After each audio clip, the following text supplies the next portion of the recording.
Good morning, good colleagues. Good morning, good morning, good morning. You are all very warmly welcomed this very wet day. As we recognize, rain brings blessing here in Africa. So we are grateful this morning for that blessing. Of course, if your weave has got wet, it'll dry.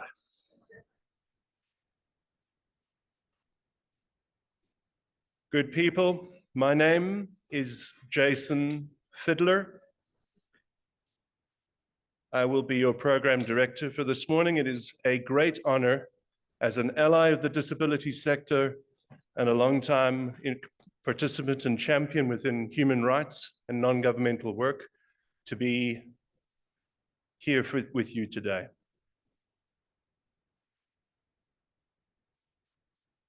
We wish to welcome our colleagues, first and foremost, the Minister in the Presidency, Ms. Sindiswa Chikunga, from the Department of Women, Youth, Persons with Disability.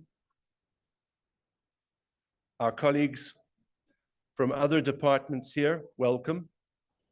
We will have other dignitaries joining us tomorrow.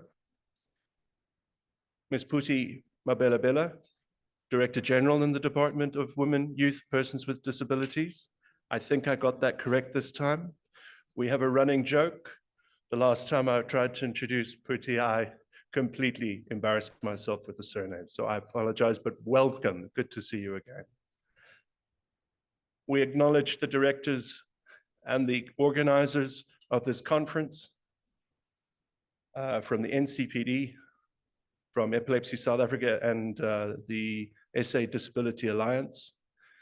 There are so many good colleagues here, friends, warm welcome, all protocols observed. We do have the minister progressing to another engagement, so we are moving the agenda around just slightly. We will open with Dr. Ashley Subaya, who is the chair of Disability-20 Conference Steering Committee, and then we will progress to the keynote from the minister.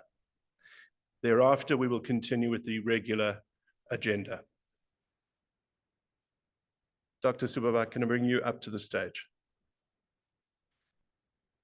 Dr. Ashley Subaya is a seasoned academic and strategic leader with a PhD in biology, offering 20 years of multidisciplinary experience across higher education, disability advocacy, and project management. A skilled communicator and a visionary leader with a strong business acumen, and dedicated to fostering diversity, equity, and inclusion. Recognized for the strategic oversight that Dr. Ashley Subaya has brought, I'd like to introduce you from a fellow KwaZulu-Natalian, fellow person from the coast. Ladies and gentlemen.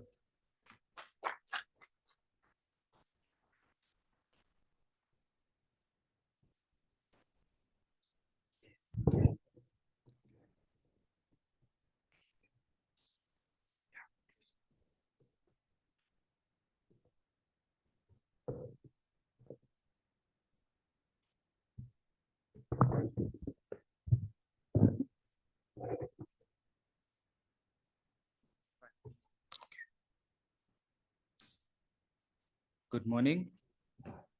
Just checking if the mic is good. All right. Good morning, distinguished delegates, esteemed partners, colleagues, friends, and members of the global disability community. It's an extraordinary honor to stand before you today to conduct the opening of the 2025 South African Disability-20 Conference. A landmark gathering and a moment of immense significance for our country, our continent, and the global disability rights movement. Today, history is being written on this rainy day in Johannesburg. For the first time, the G20 process meets Africa through the lens and leadership of persons with disabilities. This conference is not an isolated event. It is the result of a civil society-led initiative that mirrors the global G20 framework. It builds directly on the momentum gathered in Brazil 2024. And under South Africa's G20 presidency, we have taken this baton with purpose. We stand here today because the disability sector insisted with clarity, conviction, and unity that disability inclusion must not sit at the margins of global policy, but at its heart. The Disability-20 initiative in South Africa has been shaped by persons with disabilities themselves, alongside organizations of and for persons with disabilities. This conference represents the culmination of a year-long national consultation process. For months, communities across the country contributed their insights and, more integrally, their lived experiences. Today, we gather to present and articulate the consolidated call to action emanating from this process that will inform South Africa's G20 agenda and global conversations beyond it.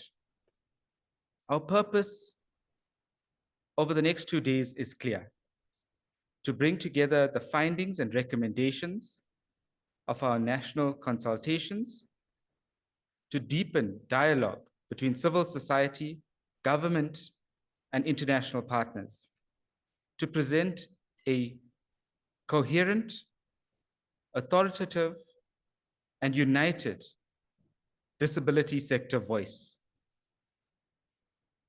This purpose fits firmly within the broader G20 theme of solidarity, equality, and sustainability. As we begin this conference, I invite us all to pause and acknowledge what this moment represents. It represents the resilience of communities who have long advocated for recognition. It represents the determination of leaders who have refused to be excluded from the decisions that shape their lives. And it represents a global movement that believes fiercely that disability rights are human rights. Let us carry into the discussions over the next 2 days a spirit of courage, unity, and possibility. Let us challenge systems that exclude and commit ourselves to solutions that transform. And let this gathering stand as a reminder to the rest of the world that when persons with disabilities lead, societies become stronger, fairer, and more humane. Distinguished guests, colleagues, and friends, it is my great honor to declare the 2025 South African Disability-20 Conference officially open. Let us move forward with purpose. Let us move forward together. Thank you.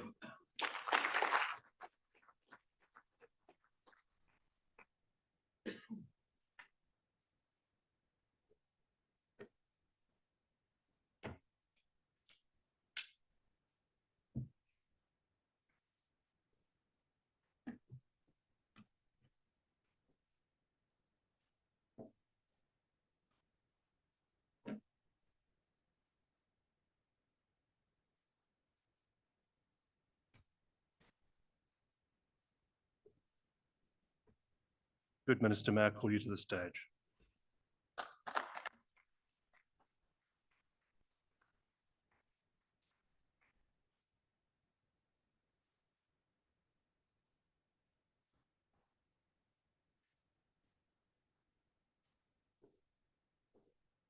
Ladies and gentlemen, good colleagues, the Minister in the Presidency for the Department of Women, Youth and Persons with Disability, Minister Chukonga. Thank you.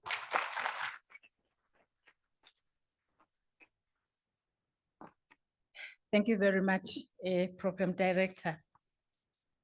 Let me acknowledge the presence of the Chairperson of the Disability-20 Conference Steering Committee, Dr. Ashley Subia, Vice President of the International Disability Alliance, Professor Joan Angel, Chairperson of the Civil 20 Apex Leadership representing persons with disabilities, Dr. Zukiswa Nzo, our Chief Director in the Department of Women, Youth and Persons with Disabilities, Ms. Puti Mabalebele, the Minister Special Advisor, Dr. Masuta, Disability-20 workstream leads and members of the organizing committee, representatives of the International Disability Alliance, the Africa Disability Forum, and our valued international partners, representatives of United Nations agencies,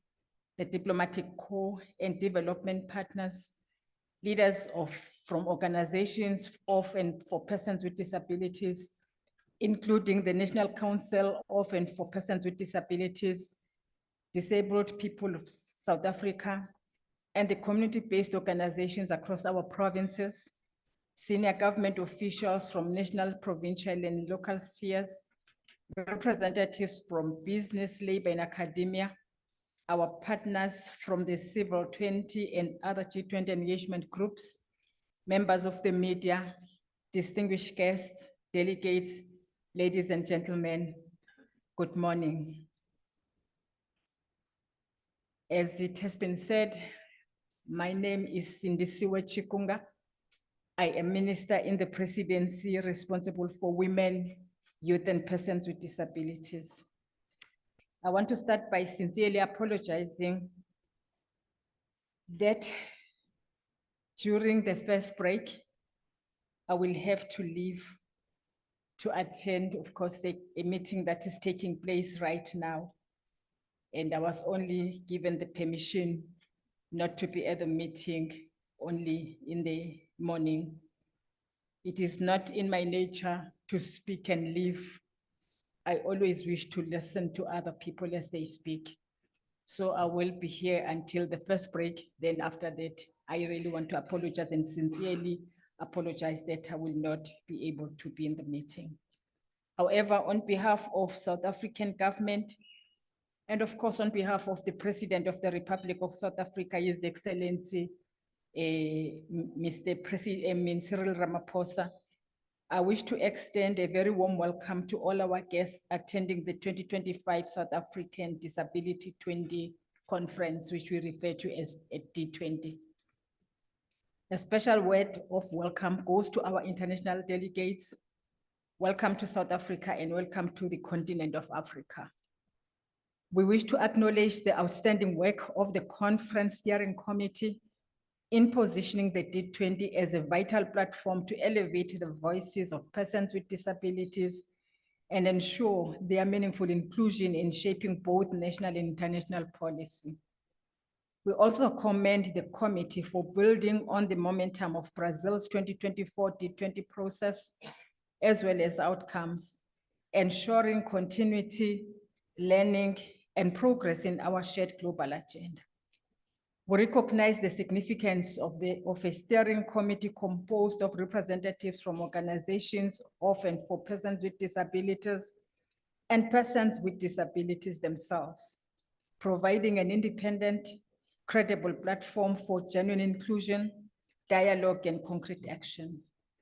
We further recognize and acknowledge the work of the International Disability Alliance and the Africa Disability Forum. We value your unwavering commitment to ensuring that all UN specialized agencies, funds, and programs fully contribute to the implementation of the CRDPD, and that all states include persons with disabilities as a priority group in their national plans to combat poverty. We also commend your advocacy for the full inclusion of organizations of persons with disabilities in the design, implementation, and monitoring of these plans.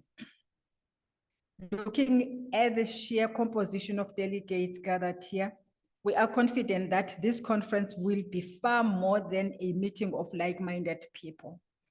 We are certain that every delegate present takes seriously the responsibility to shape the future of the disability inclusion agenda within the G20 framework and beyond. We see this conference as an opportunity to reaffirm a commitment we first articulated during Italy's G7 presidency, that under South Africa's G20 presidency, disability inclusion will not be a peripheral consideration.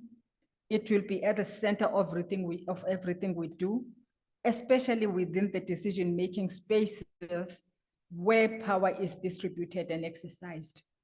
In keeping with the theme of South Africa's G20 presidency, solidarity, equality, and sustainability, the D20 presents a unique opportunity to strengthen global solidarity, deepen cooperation across regions, and advance practical solutions that move us closer to a truly inclusive world. Dear delegates, it is fitting that this conference takes place during our Disability Rights Awareness Month, which we refer to DREM, and therefore Disability Rights Awareness Month 2025, under the theme, Creating Strategic Multi-Sectoral Partnerships for a Disability-Inclusive Society. Our theme draws both its inspiration and agency from our Constitution, our legislation, and the foundational instruments of the international disability rights movement, most notably the United Nations Convention on the Rights of Persons with Disabilities and the Self-Organized Charter. The emphasis on strategic multi-sectoral partnerships reflects our recognition that the scale and pace of transformation required to build a disability-inclusive society cannot be achieved by government alone, nor by any single sector acting in isolation. Our theme also elevates consultative leadership. In building a truly disability-inclusive society, we must meaningfully involve, closely consult with, and act upon the insights and recommendations of persons with disabilities, their families, caregivers, and the organizations of persons with disabilities that represent them at every stage of decision-making. In other words, there are no viable shortcuts to disability inclusion. It will require genuine commitment, concrete and measurable actions, making the mantra "nothing about us without us" a lived reality. In accordance with our domestic legislation and international treaties, including the NCPD and the SALFAC Non-Charter, South Africa remains committed to guarantee universal access and accessibility, promote independent living, support inclusive, advance decent employment and decent working conditions, ensure adaptable community-based services, and harness accessible, inclusive, new technologies for empowerment and participation. Program Director, for South Africa, the advancement of persons with disabilities is not an act of goodwill. It is an obligation of state. Our Constitution, our laws, and our cabinet decisions make this explicit, even to the extent of setting empowerment targets. Our policy architecture, led by the White Paper on the Rights of Persons with Disabilities, translates these commitments into clear standards for universal design, reasonable accommodation, as well as accountability. In this regard, for instance, Cabinet resolved to increase disability employment equity target from 2% to now 4% in 2025, 5% in 2026, 6% in 2027, and 7% in 2028. And this is, of course, to ensure that we meet the 7% target by 2030 as set by our National Development Plan. While others are still behind, our own department, that is the Department of Women, Youth, and Persons with Disabilities, has achieved the target of 4% for 2025. We are at 5.34% in terms of disability inclusion employment targets. Tourism department is at 4.57%. The Department of Trade and Industry is at 4.56%. The Department of Small Businesses is at 3.98%, and the National School of Government is at 3.23%. The rest of departments are some below 3%, but there are even those that are below 1%, even 0%. And to enforce the 4% employment equity target across the state, we are working with the Department of Public Service and Administration to issue, we have requested them that they must issue a ministerial order to all departments of government, both at national and provincial departments, compelling them to employ persons with disabilities until the target is met. Otherwise, they should not employ anyone. To move from policy to practice, also our cabinet has directed that every board of public entity must include at least one person with a disability. Regarding empowerment through procurement opportunities, cabinet has also agreed that supported employment enterprises, companies that we refer to as C, they are owned by the state under the Department of Labor and Employment. They need not undergo the full tender process required by the PFMA. As a matter of fact, they are exempted from such procurement requirements. And therefore, the departments and other public entities can now buy directly from these companies, that is the supported employment enterprises that we find in all the provinces except for Mpumalanga province, that they can actually buy from them without following the process of quotations or procurement. And therefore they can actually buy hospital linen, such as sheets, such as pajamas, furniture, desks, and uniforms. These are concrete steps that require reinforcement and continued oversight from our OPDs. And on the 3rd of November, at the launch of DREM in Kimberley, Premier Sol immediately made a commitment that 5,000 desks, for instance, that they require for 2026 academic year will be purchased from the C company. This actually means, from what we have been told, that if we do that as government, we will need to add about 3,000 persons with disabilities in the employment in those companies. We are also aware that His Presidency, His Excellency President Ramaphosa, signed into law the Public Procurement Act, and that act set aside 7% of all public procurement for persons with disabilities. And I think that it is important for us to monitor this, all of us, that they get implemented. Ourselves, as a legacy of our G20 Empowerment of Women Working Group chairpersonship, we would want to establish the Disability Inclusion NEF Center, a national coordination and innovation hub to turn commitments into delivery. This NEF Center will host a disability data observatory to harmonize data on education, employment, gender-based violence and femicide, and service delivery. It will advance research and innovation on inclusive education, digital accessibility, and universal design. It will support focal points across all spheres of government and pilot inclusive employment and enterprise projects. For us to see this happening, I'm happy to share that on the sidelines of the G20 Empowerment of Women Working Group ministerial meeting, and during our bilateral meeting with the Vice President of the All China Women's Federation, she committed to contribute 2.5 million rand towards the establishment of this Disability Inclusion NEF Center. And for us, this gesture of solidarity affirms the power of international partnerships to translate global commitments into real change for persons with disabilities in South Africa.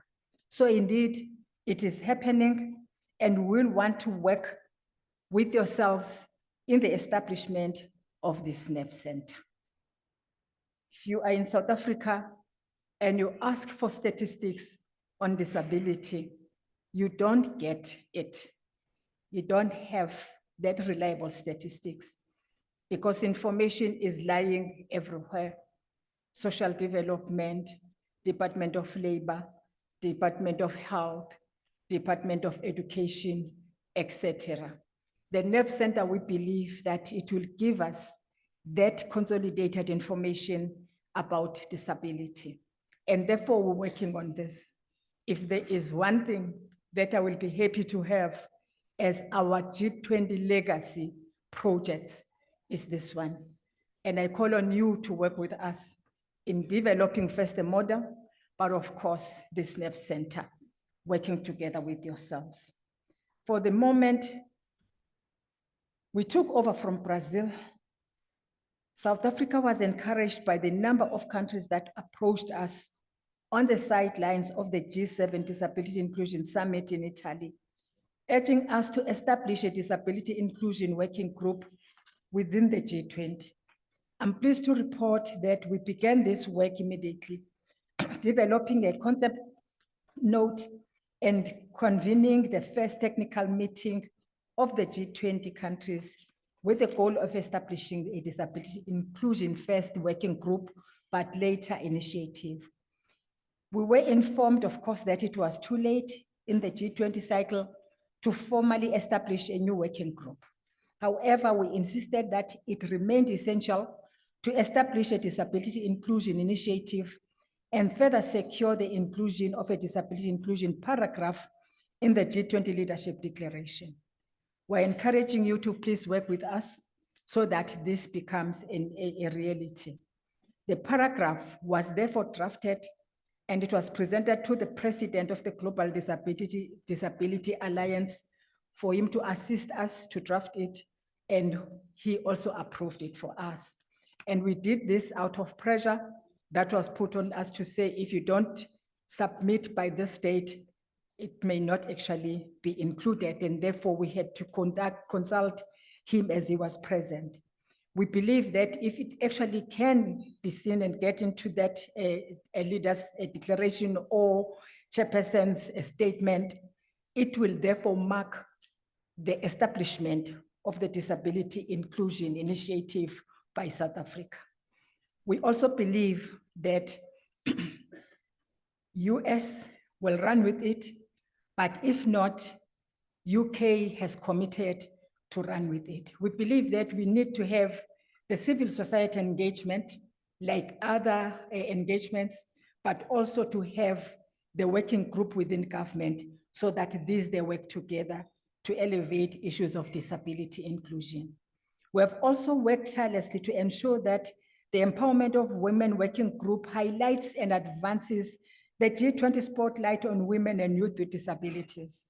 It is important to note that within the empowerment of women working group, disability has been explicitly incorporated in all our 3 priorities, that is the K economy, paid and unpaid, financial inclusion for women, prevention of gender-based violence and femicide, to ensure that they include women and youth with disabilities. These priorities are inseparable from the realities of women with disabilities. Financial inclusion must reach women with disabilities, young and old, who face compounded barriers to credit, markets, and employment. Care economy that recognizes and rewards care work must also address the unpaid and often invisible labor performed by women with disabilities and those who care for family members with disabilities. And of course, the efforts to end gender-based violence and femicide must also include everyone. And of course, justice and rehabilitation is too often constrained by physical and social barriers. Through this work, South Africa advanced a clear message. We said, gender equality cannot exist without disability inclusion. The progress of women must encompass all women, rural, urban, young, and old, with or without disabilities. Here at home, just the coming weeks, we are taking to Cabinet a report on the impact of climate change on persons with disabilities, as well as a report on the state of special schools that is in dire need, to advocate for adequate investment in inclusive education and stronger support for the educational journeys, transitions, and outcomes of youth with disabilities. Program Director, colleagues, this conference is not a conversation for its own sake. It is within Africa's G20, the People's G20, and within the Disability Rights Awareness Month. As we conclude, let us be clear about what we aim to leave on the table from these deliberations. A D20 communique that captures a shared position on disability inclusion, a practical outline for mainstreaming, inviting G20 work streams to recognize disability inclusion as a cross-cutting enabler of solidarity, equality, and sustainability, an accessibility and data framework to strengthen national monitoring and public reporting, aligned partnerships around the Disability Inclusion Nerve Center, covering procurement pathways, skills pipelines, research collaboration, and data sharing. These are not new promises. They are next steps that build on the work already underway. During Disability Rights Awareness Month, we remind ourselves that inclusion is not charity, it is justice, measured in people's lives. Let us ensure that what we decide here becomes what our schools, workplaces, cities, and services steadily deliver, consistently, accountably, and at a scale. To our partners at home and abroad, thank you for your engagement and for the capabilities you bring. We invite you to align your budgets, innovation, and data with this program of work. To the disability movement, your leadership remains our compass. Nothing about us without us.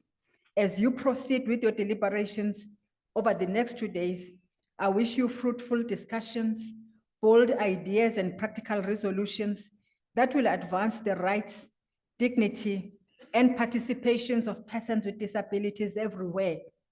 The world will not change because we made a report or a point.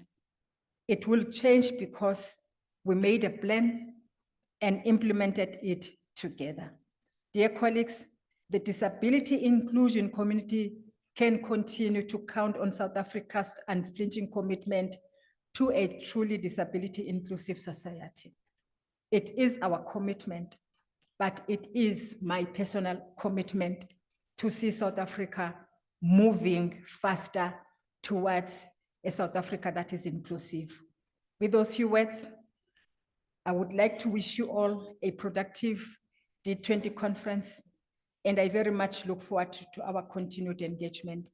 And I want to express my sincere appreciation of this conference today. I am excited, and thank you very much.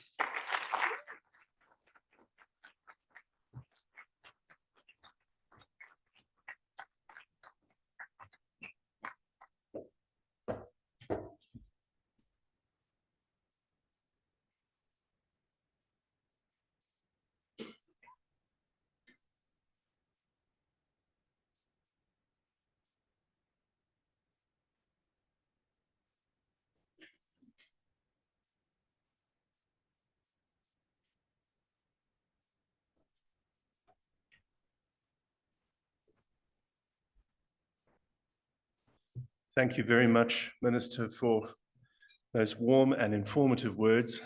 We know that we have a process ahead of us, but I think we have taken some incredible steps here today. Thank you for joining us. At this point, we would like to respectfully ask for the Disability-20 Task Team, Conference Steering Committee, Workstream Leads and Co-Leads, Research Team, Dr. Mzo, Milani, please come to the stage so we can take a group photo with the Minister. Colleagues, if you would just indulge us for a moment, given the program changes, and then we'll continue with the program. Thank you.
Whoever said being a program director was an easy task wasn't here today.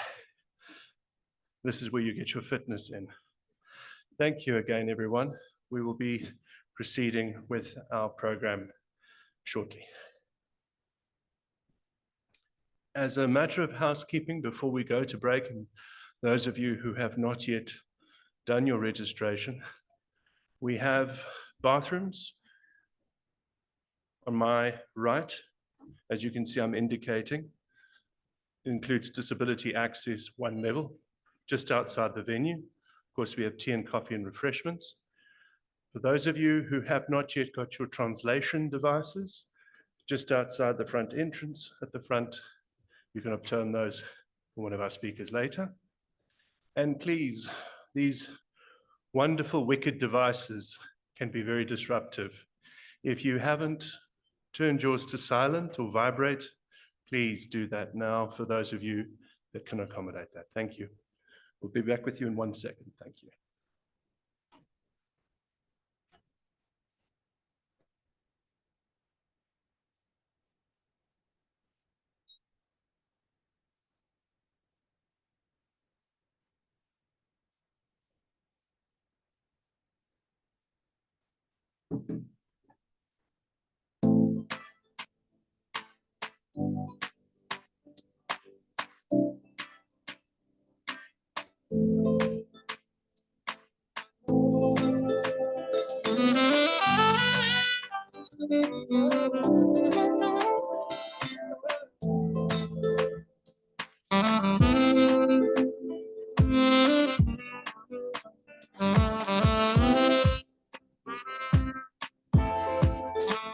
Right, as we now resume our program, we now discuss the journey from Brazil to South Africa.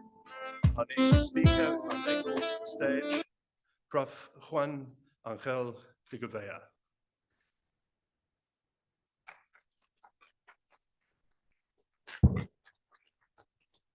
Professor de Gouveia is a deaf person who represents the people with Disabilities America Latina and is a strong human rights defender. In 2007 through 2011, for example, he was president of the World Federation for Deaf Youth Section. Today, he joins us as Vice President, International Disability Alliance. Professor. I thank you very much. A very good morning to everybody here. Minister Chikunga, the Minister in the Presidency of Youth, Women and Persons with Disabilities. I also recognize the President of the African Disability Forum, that is Idris Al-Zuma. All dignitaries, excellencies, distinguished guests, persons with disabilities, and everyone that is here this morning. My name is Professor Juan Angel de Gouveia, and I am the Vice President of the International Disability Alliance. IDA is a global organization representing 14 regional as well as international organizations of persons with disabilities. Our mission is to advocate for disability inclusion on a global level. And we work with our members to translate global commitments into reality on a national level. So let me start by recognizing and commending the leadership of South Africa for ensuring disability inclusion and that it remains at the center of the G20 presidency. From the establishment of the Disability Inclusion Initiative, mainstreaming of disability within the empowerment of Women's Working Group, to ensuring that OPDs are engaged and collaborate in shaping the G20 agenda. I would also like to take this opportunity to congratulate the South African OPDs for your outstanding work in organizing this Disability-20 conference and for your tireless advocacy. It just is testament to the power of collective action, and we are extremely grateful for the opportunity to be a part of this moment in Africa.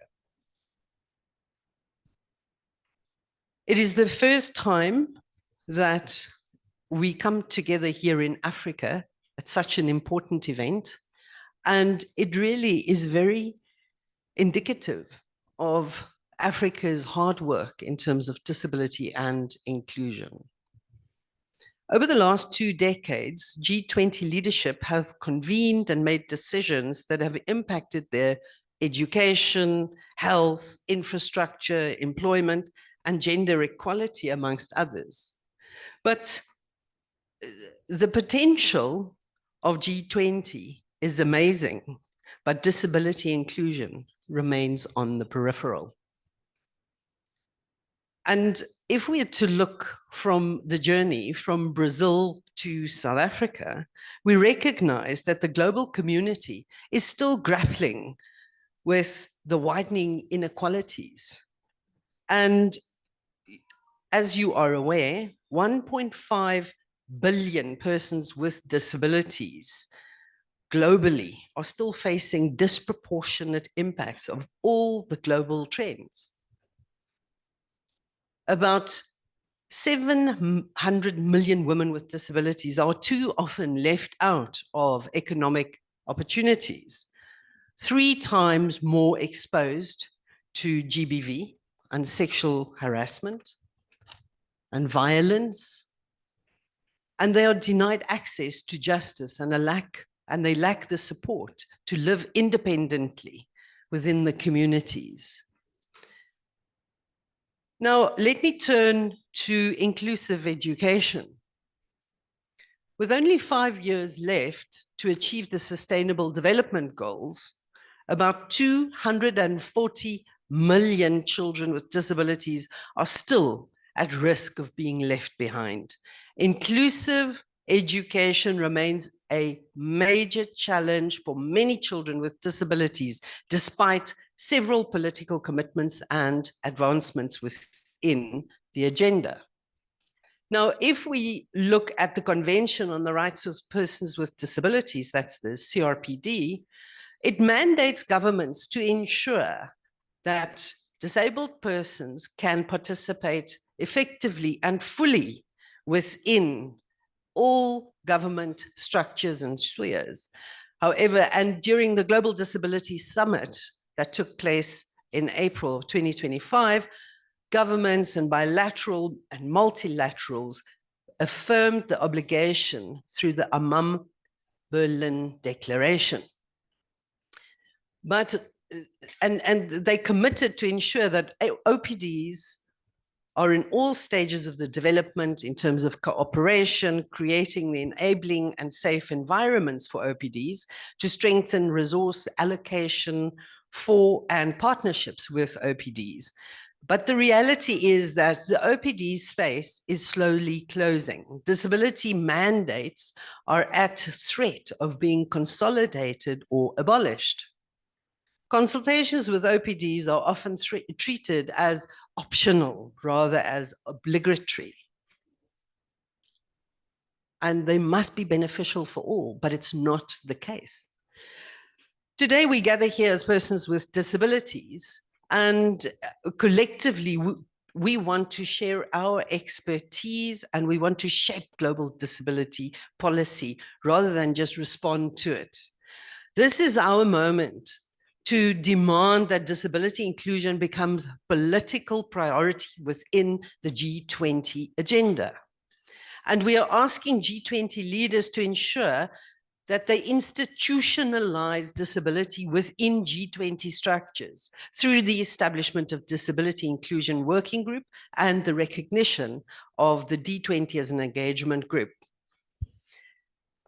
We are urging the G20 leaders to collect and disaggregated disability data data that is disaggregated according to disability, age, gender, amongst other identities, to inform their policies, their programs, and to track progress on disability inclusion. We are asking G20 leaders to ensure that at least 15% of the international development programs pursues disability inclusion as an objective in line with our Berlin Declaration.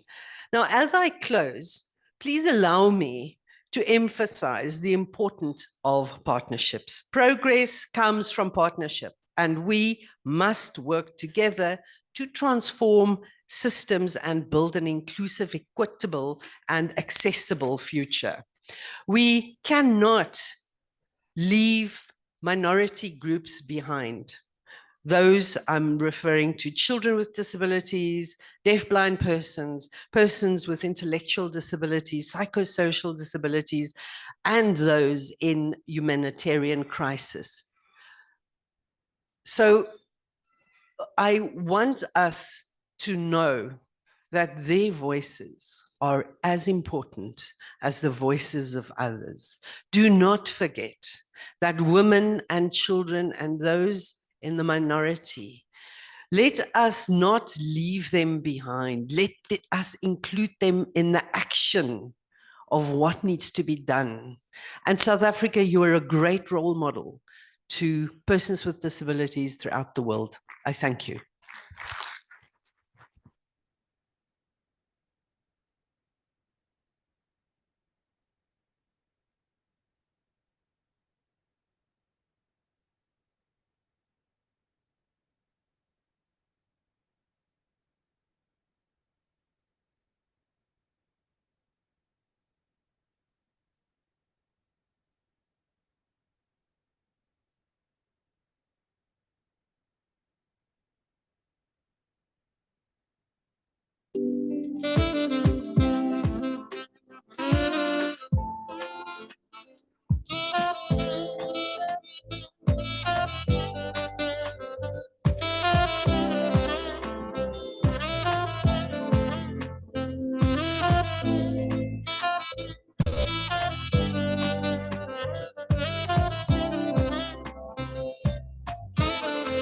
Thank you so much.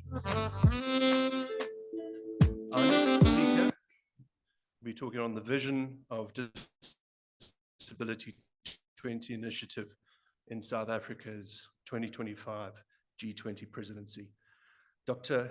Zukiswa Nzo is second chair of the C20 Apex Leadership, representing persons with disabilities. Zukiswa is a published author and a global speaker who mentors youth, especially women and persons with disabilities, contributing to unlocking their potential and lead transformative change. Her work focuses on inclusive development, sustainability, intersectoral economic empowerment, and she serves in various governance roles that champion ethics, digital inclusion, and sustainable transformation. I call to the stage Dr. Zukiswa Nzo.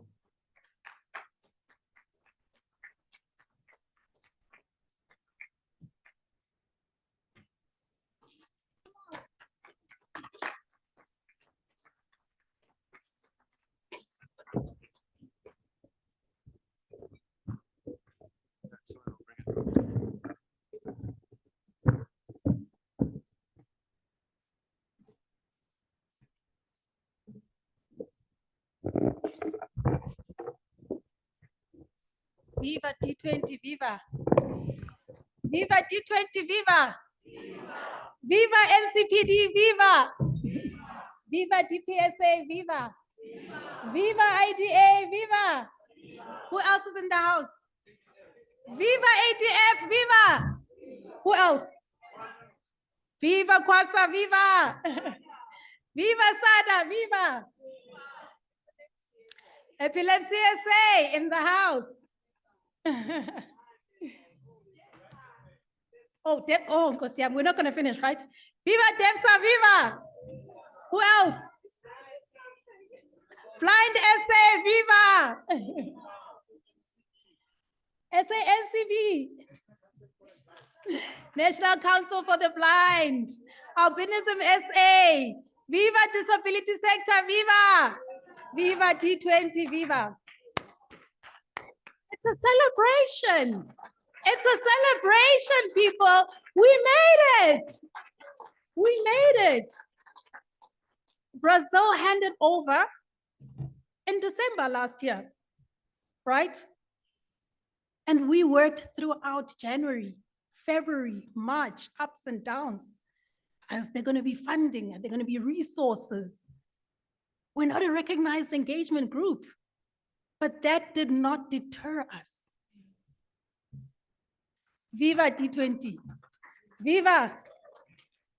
So, Excellencies, I have been asked to speak about the vision of the D20.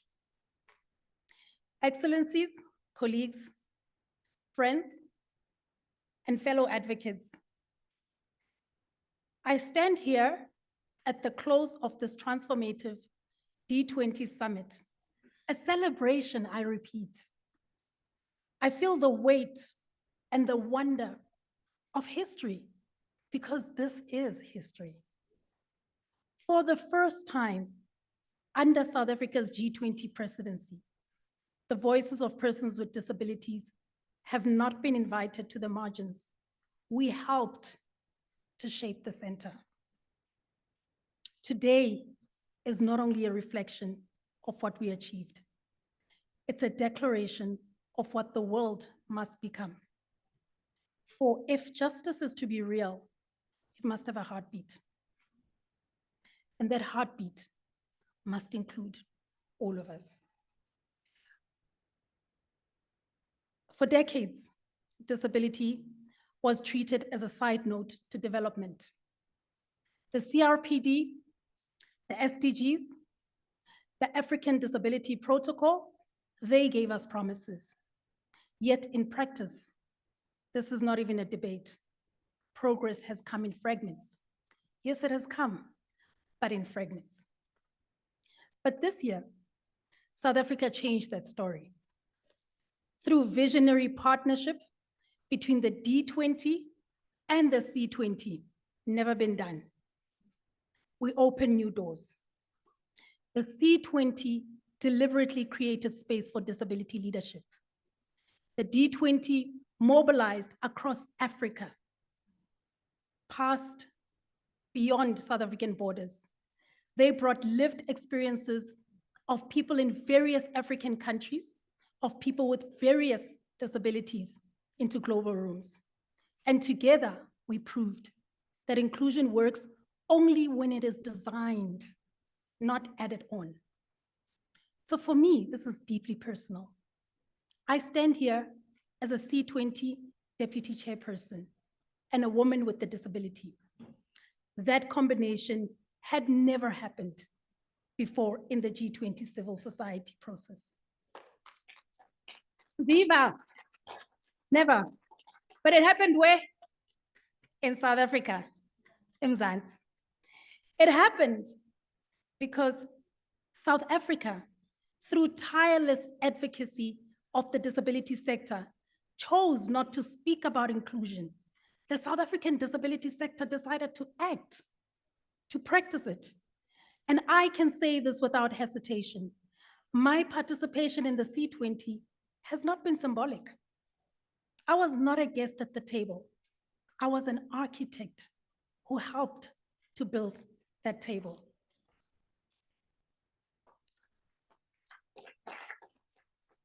Across the D20 consultations, we listened.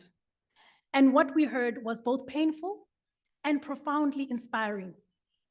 We engaged with various people from the ground, talking through various thematic areas of the Shepa. In the agriculture and poverty workstream, one farmer told us, even the spade that I hold was never designed for my hands, yet he still grows food that feeds his community. In the tourism workstream, one said, you can be a 5-star hotel and still not be accessible. Accessibility is not a luxury, it is dignity made visible. And in the employment and skills workstream, One of the participants said, many graduates with disabilities remain unemployed decades after qualifying, not for lack of competence, but because opportunities are withheld. And in the digital economies workstream, the cost of disability can be 75% higher, as one of the youths in the workstream reminded us. Assistive technology should be treated like medication, essential and affordable. These are not anecdotes, colleagues. They are policy imperatives. And today, guess what? They are written into the C20 policy packs. Never been done. The bridge from testimony to transformation was built through research throughout the process, through persistence and partnership. Our position papers did not gather dust, as I've indicated. They shaped the official C20 outputs. There's an independent analysis that confirmed that. It says, disability inclusion emerges not as an afterthought in the C20 policy packs, but as an organizing principle. Persons with disabilities are positioned as active agents in shaping equitable governance, trade, education, and resilience systems. Let me offer more proof. The gender equity brief calls for a 5% public procurement set aside for businesses owned by persons with disabilities. This is in the current C20 policy pack. Trade and finance brief mandates a 5% set aside for disability-owned suppliers in the current C20 packs. And who made this possible? D20. Education brief commits to an inclusion decolonized education system with equitable access to STEM, AI, and sustainability training in the current policy packs. Disaster risk reduction brief demands that at least 15% of adaptation of finance be ring-fenced for disability-inclusive projects led by organizations of persons with disabilities. These are measurable commitments. They have percentages, targets, budgets, and indicators. For the first time, disability inclusion runs through the 7 thematic briefs and the political declaration of the C20. That is not participation, that is transformation. We also learned that accessibility is the truest expression of equality. Live captionings, easy to read formats, sign language interpretation, multilingual translation, accessible venues. These were not optional for the D20. They were not optional extras. They were our moral architecture. Because when access is built, guess what? Dignity walks in. Exclusion is expensive. The ILO estimates that marginalizing persons with disability can cost up to 7% of the GDP. Therefore, inclusion, by contrast, multiplies the value through innovation, expanded markets, and human potential. Inclusive tourism attracts new visitors. Accessible workplaces retain skilled employees. Affordable assistive technologies drive productivities. So inclusion is smart economies. It is ethical governance. The D20 South African presidency is more than a project. It is a movement. It represents a shift to capability, from tokenism to transformation. We envision a world where every policy conversation on climate or trade, education, employment sees disability inclusion as a driver of resilience and innovation, not a side clause for social policy. South Africa's role in this journey is both symbolic and strategic.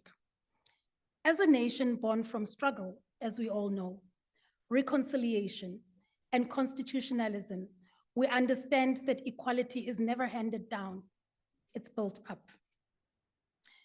Through the D20, we are building equality globally, brick by brick, conversation by conversation, policy by policy.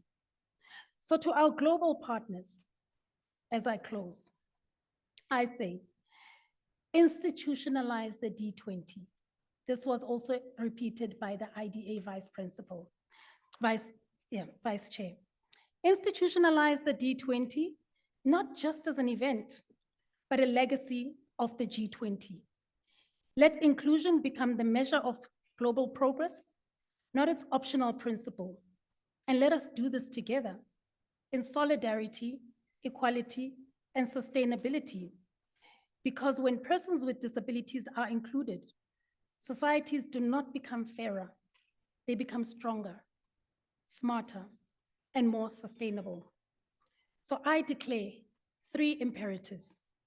Recognition. Formally recognize the D20 as an official G20 engagement group, so disability inclusion never again depends on goodwill. Yes. Second, representation. Embed persons with disabilities within every decision-making structure, not as guests, but as co-governors. Thirdly, to show how important something is to you, you put a budget to it. Resourcing, making inclusion visible in budgets, from accessible infrastructure and inclusive education to affordable assistive technology. This year, South Africa has shown what is possible by bringing persons with disabilities into leadership, by aligning the D20 and C20 as strategic partners. We have transformed participation into power. But our duty does not end there. We must ensure that what we began in 2025 becomes the standard for every presidency to come, a permanent seat at the global table. An equitable and just world cannot be measured by what we promise in these forums, but by what persons with disabilities can access, can contribute, lead, and thrive within. Because today, too many are not thriving because they are not leading. They are not leading because they are denied access, and they are denied access because they are excluded from deciding.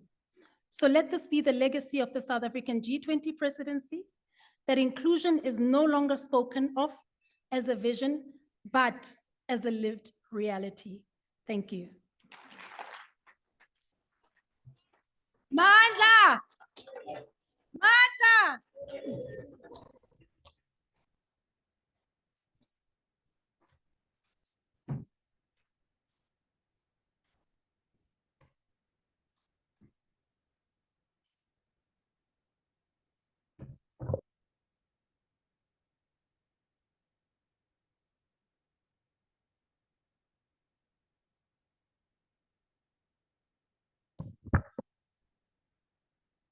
Thank you, Dr. Nzo, for inspiring words that are going to take us through for the next few years ahead. South Africa leads from the front.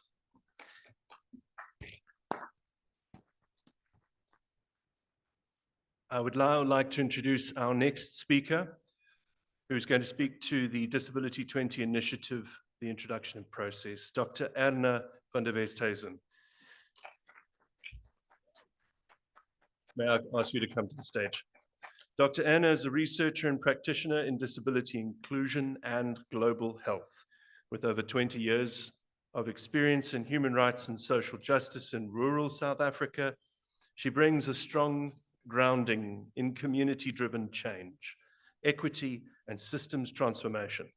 As the founder of Voice Economy, she works to bridge research, participation, and inclusive development.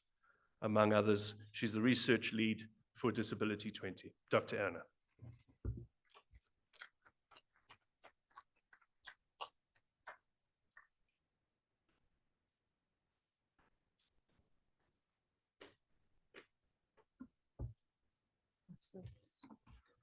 Hello, I'm far less exciting than Zuki, so I'm not going to do any kind of dance or song. What a moment to be here after nearly a year of work and of listening, most of all. I represent the research team, in particular, Dr. Letitia and Siva also, so I'm standing here as part of a team, certainly not as an individual. So the Disability-20 process has been, above all, as many people said, a participatory and inclusive journey, one that placed the voices of persons with disabilities, advocates, parents, allies, and academics right in the center. From the beginning, our goal was not to talk about inclusion, but to live it, and to make sure that every voice had space and that every contribution mattered. The process started in February this year, gaining momentum through 12 working streams that we will talk through in the panels as well, and we launched in April this year. These work streams reflected the G20 priorities and became spaces where lived experiences meet policy change, where people come together to identify barriers, share innovations, and co-create solutions grounded in reality. Grounded in this lived experiences across South Africa and the Global South between April and October this year, we acknowledge the incredible, remarkable contributions of around 1,700 participants, some joining multiple work streams. Just want to say it again, 1,700 people contributed to this call to action. Their dedication and insight shaped this process, ensuring that the outcome reflect real community priorities. Throughout the process, we were intentional about how we worked, ensuring accessibility, creating multiple entry points for participation, and valuing every voice equally. Persons with disabilities led the agenda, while allies, caregivers, and so forth, embodying the very solidarity we advocate for. Each D20 workstream began by identifying certain key priorities, objectives, which were then explored during the work sessions, the work group sessions that are referred to. The overall methodology blended lived experiences from persons with disabilities, a review of national and international legal frameworks, and a fiscal analysis of budgets and financing models, ensuring that the final recommendations are practical, rights-aligned, and financially sustainable. And this, through this process, we reaffirmed something vital, that persons with disabilities are not passive beneficiaries, but innovators, workers, entrepreneurs, caregivers, and leaders whose participation strengthened resilience and drive inclusive growth. Our consultation process finally came to a close in October 2025, when the work streams consolidated their recommendations into 5 key pillars, which form the foundation of the global and national call to action. The outcome reflects collective authorship, but even more importantly, it reflects a way of working, one rooted in inclusion, respect, and shared ownership. The D20 stands for a living example of what can be achieved when those most affected by policy are at the center of shaping it. Ultimately, the D20 process stands as a testament in solidarity in practice, showing what is possible when diverse voices come together to lead, collaborate, and co-create for a more inclusive future for all. So let me dive into the 2 call to actions that we will unpack in the panels after the break. So the call to action has 2 parts. A global call to action, which will presented at the G20 Social Summit to call for global leadership in disability inclusion, and then a national call to action to the South African government. These documents influence and inform each other. So let me start with the global call to action. Its purpose is to ensure that disability inclusion stands at the heart of global decision-making, not as an afterthought, but as a measure of justice, equality, and sustainability. It builds on legal frameworks that many of the speakers have mentioned before, and it is structured around 5 pillars. Pillar 1, global leadership. Like I said, we're calling for a G20 inclusion working group, like many of our speakers talked about.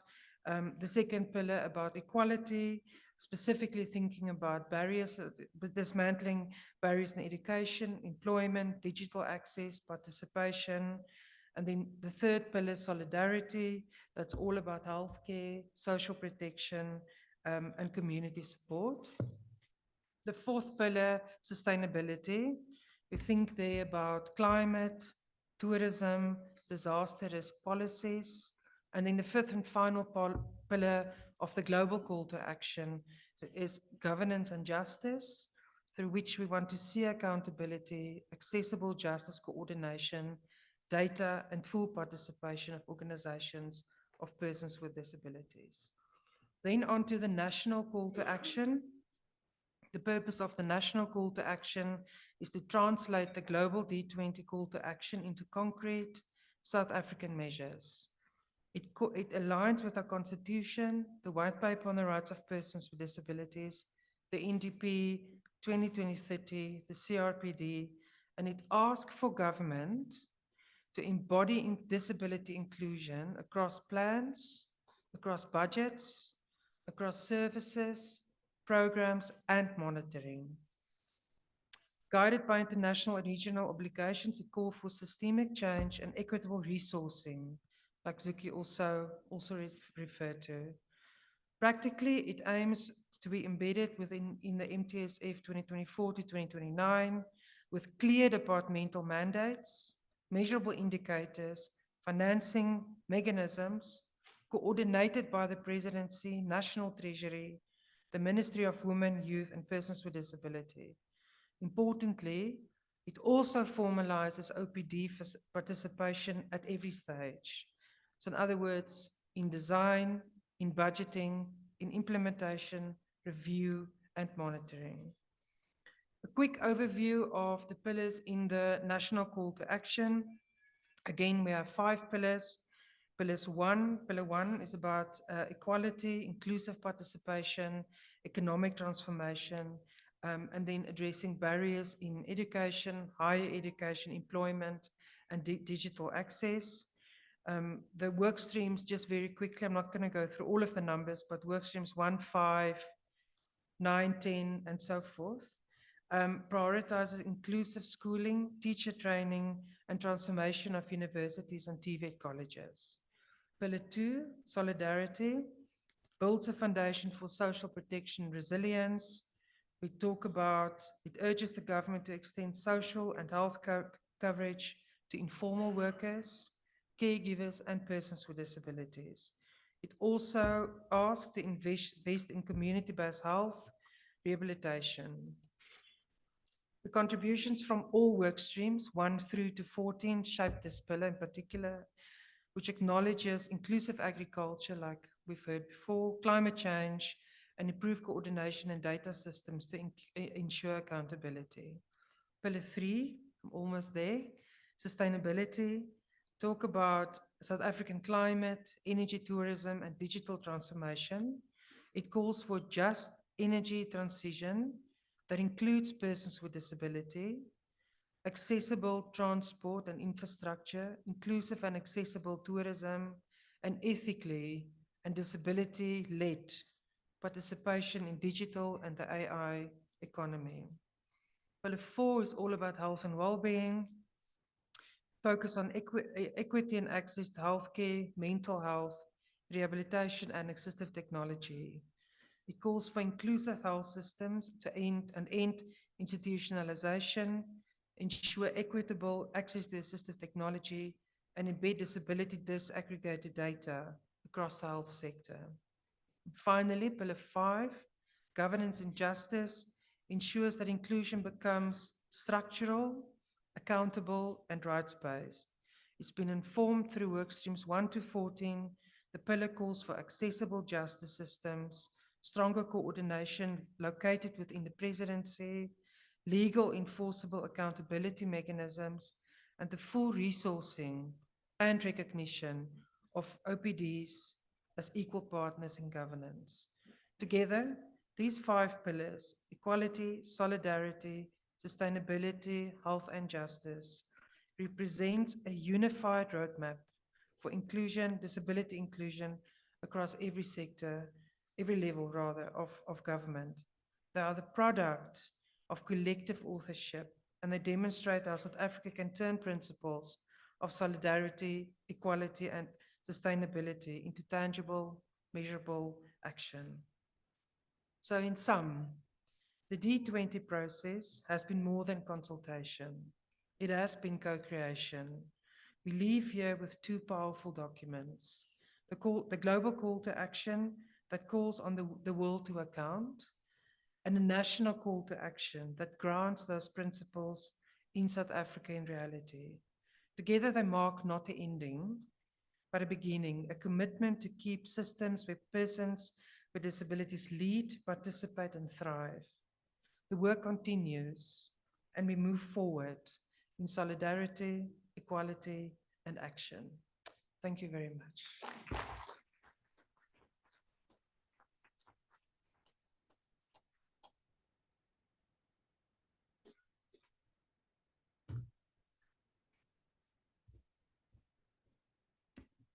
Thank you so much, Dr. Anfan. We often don't realize how much work goes into the back of events like this. And again, I think a round of applause to Dr. Anfan de Westhuizen and the research team for what they have done. Colleagues, as we have had a slight disruption to this morning's program, we're running a little late, and I would like to beg your forgiveness if we can reduce the break to only 15 minutes. I see some of you have been helping yourselves during the course of getting coffee and tea. We're very relaxed. We're a warm group this morning. Let's keep that energy going. Those of you who would very much like to take a break can do so now. But this is a working conference, and we need to move on to pillar 1, which will be equality. And with the permission of Prof. Sefoto, we will start that session at around 5 minutes to 11. So we can move on to the next work streams. And that's also to our colleagues online. My opportunity now to remind yourselves, if you go to our website, disability20.org.za, you will find that voice economy has been linked up onto the site. This is a good opportunity for you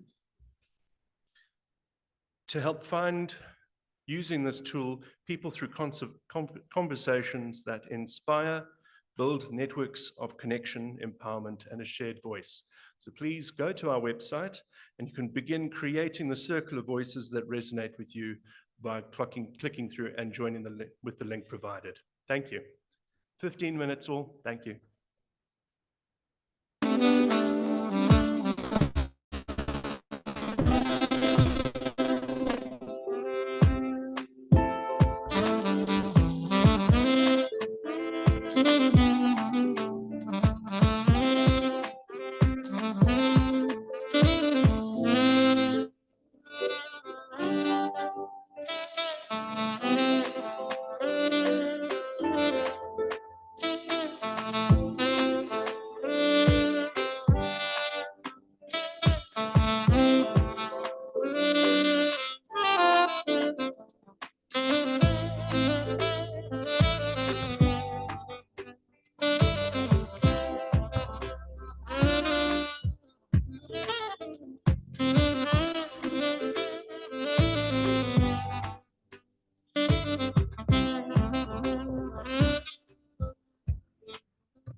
Ding, dong, ding, dong.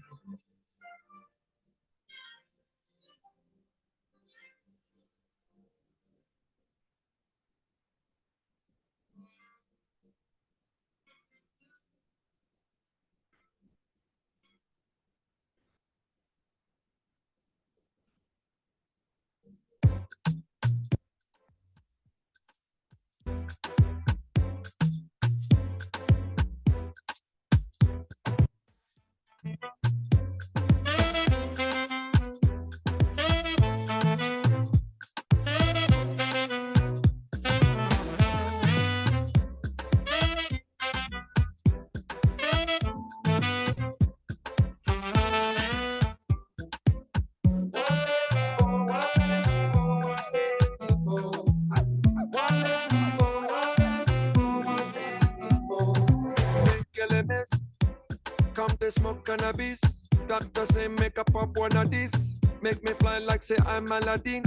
Come bring some kind melodies. Oh mama myself no do pass like this. So many things inside of my jeans. Slide down DBTs.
Good people, I hope you are well fed and rested so that we can get the next session on the go. Please, colleagues, can I ask you to take your seats?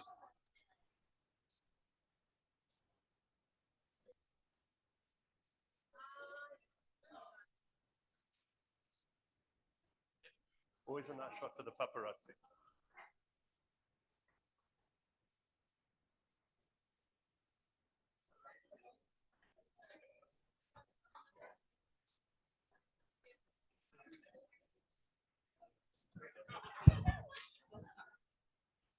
I need to get my notes.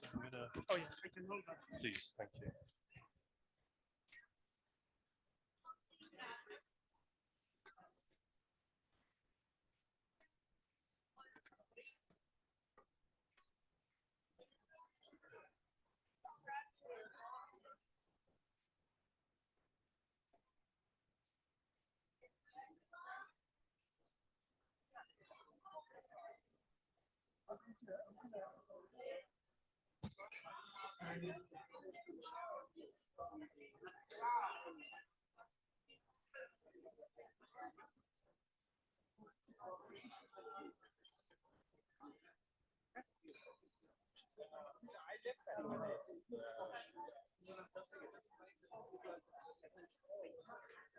No, this is yours. Okay.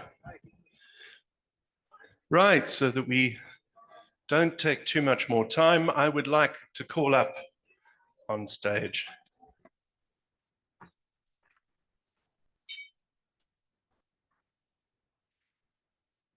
okay, good colleagues.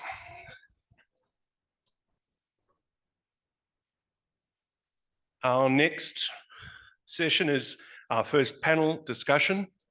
It is panel 1 on equality, inclusive participation, and economic transformation. First, I'd like to call up our moderator, Professor Max Sefoto. Professor Max is a full professor at the Department of Educational Psychology at the University of Johannesburg and is director for the Centre for Neurodiversity. Prof, you are welcomed. Thank you.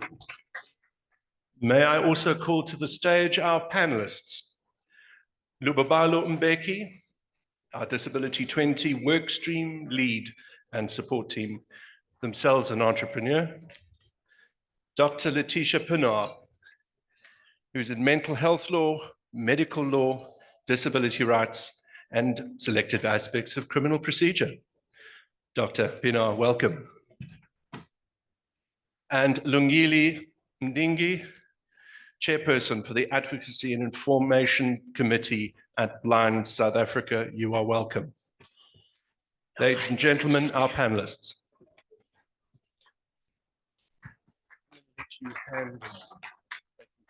Control.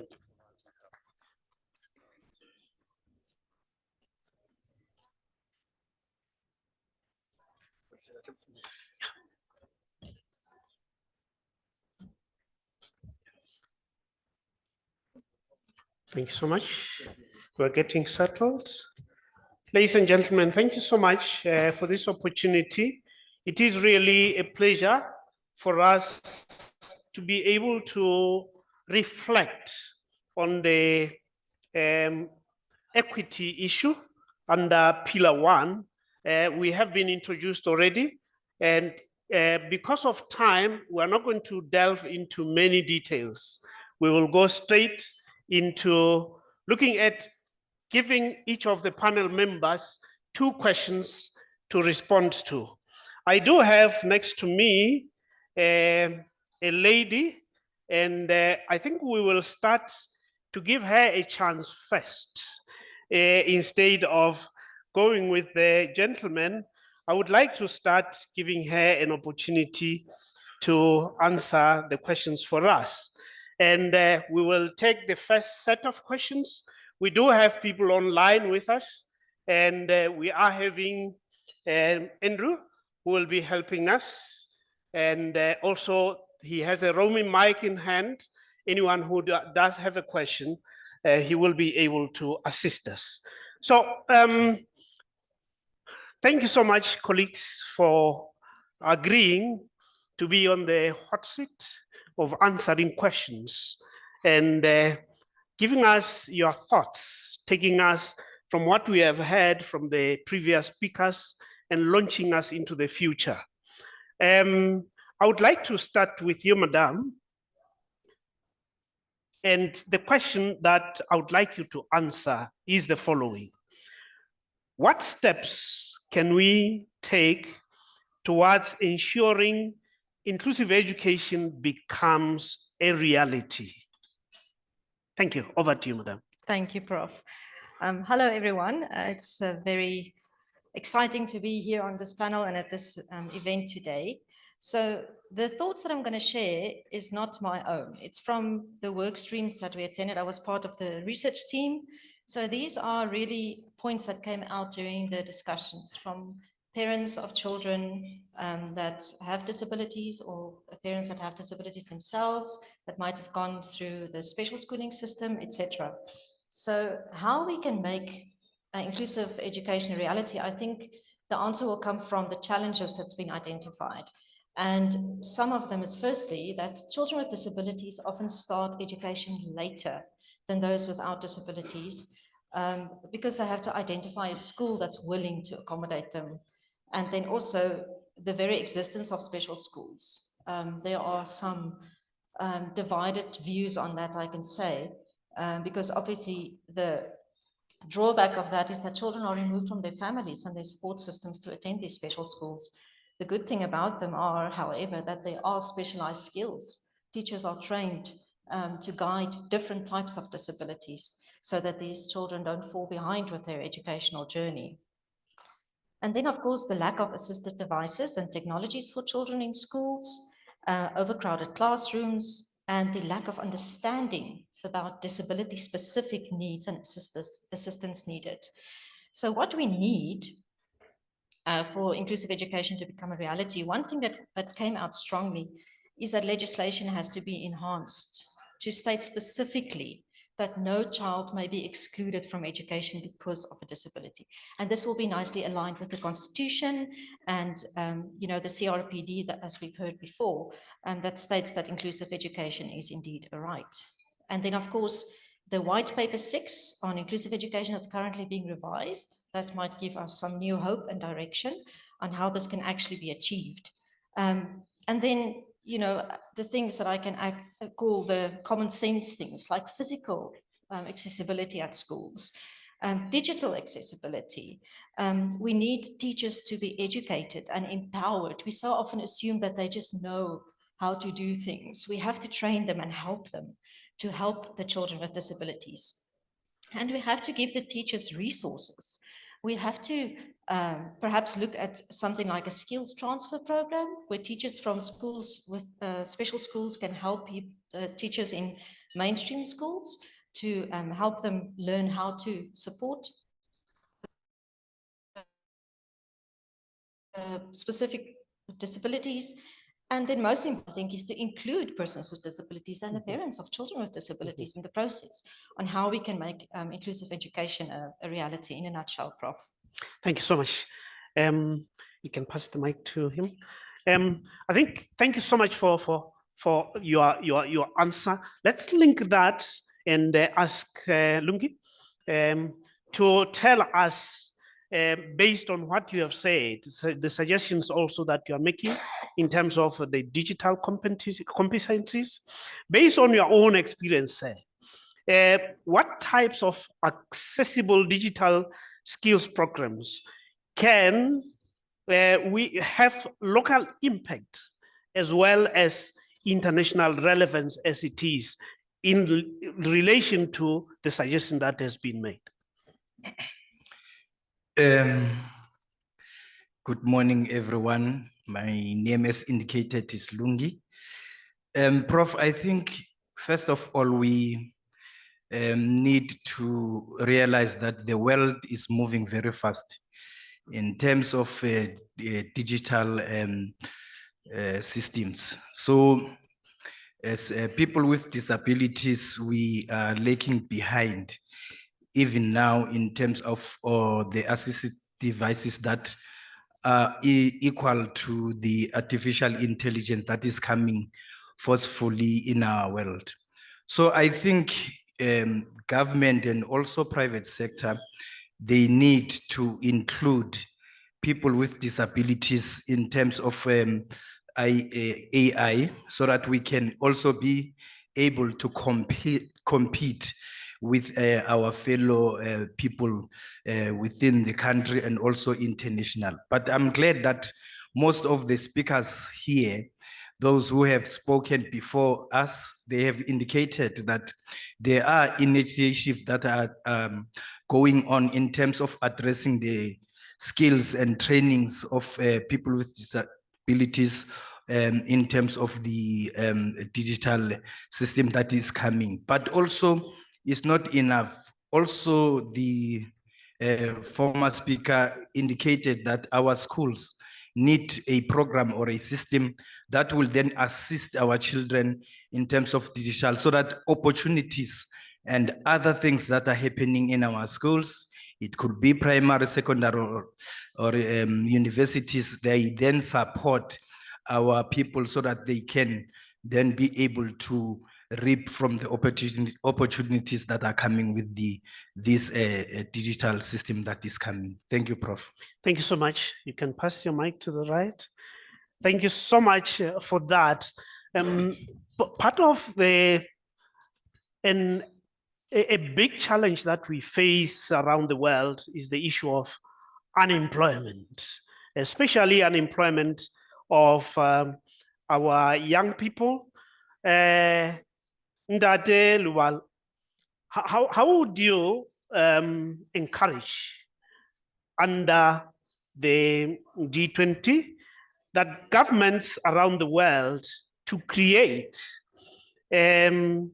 youth with disabilities employment fund for what? For inclusive partnerships that help the young people to develop entrepreneurships for themselves?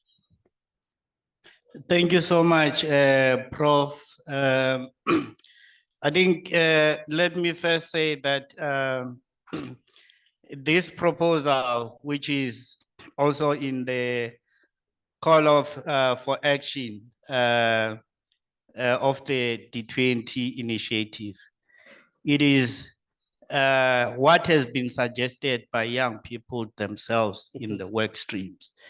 I think I'm also echoing along the lines of my colleague, Dr. Letitia here, who said what she said is from the from cultivating from all the inputs of persons with disabilities in the work streams.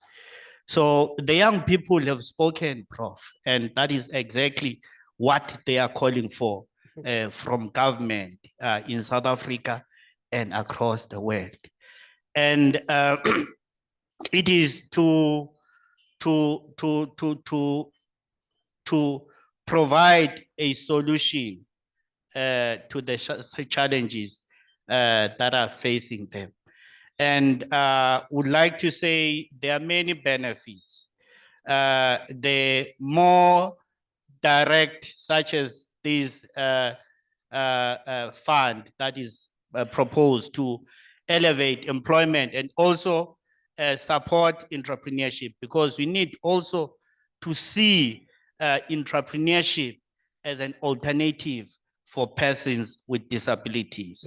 It is also a contributor to the problem of employment, because ultimately entrepreneurs are able to create jobs. So I'm only stamping it out there, Prof, without adding anything to this proposed solution.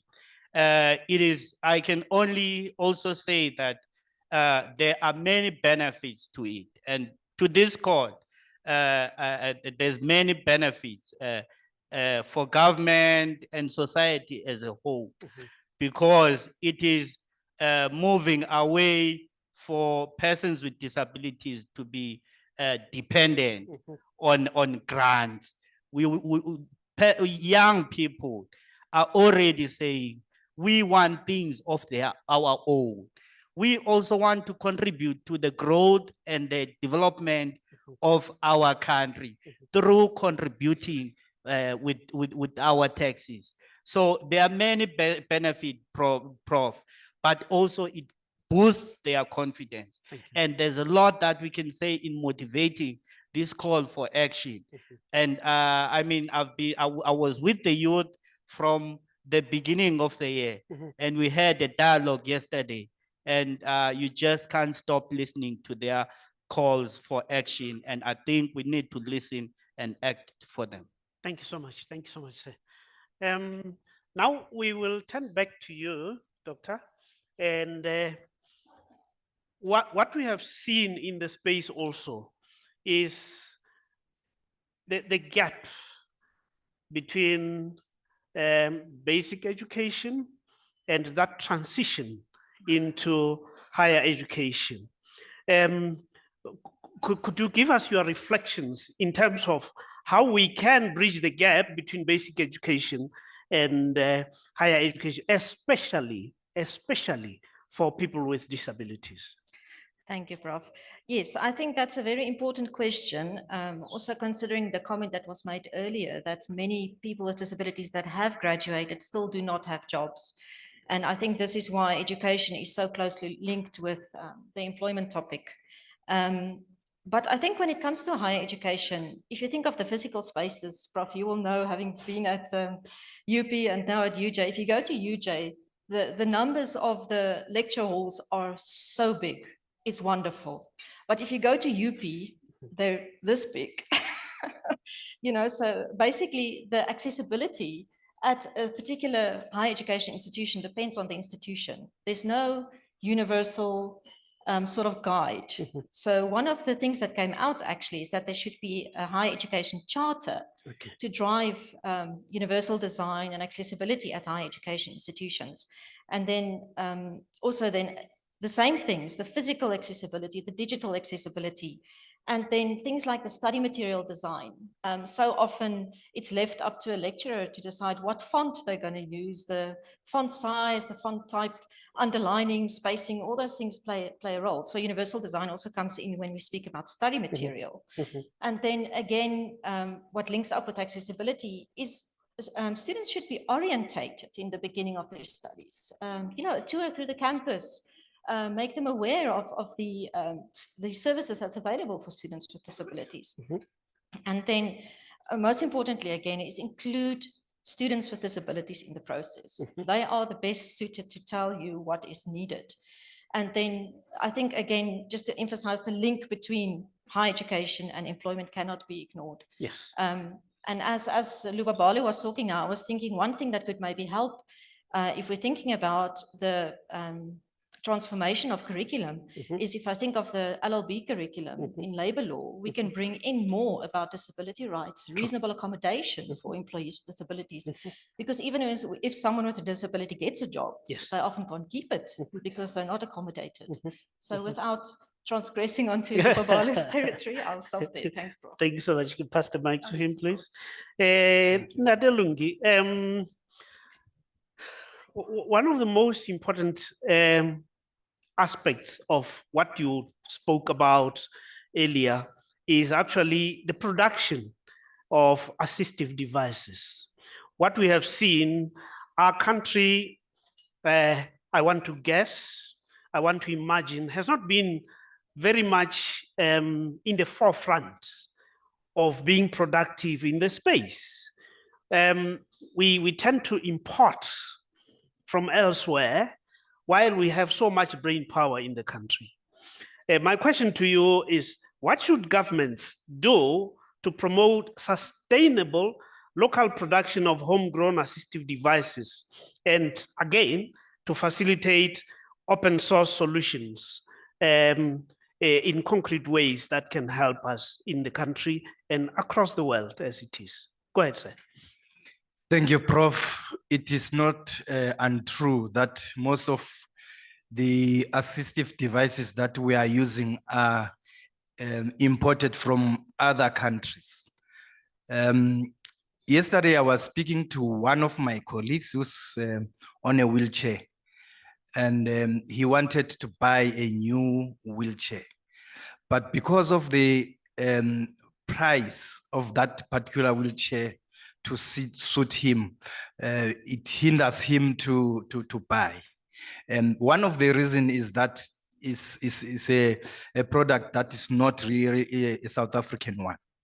But now, I would then suggest that without really giving to government, our own businesses, they must start to think in a way that they are able to produce here at home.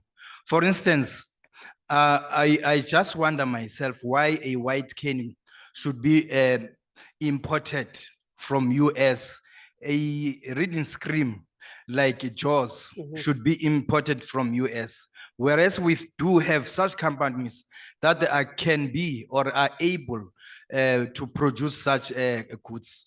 And they are not only expensive, they are scarce. It's very difficult to get some of these assistive devices that we are using within a short of space. If they are there, it will be one company that is selling, you don't have really a variety where you can then buy these things. So both us, our companies, as people with disabilities, and also with the support that government should make a space and a level where we can be able to compete with other countries and other companies, so that we then produce our own here in South Africa.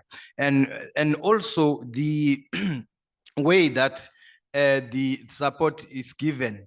For instance, we are encouraged by government to say, let us register in this CSD, in all those processes of being hired to buy some of the thing or to participate in the economy. But you will find that even the funding that it's supposed to go to those companies, there are many red tapes. If you apply for funding, you will be told this and that and that until you give up that, no, I can't get it. So we'll then request and encourage our companies and both government and private sector to say, give us a space and then we'll do it, and we'll do it cheaper for our own people. Thank you, Prof. Thank you so much. I think that that answer speaks so much to issues of social justice and accessibility in terms of this. Ndade Luba, can you wrap up for us in terms of linking what we have been saying in terms of what would be the social and economic benefits in lieu of what we have just heard now for the individual and also towards social impact of targeted financing and mentorship in support of disability. Thank you, Prof. I would like to start on the area of entrepreneurship. There is already obvious benefits that have already been recorded from various programs that have directly benefit entrepreneurs with disabilities, that if there is direct and targeted finances tied up with mentorship, which is very important, there's a high likelihood of their businesses to succeed. Direct and targeted financing for entrepreneurs with disabilities is very important. I can bet with my last cent in this room with the full capacity of 100%, there's a likelihood that plus minus 60 or even more have ideas that if they were supported by way of and being encouraged and directly being financed and mentored, we could have brought our own solution. So that is a direct, in that way, we benefit because most of these solutions are looking to benefit us persons with disabilities. For example, the devices that we need, right? So they benefit us as a sector, as communities, so that we can develop our own solutions.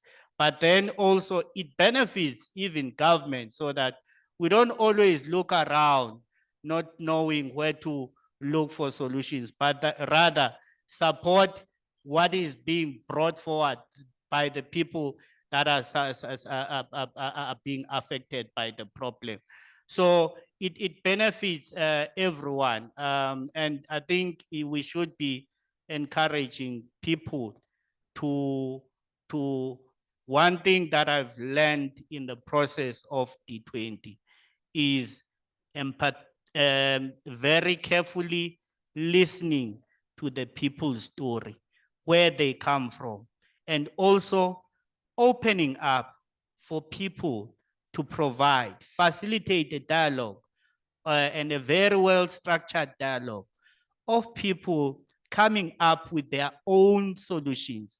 And I think that has been what the greatest lesson from this process.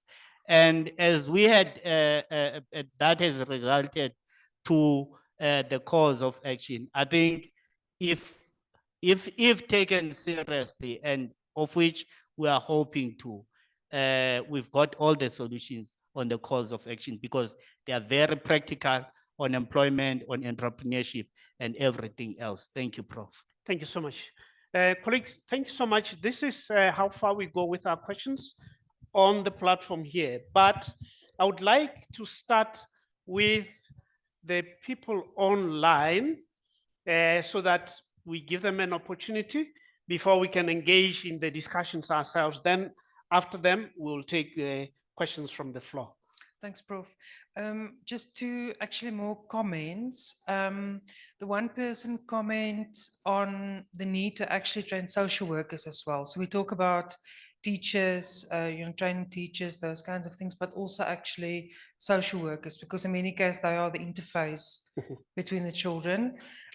Just a comment on the issue of assistive technology, but also sort of business, how expensive really that is for persons with disabilities. And then a very nice practical example in terms of higher education.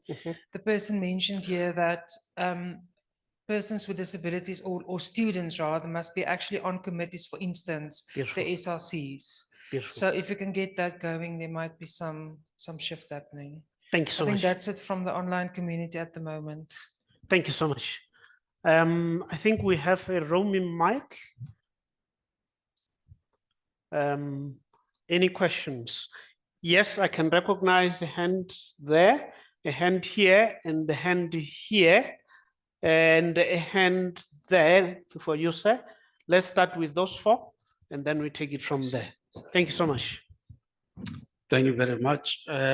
I would like to ascertain fundamentally that the call for action does recognize the deficit on the ground in terms of all what we're suggesting in terms of digital, whether it's employment, it's education, basic education, that where the country is on the ground, the infrastructure for all of these to happen is not conducive or doesn't exist at all.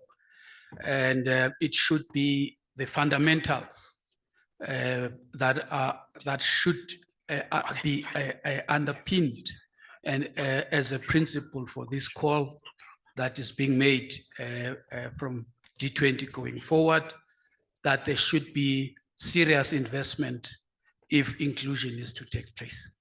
And comments on that from the panel. Thank you so much, my leader. All right, there was a hand here, and then we'll go to you, madam, and then the gentleman there. Yes.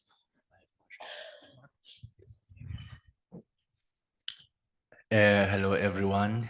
My name is Begani. I just have a short question. We have seen that organizations for persons with disabilities are doing so much for us in terms of ensuring that we have assistive devices. However, as persons with visual impairment, we have a huge challenge, which is finding or getting employment from different companies. This is due to the fact that many companies and departments believe that we are unable to do work. This is as a result of the systems that are used in different companies. So many companies in this day and age use software systems that are not accessible to us as persons with disabilities. Many payroll systems which are affordable, like your Pastel and Sage, are not accessible to us who use screen readers. So I just want to find out, how can this be resolved, or how can we ensure that softwares are accessible to us as blind people and also are affordable? Thank you. Thank you so much. Thank you so much. Madam there. Yes, here, sir. Can you pass the mic to the lady there? To your right, to your right. Thank you.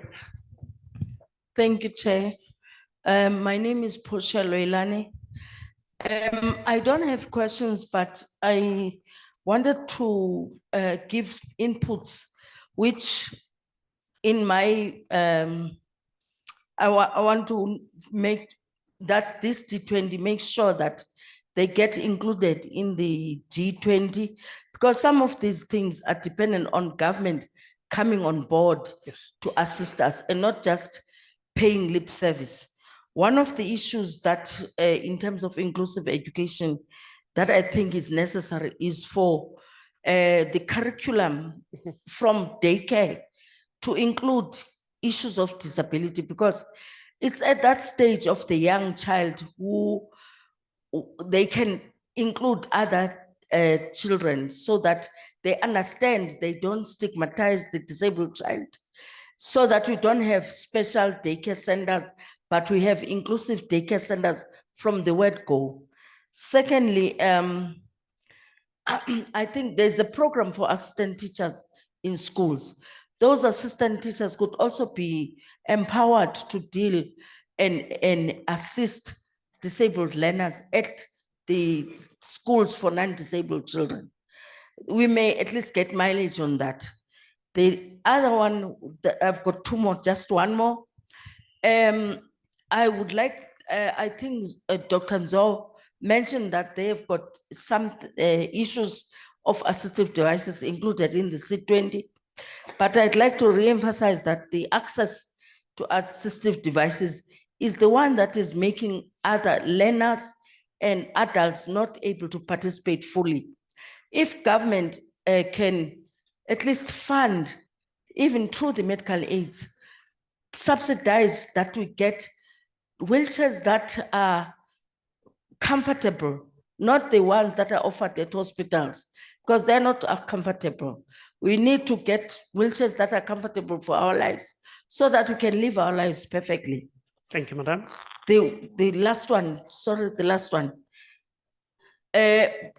Based on what Lubabalo has said, there are organizations of and for disabled people that are doing the work already. Government should fund those organizations and not create new platforms to do the work that is already being done. Thank you, Chair. Thank you so much. Yes, there was a gentleman, I think, next to the lady in red jacket.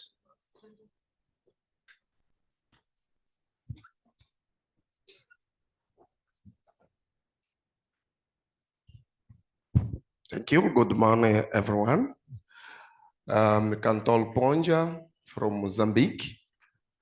I have two questions. I hear very well talking about that we have a bad quality of education, employment, health for persons with disabilities. So my question is how we can make the government to implement the commitments, the policies, and the CRPD that they have accepted to implement for persons with disability. Because when we go to the grassroots, we find persons with disability in extremely difficult to work, to participate, and to be part to the society. The second one is about the climate change that affect more persons with disabilities, and they don't have any information before, even after disasters, no supports. Because when we see people receiving support in those parts, many people are fighting, but persons with disability, they can't fight. Yes, They need to be supported. And the last one is about the data. When we can have exactly or really data for persons with disability and according to their need, so we can know what kind of support we can do that, because many countries, the data from the government are not really. Thank you. Thank you so much, sir. May I be allowed to give colleagues here to respond to these questions? And then we have 3 minutes to wrap up. I will allow maybe 1 or 2 questions from this side. I can see you, sir. I can see you, sir. But first of all, let me allow Lungi, over to you, sir. The mic. Thank you. Thank you, Prof. Allow me to stand because they are vugelwa. When people raise important issues, you know, the question that is directed to me is from Pekani.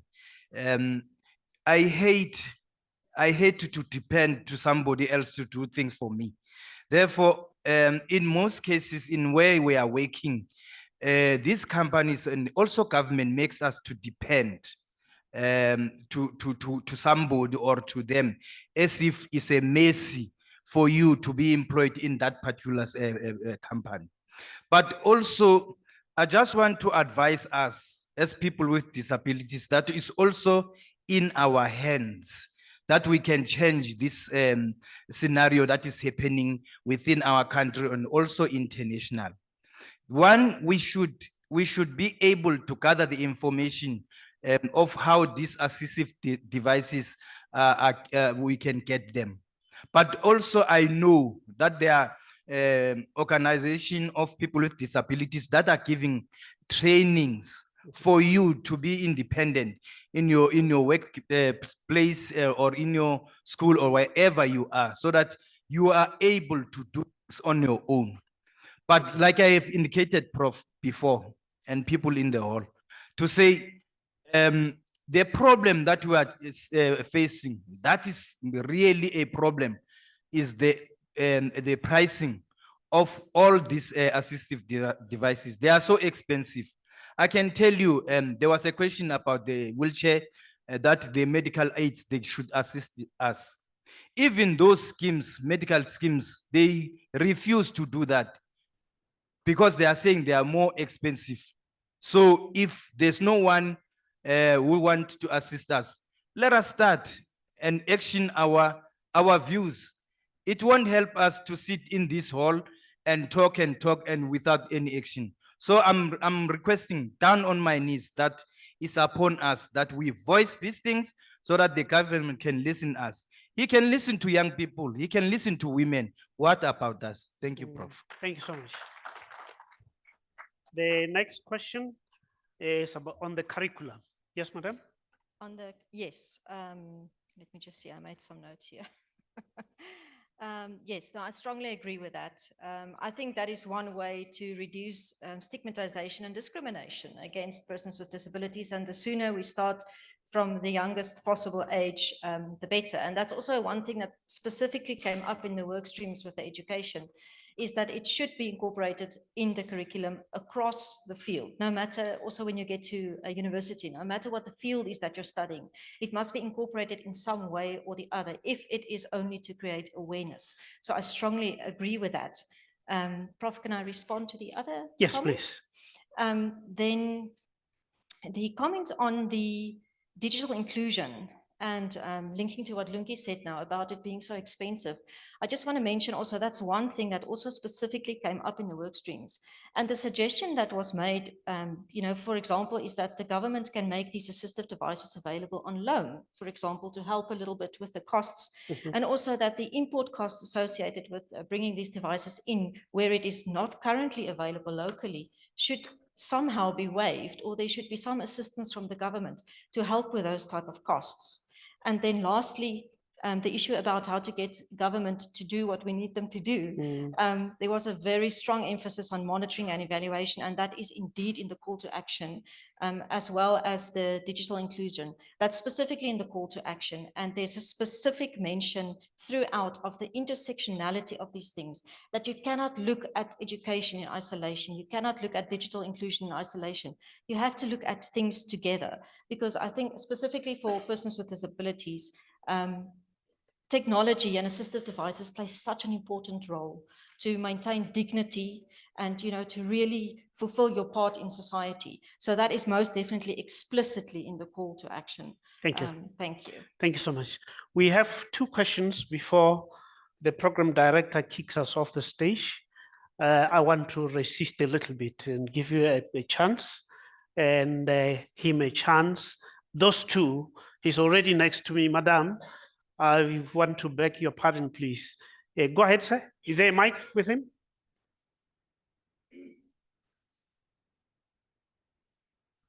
Very succinctly, my brother. No? For sure. Thank Hi, you. everyone. My name is Sandile Mkize from Quad Para Association and also Sky Robots, which is a robotics company. So just for background, I'm a software engineer and a pilot, first in the country with a spinal cord injury. And my question directly goes towards digital inclusion. We talk about things about the fourth industrial revolution. I actually happen to work in that space. The job markets are changing, the needs and skills within that space is changing. My question to the panel is, how do we, number one, ensure that education that we speak about and digital inclusion is actually not lagging behind, as the skills I think that are currently being provided for are not useful in this particular space. And on top of that, when my brother mentioned AI and all of these automations, this is also not only changing what skills are needed, but also how people will be learning. How do we also stop institutions that have taken advantage of the disabled community in training these spaces? Because I would argue, if money was given directly to the disabled community, they would have done a lot better than the money that has been stolen from these programs. Thank you. All right. The second one there, the last one. Thank you, Program Director. I've got an advice. Yeah, I'm involved in the Department of the Education Center. Sector. I'm an SGP teacher. We've got a mainstream education that is just embarked now in our system, where public schools also include special needs children. Yeah, but the teachers are not been trained to teach those learners. And also we've got a challenge of the enrollment with the Department of Education. Once the school does not meet a number of enrollment, maybe from 135 and below, that school is not being empowered by the Department of Education. So instead they reduce the teachers, they redeploy the teachers. In my school, we only got 3 teachers. One teacher which teaches grade 4 to grade 7. You can imagine the subjects that are there. And we've got also 2 teachers from the Wind up, sir, please. Okay. We've got 2 teachers from the foundation. Yeah, they are teaching from the foundation. Yeah, those teachers, they only teach the foundation. There's only 1 teacher for the Anderson. So instead of employing other teachers, and also there are those learners that are in special need. Who's going to teach those learners? So that's why I'm saying the departments need to employ people who are being capacitated, like in terms of special needs training. Thank you. And also to the mobile devices. We've got, I'm also involved in the Science Expo from ESCOM, Science Expo for Young Scientists.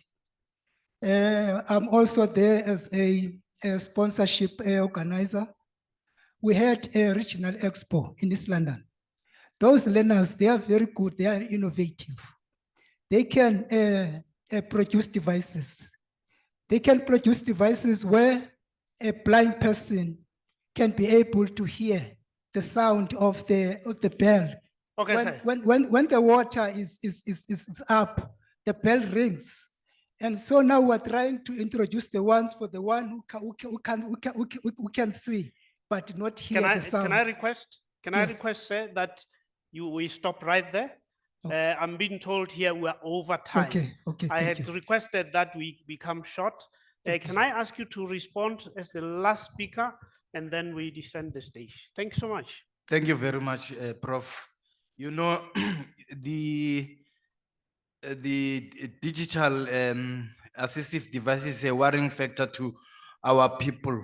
But then I know that there are other institutions that are taking advantage of that, of training people, and then they give them a very poor training, like the question. Also, it's upon us, guys. It's really upon us that we apply for those funds. Yeah, we've got CIFA in the government, we've got the GAP, we've got all these things. Like I indicated, sometimes you become impatient because there are many things, red tape, that are surrounded in those institutions that are supposed to fund us. But also the fragmented part that we are as people with disabilities, it doesn't assist us. If we can be united and look for this fund, I'm telling you today, will be funded, all of us, and will be able to compete digitally with other countries. Thank you. Thank you, sir. Ladies and gentlemen, thank you for your patience. Where's the program director? Over to you, sir. I think we'll stop here with our first panel on Pillar 1. And we would like to thank you very much and apologize that we can't take more questions apart from now. Thank you so much. Thank you, good colleagues. And again, I am probably the least loved person in this room when it comes to time, but we do need to respect the other panels coming through. So on that wonderful note,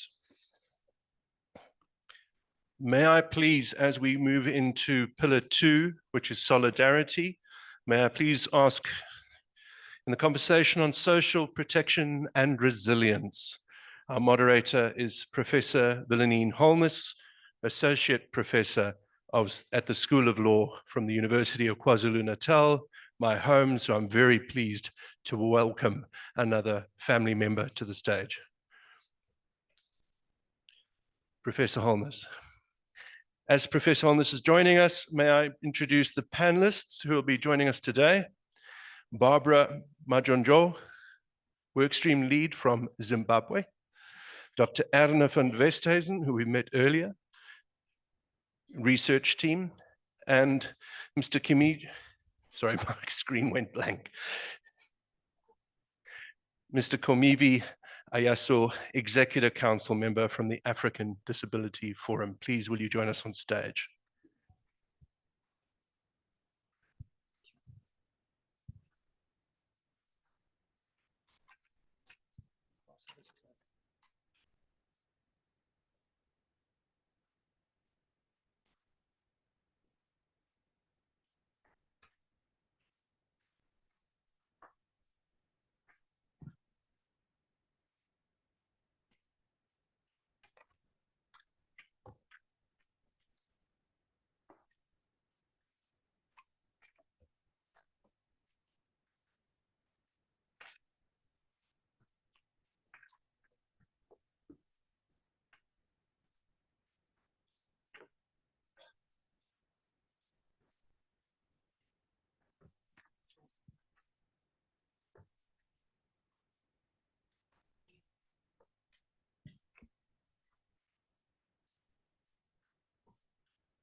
Sanbonani, Mweni Dumelang, goeiemorgen, good morning, Jumbo, hola.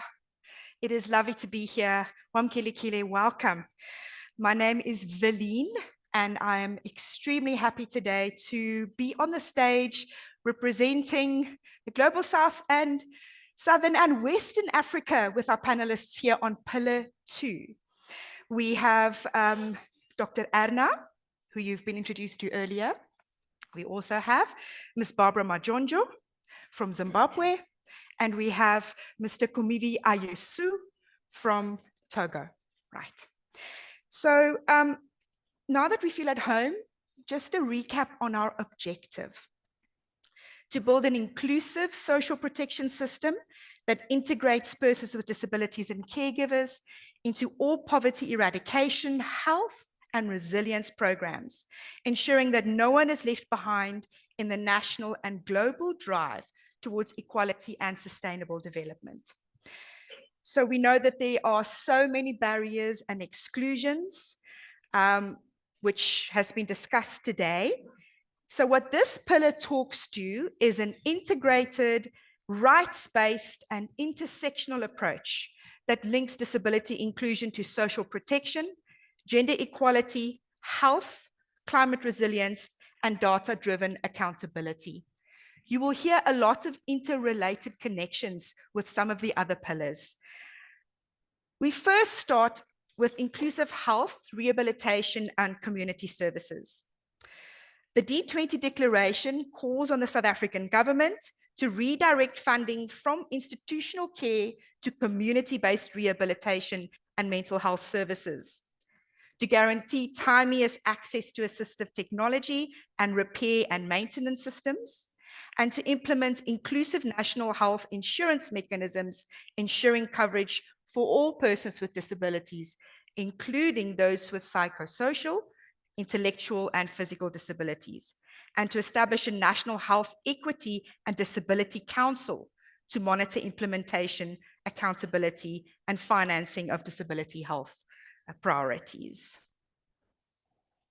So, this priority area resonated with many of our working groups as gaps in services and funding perpetuate the violations of rights to health, habilitation and rehabilitation, and living independently and in the community. So our first question goes to Komivi. As we know, community-based rehabilitation is perennially underfunded and spatially inequitable. When you look at how the call for deinstitutionalization and community-based provision and funding has been addressed in practice, what approaches have shifted outcomes for persons with disabilities, and what challenges do we keep seeing and keeps repeating those patterns of disadvantage? Thank you.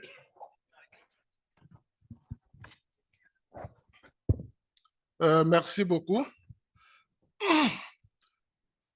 Je permets aux gens de pouvoir changer leur channel parce que moi, je vais être avec une langue française. Et donc, vous changez vos channels pour pouvoir me suivre. La réadaptation à base communautaire est une approche qui permet quand même de pouvoir, à moindre coût, atteindre les personnes handicapées où qu'elles soient et quels sont les besoins spécifiques et quelle peut être la contribution de la communauté à la réadaptation de ces personnes. L'approche adoptée souvent dans les pays francophones de l'Afrique de l'Ouest, c'est d'avoir un programme national de réadaptation à base communautaire.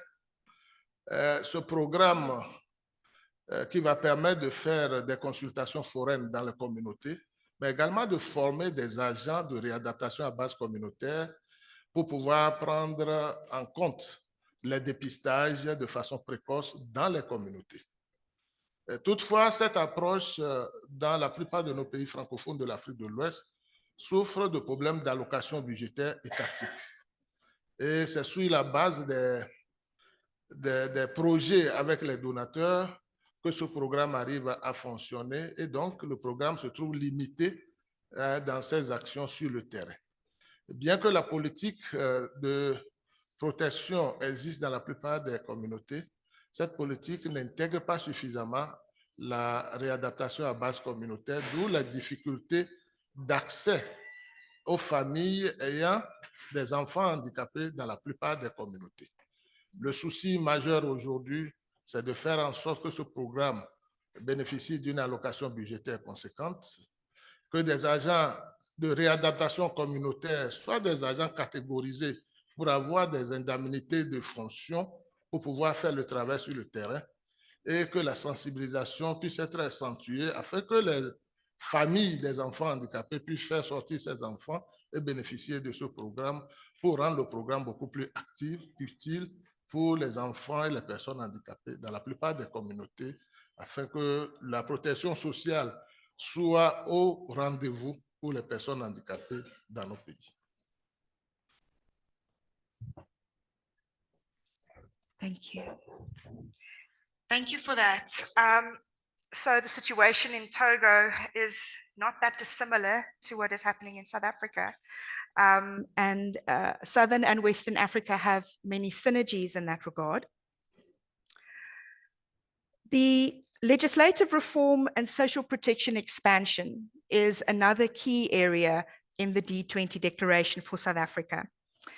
Recall that the scale of exclusion of persons with disabilities from many spheres remain obscured by a lack of disability disaggregated data. That's a recurring theme today. Poor national capacity to identify persons with disabilities and their needs, whether to link them with care and support, or to access disability, or to link them with social protection benefits, continue to mar this access to services. And implementation of social protection programming for persons with disabilities has been slow, inconsistent, and inadequate. So the social protection expansion is taken head on. We require integrating disability-specific budget tagging and accessible registration systems to simplify enrollments and eligibility processes. But in this process, when we want meaningfully this implementation to be an accountable process, we recognize that only about 17 African countries have disability-specific legislation. and not all of those comply with the United Nations Convention on the Rights of Persons with Disabilities or the Africa Disability Protocol. And South Africa is still in that law reform process. The D20 declaration calls on us to fast track this bill and to embed enforceable disability, inclusion, and reasonable accommodation provisions in this bill. So I want to come back for the second question to Komivi and to ask what gaps in relation to social protection has made it so important in Togo and in West Africa to have disability-specific legislation.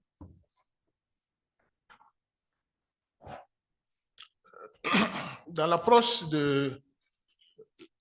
du Togo, nous travaillons, nous les organisations de personnes handicapées, sur une approche à double piste. La première piste concerne la législation spécifique aux personnes handicapées. Et les résultats obtenus à cet effet, c'est la loi sur la protection sociale des personnes handicapées adoptée en 2004. Avec la ratification de la Convention relative aux droits des personnes handicapées et l'entrée en vigueur du protocole africain sur le handicap, cette loi est en cours de révision avec la mise en place d'un comité interministériel incluant les organisations de personnes handicapées. La deuxième approche, qui est la deuxième piste, c'est l'inclusion des personnes handicapées dans les politiques et mécanismes existants. Et à ce regard, le résultat obtenu, c'est la prise en compte des personnes handicapées dans la loi sur la couverture santé universelle qui est devenue obligatoire depuis 2024. Et cette loi sur la couverture universelle a deux aspects.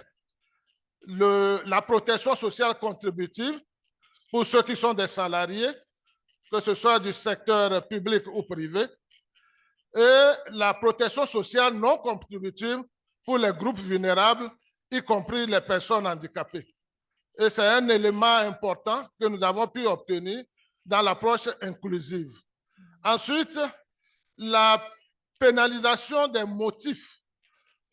Donc, dans le code pénal togolais, le nouveau code pénal togolais, le handicap est pris en compte dans le motif des actes qui peuvent être considérés comme des discriminations, dont le handicap figure proprement avec les sanctions qui suivent.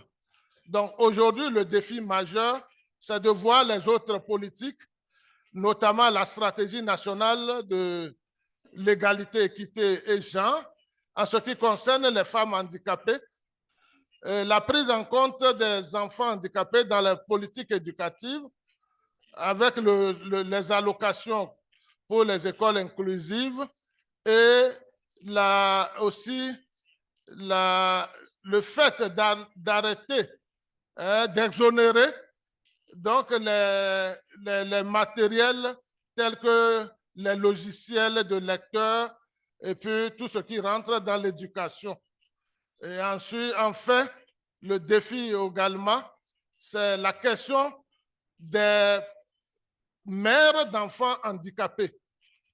Comment pouvoir les soutenir, parce que la plupart du temps, les enfants handicapés, dès qu'ils naissent, créent les divorces dans les familles et il faut mettre en place une protection sociale qui intègre également les mères d'enfants handicapés.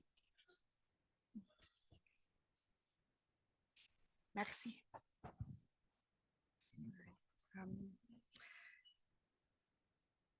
So I'd like to now go to you, Barbara. When we just take a half step back to community-based rehabilitation, we have a little bit more of an understanding of the situation in Togo, but in Zimbabwe, I know that community-based rehabilitation is something that you are very much optimistic to share with us today, particularly in relation to plugging those gaps that some of our colleagues spoke about earlier. the continuing barriers in access to assistive devices. It's here in front of you. Thank you. Thank you very much, Chair.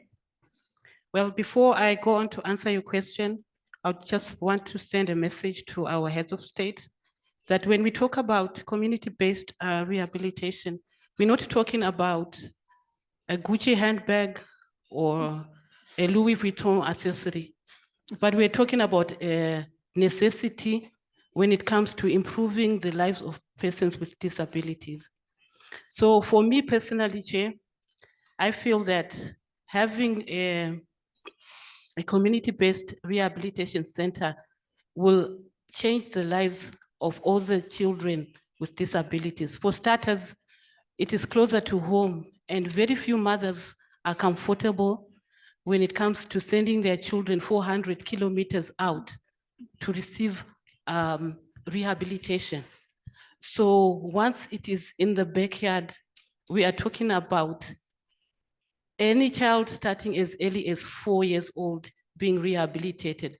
They don't have to wait until they are magogo like me to have rehabilitation in their lives. We're also talking about introducing the mothers, the caregivers of the children, rehabilitation knowledge when it comes to taking their children there. We're talking about them involving organizations of persons with disabilities, because there's no way they can structure a proper rehabilitation center without working with lived experiences. We know what has worked and we know what never works. So when it comes to structuring these ones, I would love our governments to work hand in hand with organizations of persons with disabilities. And when they signed the CRPD, I'm sure they read the Article 26. And by signing, it means they understood what it was asking them to do. And soon after the CRPD, there's the African Disability Protocol, Article 18. And it digs deeper into having community-based rehabilitation centers.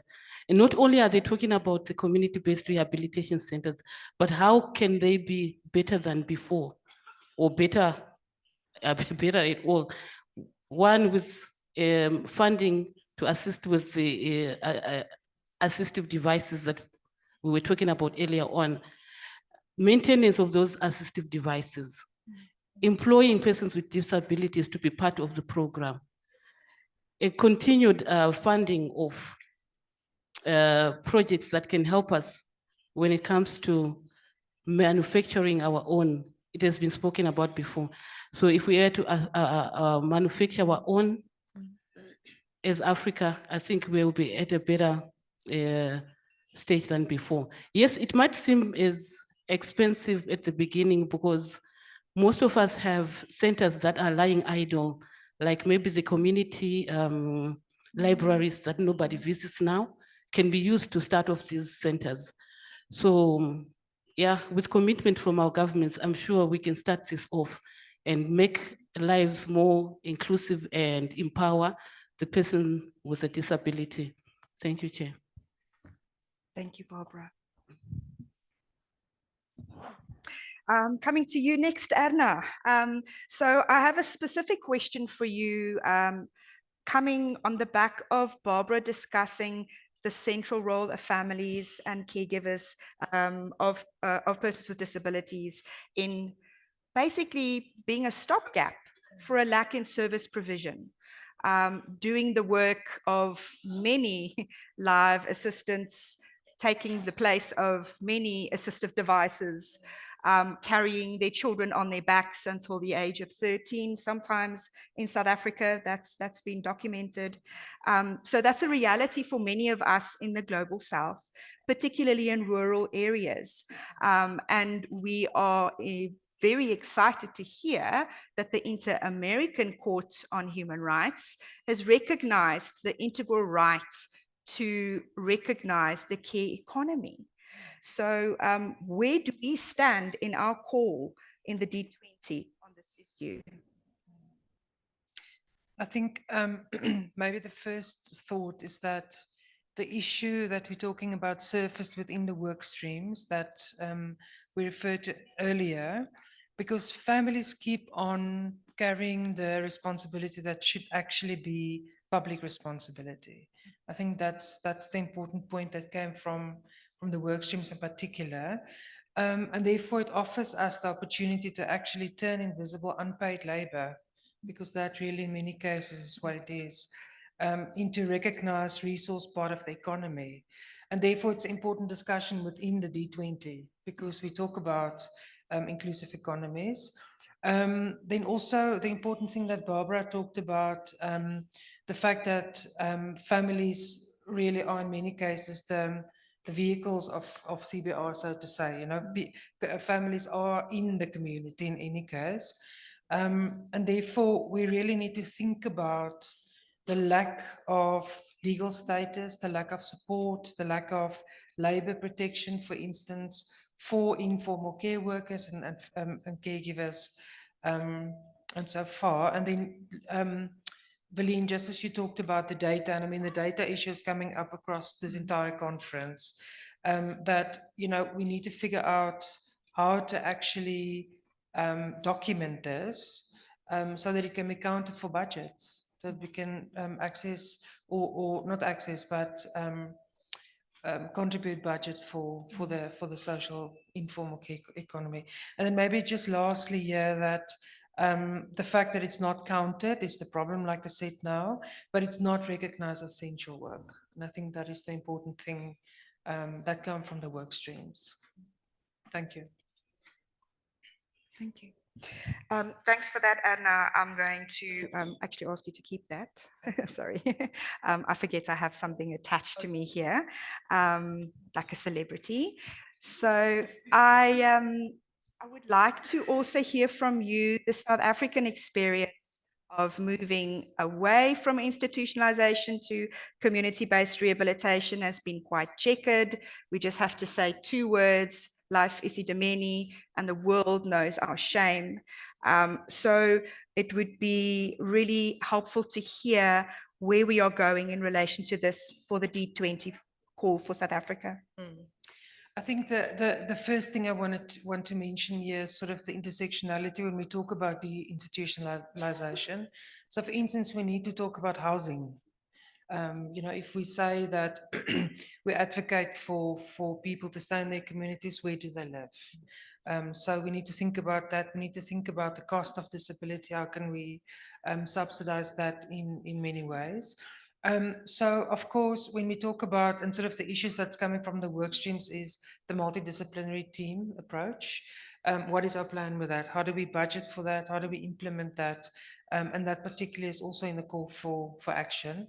So earlier, for instance, when we talk about education, we immediately think about teachers, but for instance, what about social workers? What about therapists, OTs, etc.? So when we talk about the institutionalization, we're not just talking about quote unquote, but getting people out of a building. It's also how do we, you know, invite them and include them in the alternative, whatever that might be. Thank you. Thanks for that, Adna. Then our last stop before we open for questions from the floor is looking a little bit deeper into disability employment and an enterprise fund, which is a key recommendation coming from the D20 declaration. So we know that employment is a matter of both social justice and economic necessity for persons with disabilities. And we are asking for a combination of targets in public employment programs with seed capital, mentorship, and microfinance for youth and women with disabilities, including through disability-owned cooperatives and small and medium enterprises to ensure equitable access to economic participation. So reflecting on the working groups that we have had over the last year or so, and your own examples in Togo and in Zimbabwe, I would like to find out from those examples and your knowledge, what patterns are we seeing? What has been working in relation to employment of persons with disabilities in your country? And what do we still need to do to fix the gaps that remain? Can I hand over to you, Barbara? Barbara? Thank you, Barbara. when it comes to inclusive workplace and opportunities for persons with disabilities to find jobs, what the government has established is to ask all government enterprises to have a certain percentage set aside for persons with disabilities. And what we are hoping to be done in the future is to give an incentive to even the privately owned companies that if they employ a person with a disability, maybe they can have a tax exemption or something, I don't know, but just to give them an incentive to increase the number of persons with disabilities. Because now we're trying to move away from standing in the streets with a plate begging for coins from people passing by into more empowered individuals and living a fuller life that one would wish for, a life with dignity. So if we can have our governments totally implementing these, well, the policies, I think they are there, I don't remember whether they have been implemented yet or not, but if they can make them into law that no, you have to employ, a company has to employ a certain number of persons with disabilities. So all this can ease on the social welfare, what do you call this? Social welfare grants that people ask for and sometimes not get. So, Thank you. Thank you, Barbara. Komivi, would you like to share with us on that? Merci beaucoup, modératrice. Je pense qu'aujourd'hui, nous pouvons nous réjouir en tant que personnes handicapées de l'évolution qu'on a eue, la progression dans les actes concrets à travers le plaidoyer des organisations de personnes handicapées. Et de plus en plus, il y a une prise de conscience des autorités publiques pour l'inclusion des personnes handicapées, surtout en encourageant le secteur privé à adapter les postes de travail et à bénéficier de mesures incitatives comme les allocations de taxes à payer, la diminution des taxes.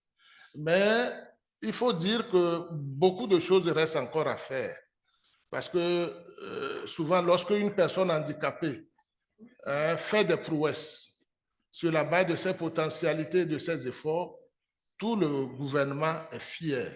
Et on en parle parce que c'est un citoyen. Dans cette logique-là, il devient un vrai citoyen et tout le monde est fier. Mais lorsqu'il y a une misère qui s'abat par faute d'action des autorités, personne n'en parle et personne ne veut reconnaître son tort. Or, nous devons aller dans le sens d'une responsabilité partagée pour que les autorités, tous les acteurs se mettent ensemble pour faire progresser les droits des personnes handicapées. C'est extrêmement important pour nous, pas se réjouir seulement des victoires, mais également reconnaître qu'on a une forte responsabilité à jouer si on veut faire évoluer les droits des personnes handicapées pour que les personnes handicapées retrouvent leur dignité et soient des citoyens à part entière. Merci. Merci beaucoup. All right, so we have come to the end of the first set of our questions and we are also mindful of time.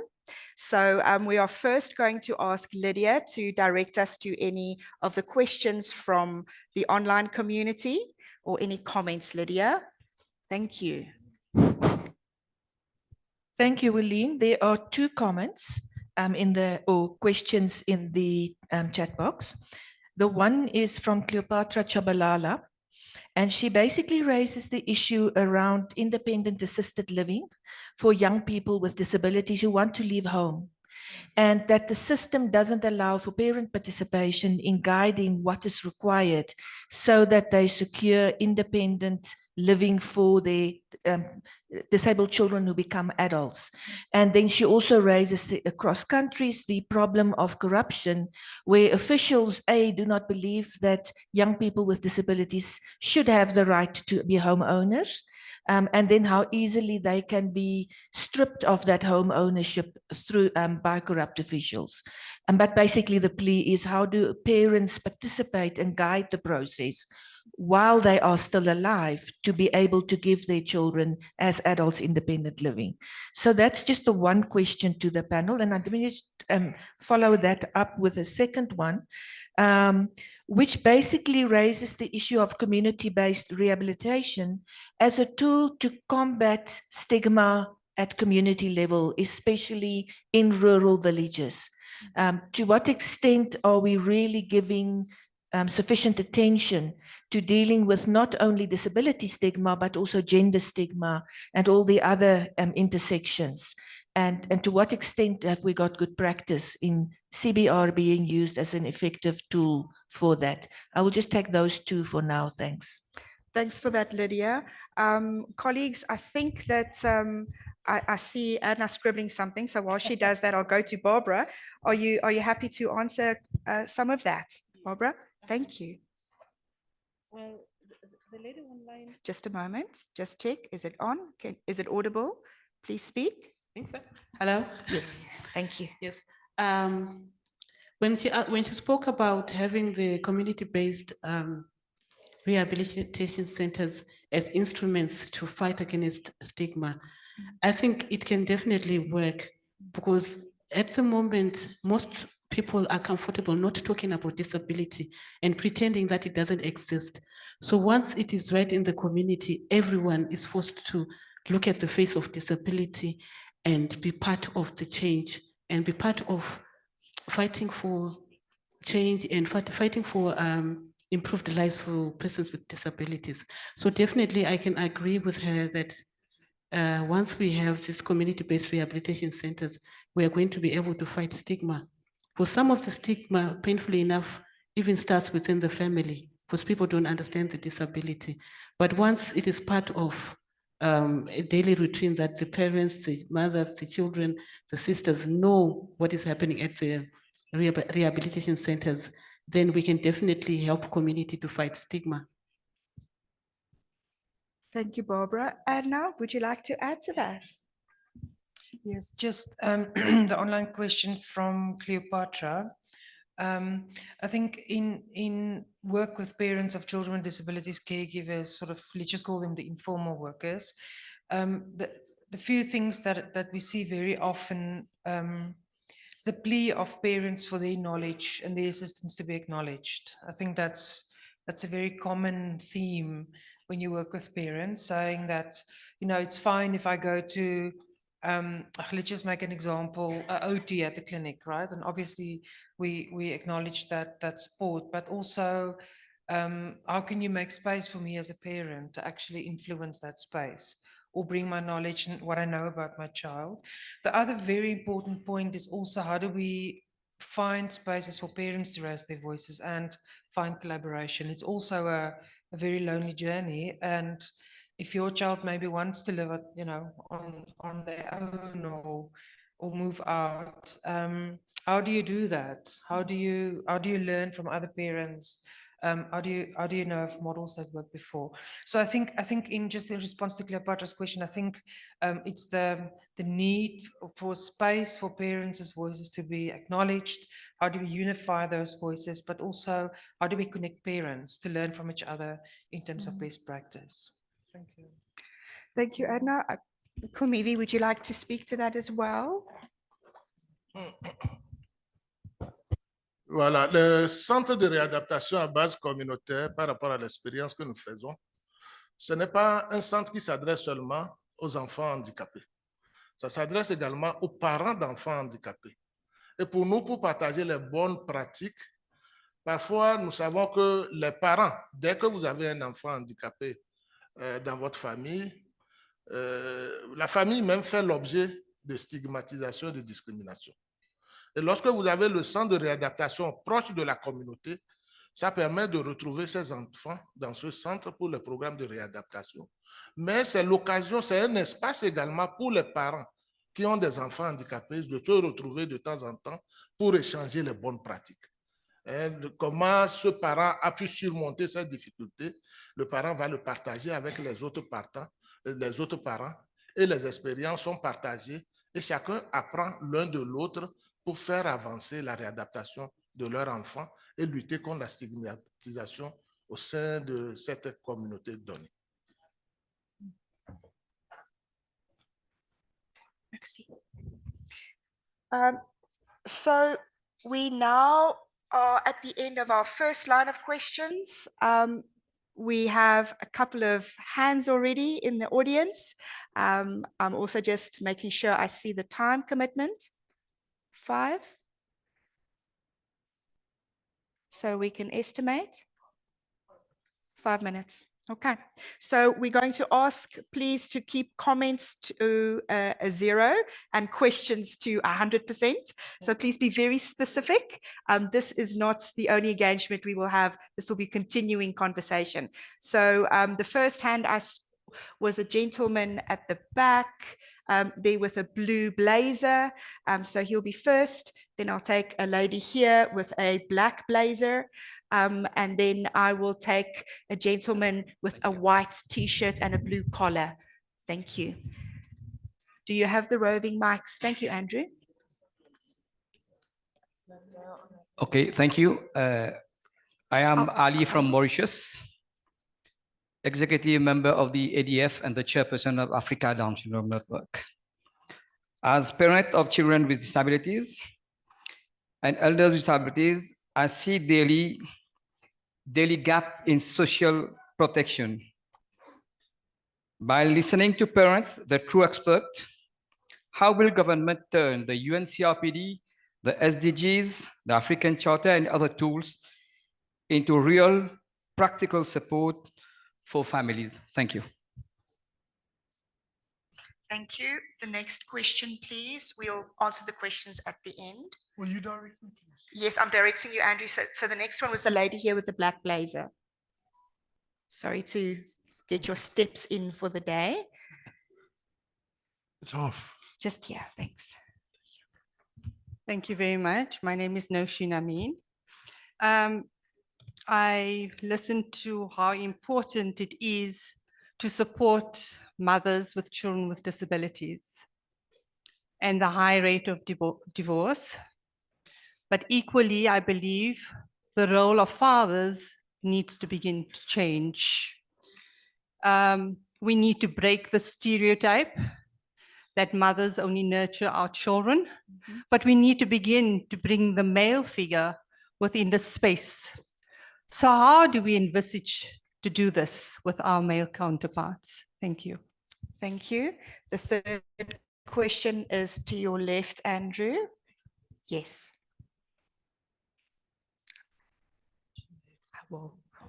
Thank you. My name is Patrick Chia from Disabled People South Africa. I want to appreciate the submissions that are made, but again, I don't know whether it has never come to light. There are I've got 3 questions. And may I ask you for one of them, please? It's going to be one. It's not going to Great, take time. excellent. Thank you. The social protection and on resilience, we look at the theme that government contributes towards providing some subsidies to institutions that are doing protective workshop or community-based rehabilitations.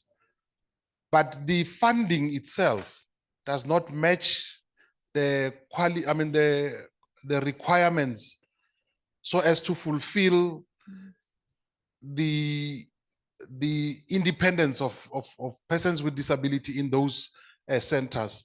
Again, due to lack of funding, we still have multitudes of people that would wish to be in community rehabilitation centers, but because of the little funding that the institutions have, that creates now a backlog, and these poor souls find themselves within society wherein they are becoming stigmatized and traumatized. And that in itself leads to this question where we're saying, where do we bring in the male person? Because it mostly the vulnerable when it comes to community rehabilitation centers is that you'd find more women are the ones that shows vulnerability than males, even if we're saying we are disabled, all of us. But the fact is females are getting double, trauma when it comes to that. Thank you. Thank you for that. So I think we're going to combine the response in relation to the issue of the intersection of gender here with the care economy. And Barbara, you'd already indicated to me you wanted the first question. But before we get our panel to answer, we have this burning wish from the left-hand side of the room to be acknowledged. So I'll open up to one more question. And well done for advocating so vociferously. There's one more question, please, Andrew. To the gentleman here with the Prince shirt. Thank you. Good morning, everyone. Thank you for trying by all means that you treat us equal. My name is Sandy Lenene. I'm a disability activist and a business person. I want to express my disappointment that the Minister of Women, Youth and Persons with Disability did not spend the day with us. It's always like that when it's events like this, they come and deliver the speech, then they apologize and leave. Then when comes Uguti, they must go to Parliament and submit our problems. They are not submitting because they don't sit with us. I'm also disappointed that the speech was silent on the current crisis of budget cuts affecting special schools. We know that as persons with disability, we're being discriminated since apartheid and even now. So to see our leaders being quiet like this, while we are facing a crisis of education, while we know that if you are not educated, it's difficult to get employment and to be recognized in the society. But the same government that we are voting for is cutting the budget. The only hope that we have to have a better life. Now it's up to us as the organizations. I like to tell you that South Africa has a strong disability policies, but the implementation remains weak. There is no real political will to fast-track disability issues. And this will not change until persons with disability have a genuine political power. We need to sit in the table where decisions are made. Unfortunately, OPDs, they are the support structure. We're sitting here with a supporting structure. You guys are doing a wonderful job. And some of you, because of time, you end up not achieving what you want to achieve. The only barrier here is the political will. The strategies you've got, they are nice. Whatever you are saying here, I don't even want to talk about it because I know I trust you guys. But we will talk and talk and talk until we have a political power. This will change. Thank you, Thank Mr. you. Nene. Thank you. All right, so it is my unenviable task to wrap up. So I'm going to give Barbara one opportunity to answer because she had quite she had that glint in her face that said, I have a light bulb moment.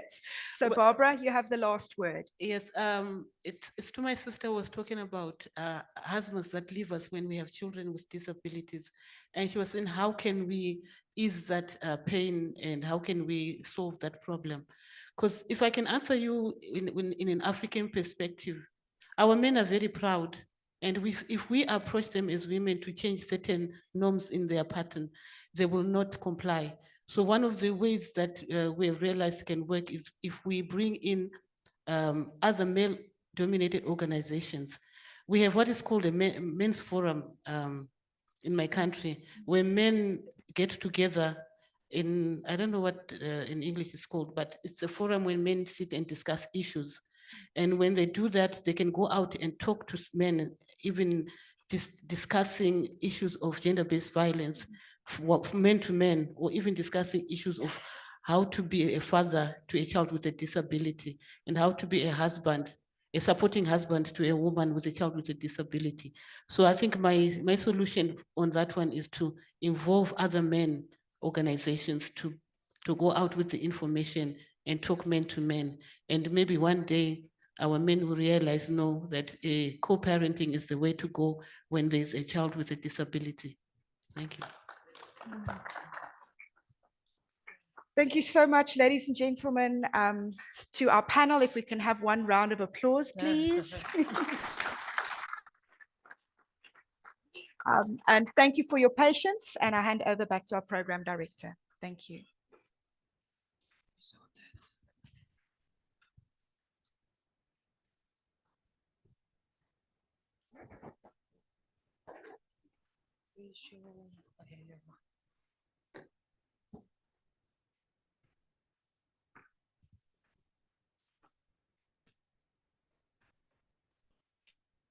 Thank you so much to our panelists and to Prof for moderating.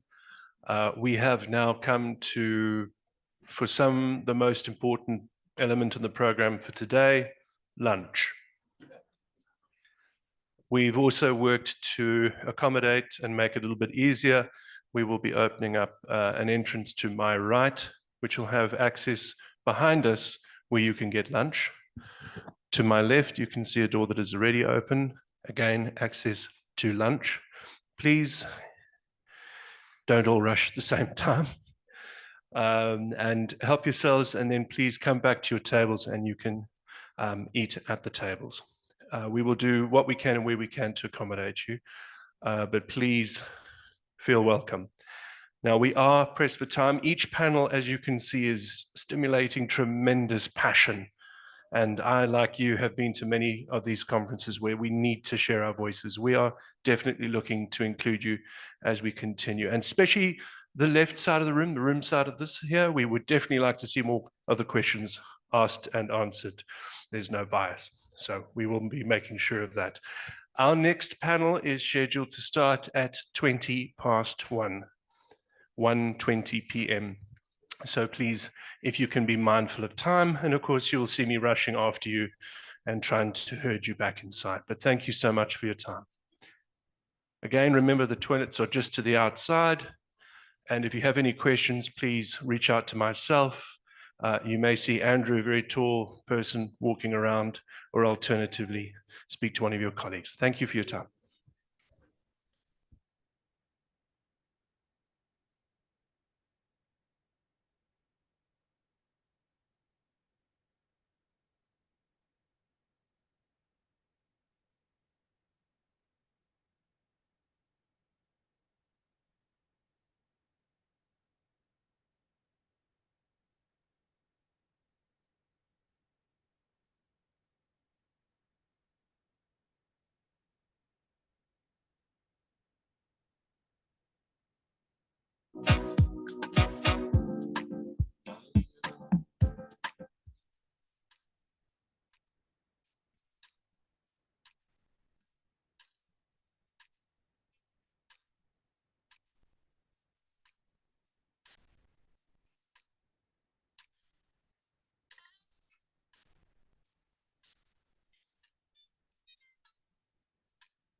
Good colleagues, good people. I hope you've had a wonderful lunch. I'm afraid all good things need to at least be paused as we prepare for our next panel. Please could I ask for our moderator, Ms. Lutando Kekana, to come through. She needs to get mic'd up, and then we will be calling our panelists, Dr. Siva Mudli, Teboho Lehasa, and Mateboho Victoria. We look forward to seeing you very shortly. Thank you.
Hi. Hi.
Right, good colleagues, we are about 8 minutes into the session. Please, may I ask that we focus now on pillar 3, sustainability, climate, energy, tourism, and inclusive economies. Our moderator today is Lutando Kekana, a communication specialist, an advocate for people with disabilities, a motivational speaker, a poet, and an all-round creative, someone very close to my heart. And our panelists, we have Dr. Siva Mudli, Disability-20 Research Team, Teboho Lahasa, Head of Training and Economic Empowerment Programs at Blind SA, and Mateboho Victoria, excuse me, leads the Voice Out Deaf Cooperative, creating job opportunities in agriculture for the deaf community whilst championing empowerment and inclusion. You are all very welcome.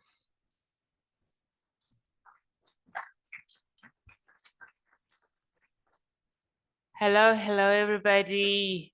We got the graveyard shift. I hope we can still steer this ship and get to the end of the panel with everybody still awake. As said, my name is Lutando Kekana, and I'm honored to be part of this pivotal conversation under the D20 South Africa banner, a space where disability inclusion meets climate resilience, energy justice, and economic transformation. As we gather here, we are not just discussing sustainability, rather we are redefining it, because a green future that excludes persons with disabilities isn't sustainable at all, rather it's incomplete. So this panel is rooted in the D20's third pillar of embedding accessibility, OPD leadership, and inclusive design across climate, energy, tourism, and economic systems. Today's conversation is about action, how we move from policy to practice, from intention to impact. So as our lovely MC has said and has introduced our panels, before we start, I also want to give them an opportunity to shortly reintroduce themselves. Maybe there's something that they're passionate about that was left out and they would like us to know about. So I'm going to start with you, Teboho, if you can, then take it away. Thank you so much, Noltando. As indicated, my name is Teboho Lehasa. I am currently the HOD for Training and Economic Empowerment at Blind SA. Thank you. Great, thank you. And Mateboho, if you may take the mic and introduce yourself the way that you want us to see you, how you want us to know you.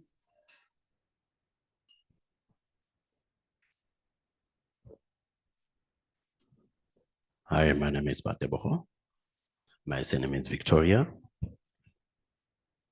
My company name is called Voice Out Deaf. I'm a director of the company Voice Out Deaf.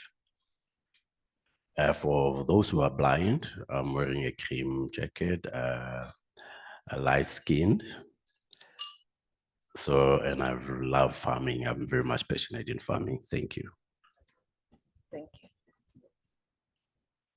And Dr. Siva,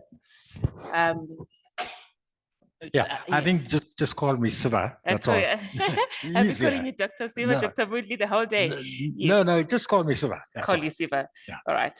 I love this. I think the audience is so familiar with 4-letter words. My name is also has 4 letters, so yeah. Great. And how would you like us to know you?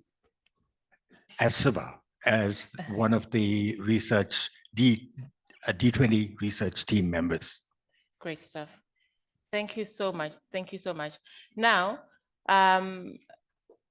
sitting here with you as the change makers, your work spans across education, tourism, and agricultural innovation. So, Dr. Siva, I'm going to start with you. How can South Africa's green skills and sustainability curricula be structured to embed sustainability inclusion from the outset, especially when we're looking at the CETAs, also the universities maybe, and the TVET College? Yeah, I think it's very important for us to start right at the beginning, even at the early ages where children come into school for the first time, introduce them to the sun, the concept of the sun, the concept of the wind, concept of water and how that can generate electricity, and of course, geothermal energy, which many people don't really worry about, but that's the heat underground, and we can actually harness that kind of energy underground. So if we introduce to them to these kind of concepts and say, how does the sun change from actually producing heat to producing electricity? And the same kind of thing, if we have these windmills, what do they actually do? And so you introduce these things very practically, not in theory. We don't want those textbooks right at the beginning. We want them to experience firsthand. Only then should they be introduced to the formal lessons in class so that they understand based on the first-hand experience that they've got, not from vicarious experiences contained in textbooks. And even at higher education, I think this kind of reinforcement should go through.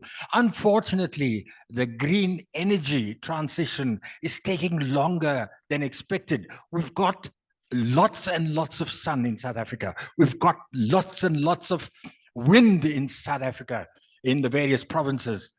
We know of the amount of water we've got and the hydroelectric power that it can generate into electricity. And yet, the transition is slow.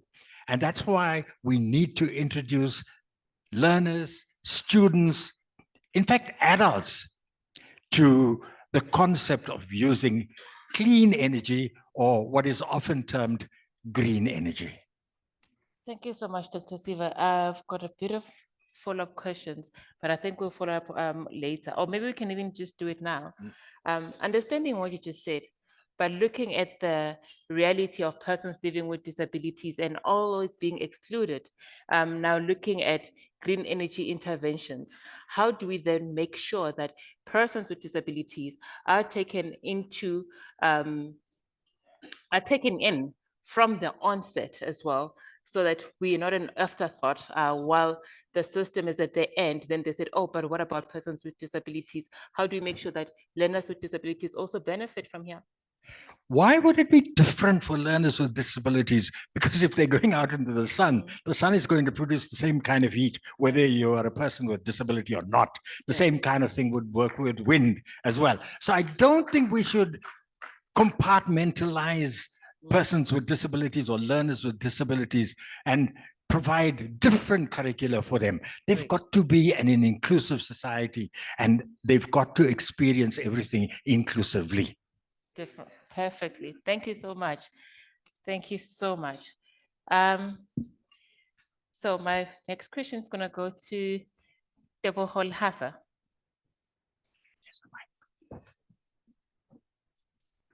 Great.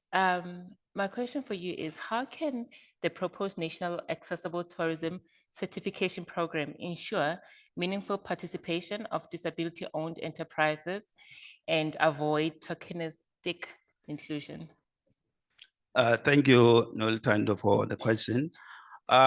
First of all, for this certificate to be genuinely inclusive, it must deliberately build disability-owned enterprises into every stage of its design and implementation. Now, earlier on, Dr. Anzo indicated that throughout the process of that has actually led us here, she felt that she was part of the process right from the beginning. The contributions she was making were being taken into consideration. She was part of the discussion. She made decisions. Now, those are the kind of systems that we are talking about. So when we are talking about being genuinely inclusive, we are talking about being co-creators in the processes that are being formed, or the digital products that are being formed. So we are actually saying that people with disability must shape the standards for this certificate. They must also be part of, forming the assessments criteria should be formed by them, as well as the governance framework for this certificate. Right from the start, it shouldn't be something that will come on later on. And the other important element is also that meaningful participation requires targeted capacity building. Now, enterprises of persons with disability often struggle with resources such as the capital. They struggle with, they have limited networks. Now, these things should be taken into consideration and ensure that such enterprises are supported with capital so that they can be able to do the work that they should also be given opportunity to provide the services and the products that they offer. And earlier on as well, the minister indicated that the procurement process when it comes to the tendering and all that will be made easier for businesses that are owned by persons with disabilities. And these are some of the things that are required for this certificate to be a success in terms of inclusion. Thank you. Thank you so much. Thank you so much. Matebogo? For you, in agriculture, what policy shifts are needed to ensure that deaf and disabled farmers or farmers with disabilities have equitable access to climate adaptation finance and inclusive agricultural technology and market opportunities as well?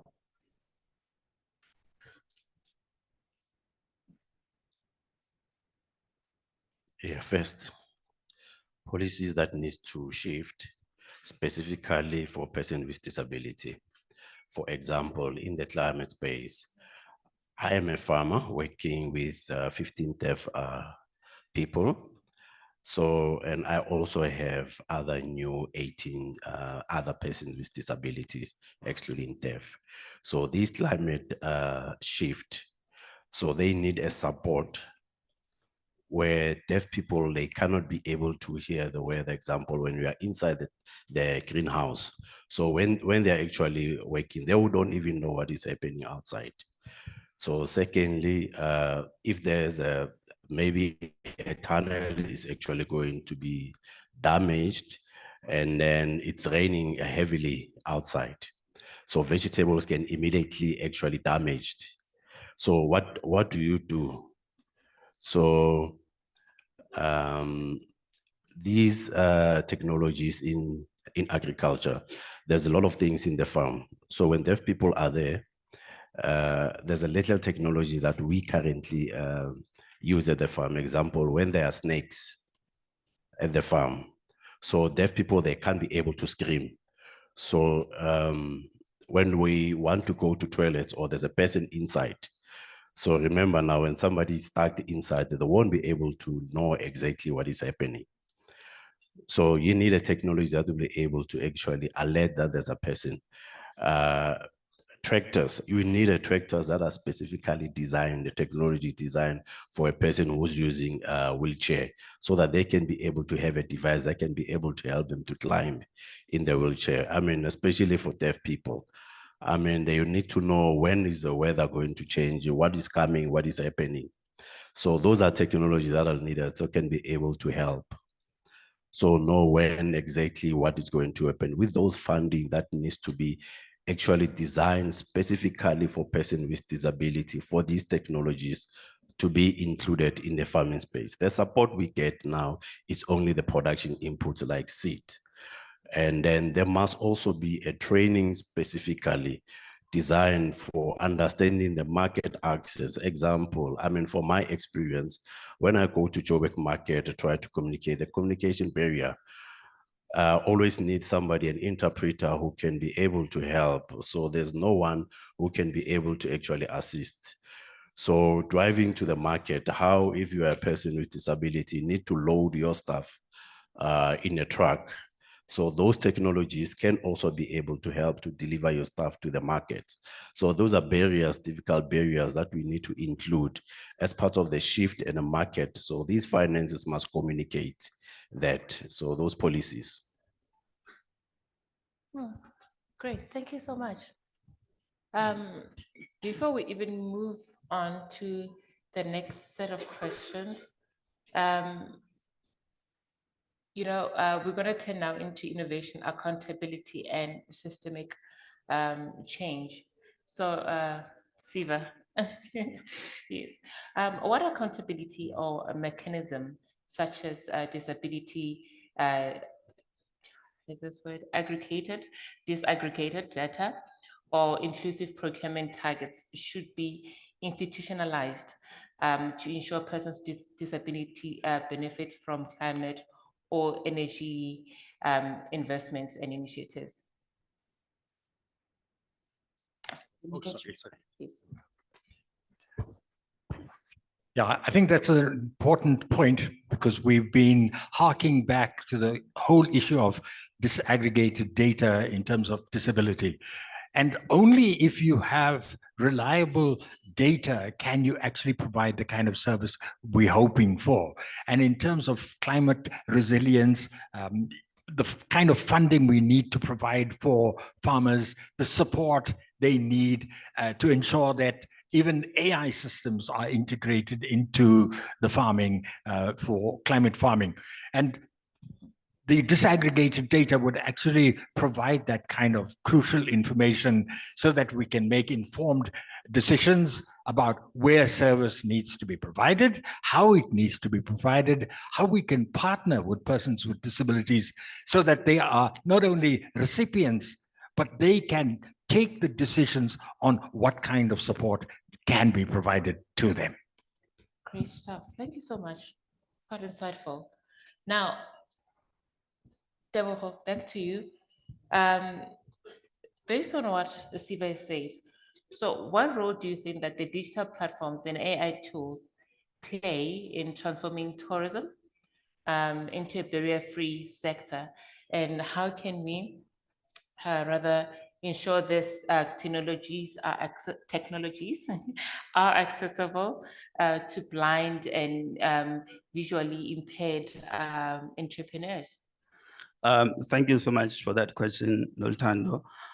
First of all, digital platforms open up equal market access in the sense that blind and partially sighted persons or entrepreneurs would be able to access online bookings, directory platforms, as well as e-commerce sites or tools, not necessarily being at the facility itself. They can access this anywhere, wherever they are. So that is one of the importance of making sure that this AI is accessible for persons with digital.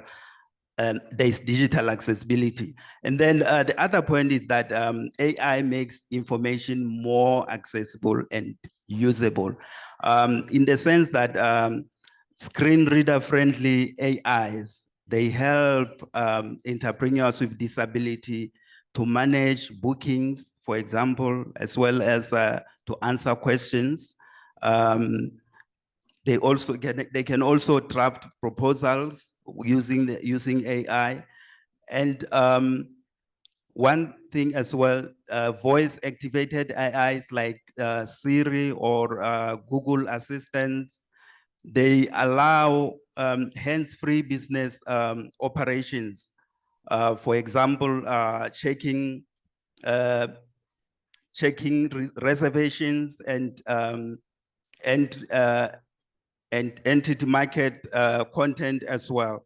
So it's very important that entrepreneurs with disabilities to have this access to digital tools, because then they can be able to, to do business like anyone else. And it is very important, especially for blind and partially sighted persons, that when these platforms or tools are being formed, right from the start, when they are being developed, people with disabilities should be included right there from the beginning, so that they can inform the designs, because they are the ones who are going to use this. And they should also be instrumental in testing these platforms, so that they, whatever issues that are experienced can be solved right from the beginning. Thank you. Just as a follow-up question, I'm just thinking now that wonderful to have AI and all of that, but how realistic is it in an African context, considering the price of a smartphone? It's a little bit, it could be affordable, but the one that is really user-friendly with disability inputs and stuff like that and outputs, could be quite pricey. So do you think that there is it realistic? I would think that that's where we also need to, to do more work, especially policymakers as well as governments, in the sense that they need to subsidize the assistive technology for persons with disability. Because when there is, when these systems are subsidized, then people with disability can be able to access them and purchase them. And you are correct that they are very pricey. And also, the type of device that you use will also determine the kind of work that you would be able to do. So it is important that these systems should be subsidized. Thank you. And Matebogo, before we close on this line of questions, how can disaster preparedness and early warning systems be redesigned to ensure deaf communities receive timely, accessible alerts, especially in rural and farming area?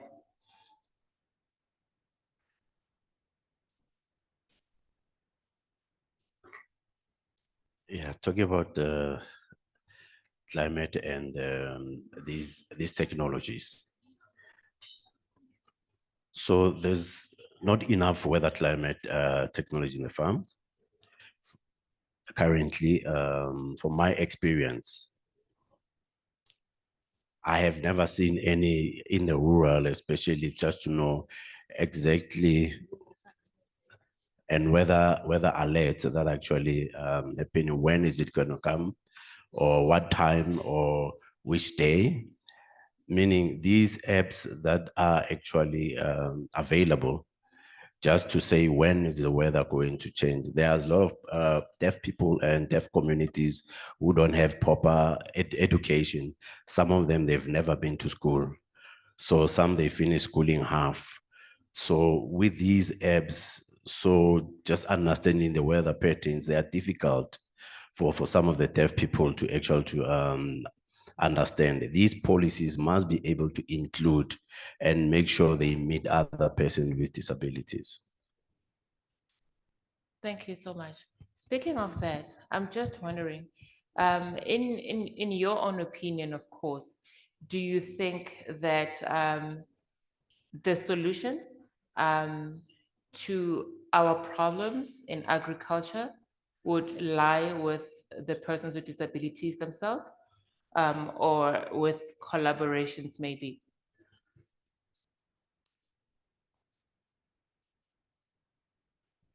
So these solutions lies with collaborations. So there are solutions that are specifically for persons with disabilities, but we also need to look at collaboration, new systems that can work together to solve both problems.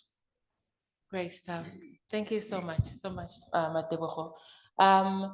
That will be the end of our one-on-one, but I'd like to open the panel, I mean, the floor, the questions to the floor, to our panels, of course. So if there are questions, and this will be the time for that.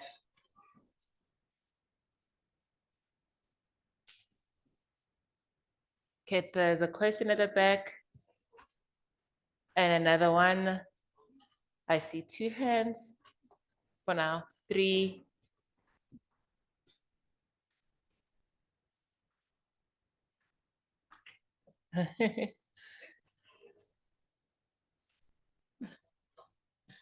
Okay, that's fine.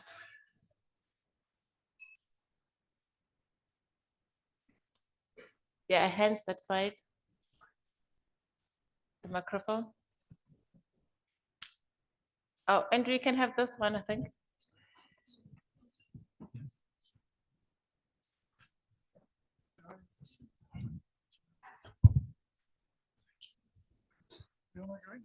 The way. That way.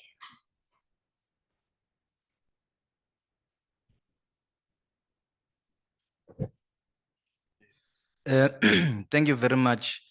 My question is on tourism. How would people with disability be encouraged to in tourism? One, it could be visiting or business wise in that area, because I think is the one that we are not entertaining it so much. Thank you very much.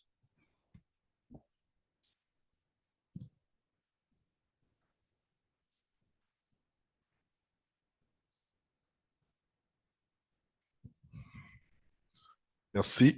Je suis Monsieur Olivier Indouma, ADF. Alors, moi, ce n'est pas en tant que tel une question, mais c'est beaucoup plus une contribution. On parle de statistiques depuis fort longtemps, mais nous savons tous que dans nos pays respectifs, tous les 10 ans, on a un recensement de la population et un recensement administratif. Or, pour régler ce problème une fois pour toutes, il faudrait justement que les organisations de personnes handicapées puissent avoir ou demander une motion spéciale dans cette fiche, ou à laquelle justement va être incorporé à l'intérieur de la fiche des points spécifiques au handicap par typologie de handicap. Et là, je crois que le problème des statistiques sera réglé une fois pour toutes. Merci. Oh my goodness.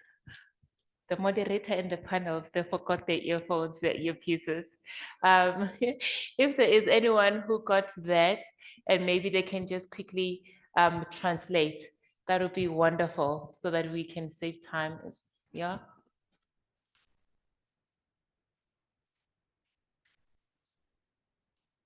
Okay, we'll get back to that one. Please take another question.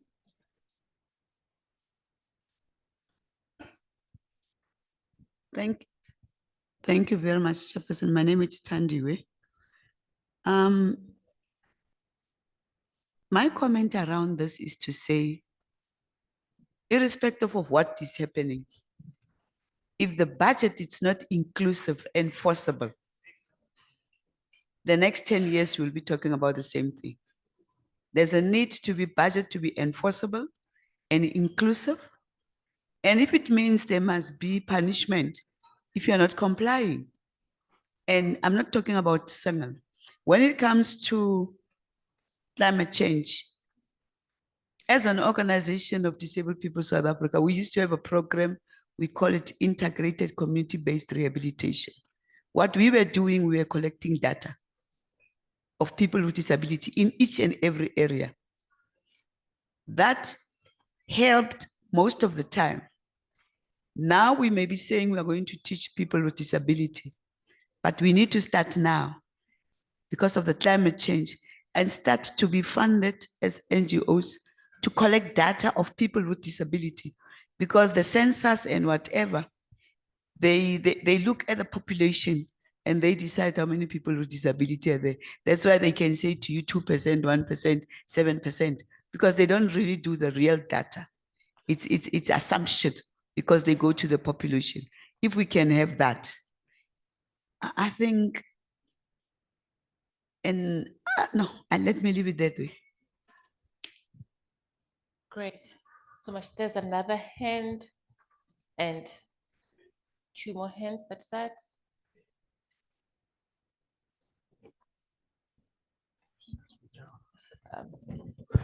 Let's just take the hands. Thank you, moderator.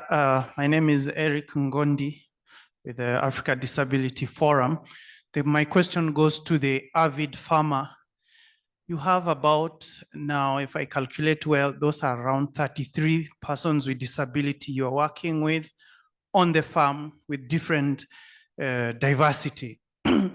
How can you encourage, a person without disabilities to really have persons with disability in their small businesses? Because most of the time they'll look at the cost, yeah? So in terms of provision of reasonable accommodation, in terms whether they have skills or not, how then can you encourage a person without disability with a business, growing business, and with the attitudinal barriers that are there to really hire persons with disability? What are some of the best examples can you give to inspire them carrying on that good work that you're doing? Thank you.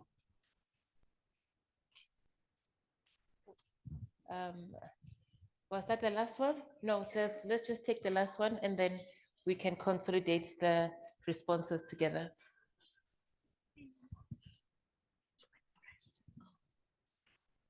Hi, everyone. My name is Onele. My question is on climate adaptation. How do we make sure that the information is accessible to people with disabilities, especially in the rural areas, as some of them might not have access into internet? And the second question is, are people with disability invited in spaces where policies are made of climate adaptation? Because we believe that there's nothing about us without us. You cannot make a policy about people with disabilities when they are not there, because they are the ones who are directly affected by the climate. Thank you. Great. Thank you so much. I think those are the questions. I'm tempted to actually ask the repeat of the question, because we did not get what was said. So if maybe we can have that repeated, and then I could have, please, someone bring the translator microphones, headphones for my panelists, so that they can be able to respond properly. But in the time while we're waiting for the headphones,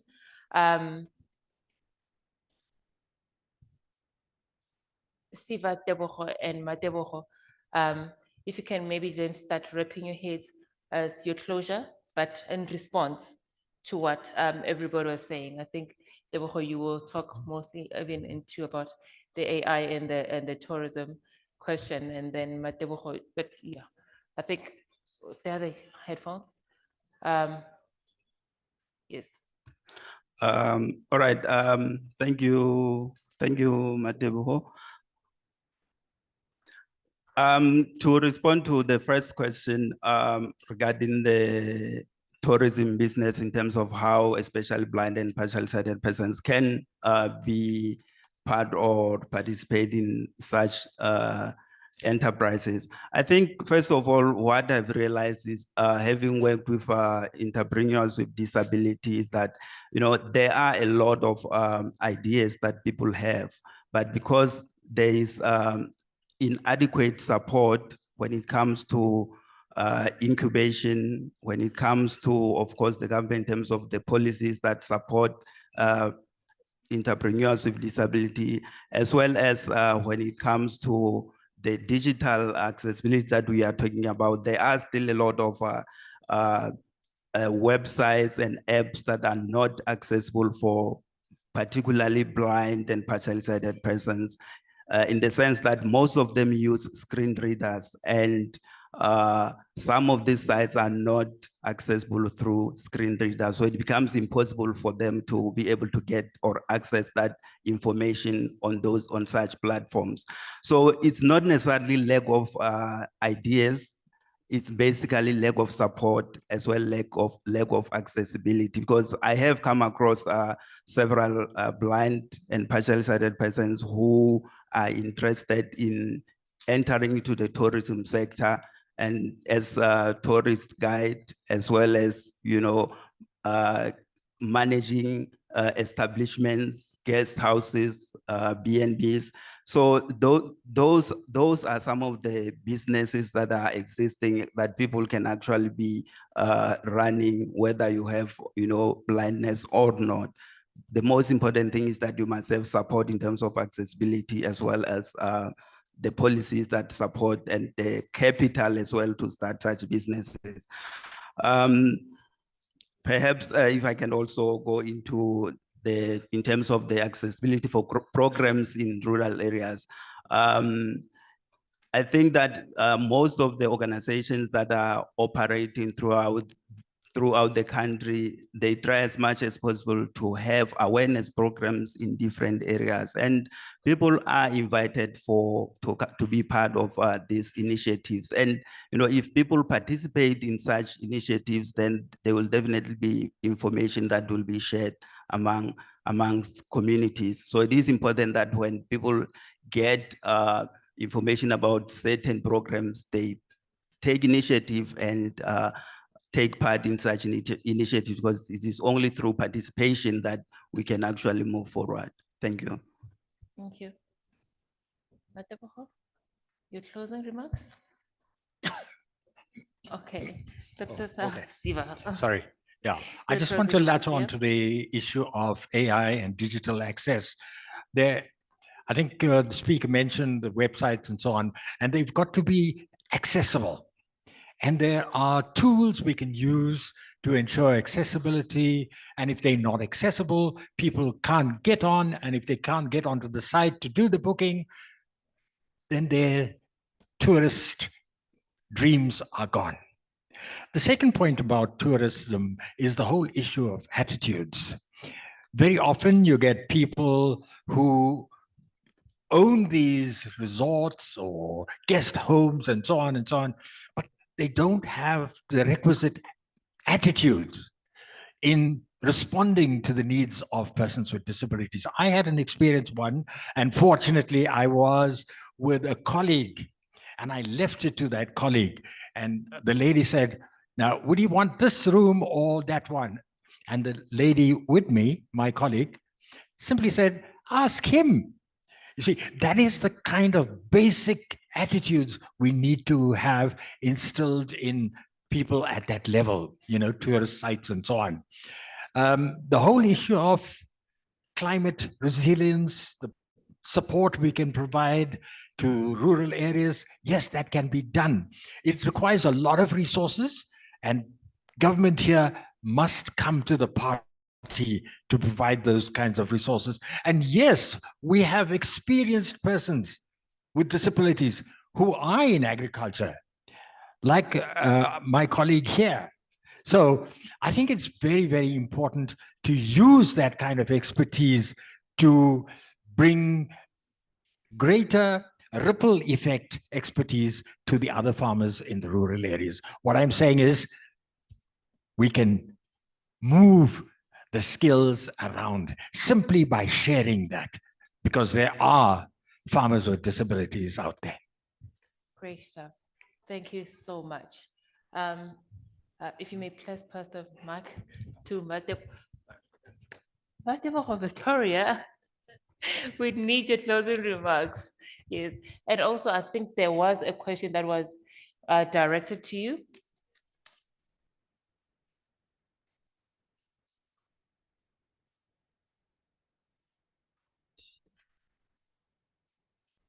The mic doesn't work. Okay, try this one.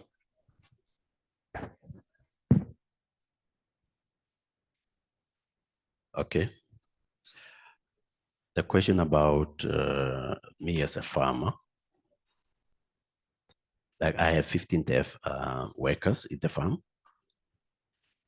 These 15 deaf work farm, I train them personally. I give them skills. So they need to learn also to do business, not just being farm workers, not only do the planting.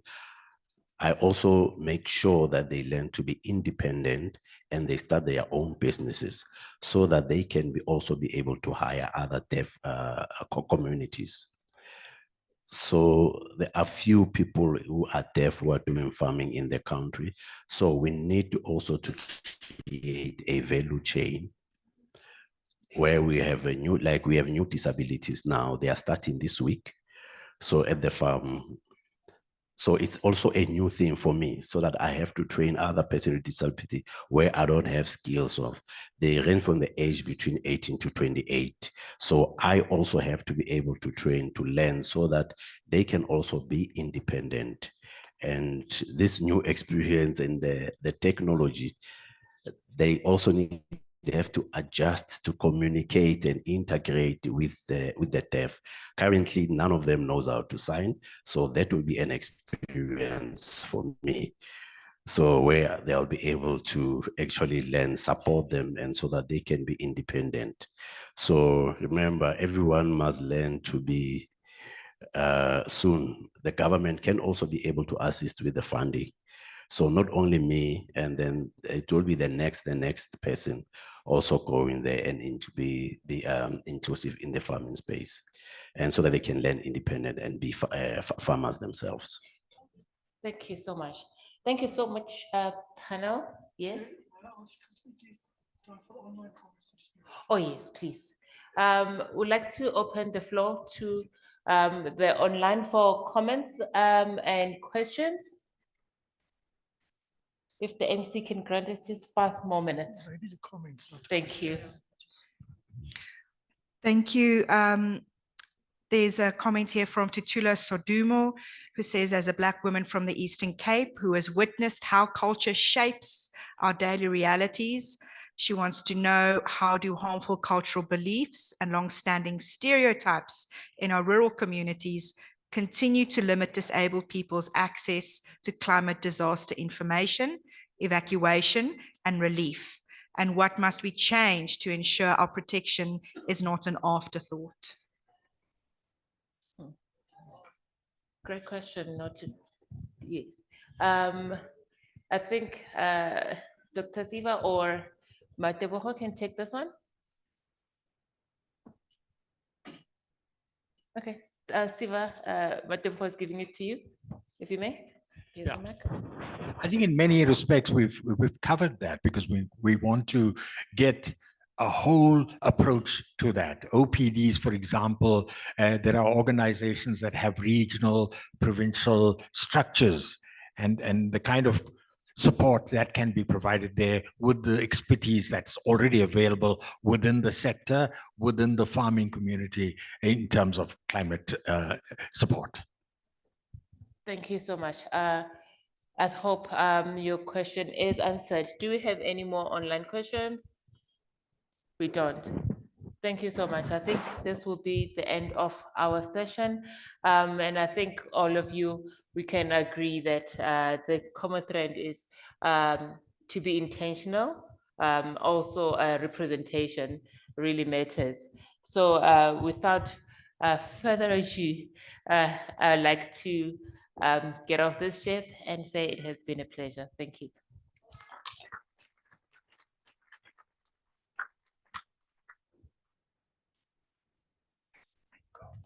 Yeah.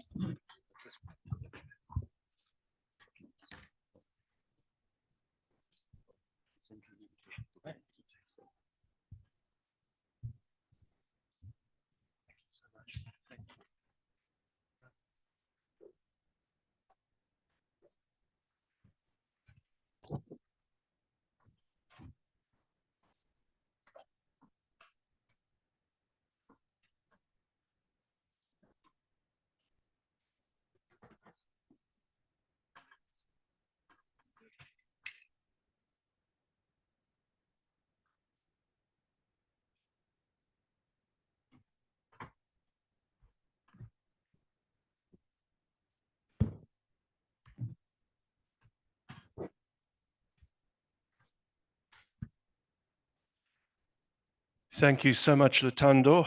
And to our panel, our next panel will be health. Our next panel will be health and well-being. And this panel, we're going to start with a video.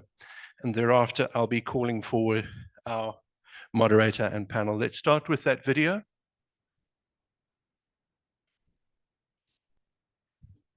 Whilst they're gearing that up. Words from David Duncan, Special Olympics Jamaica athlete, health messenger, and staff member, chairman of the Special Olympics International Global Athlete Leadership Council.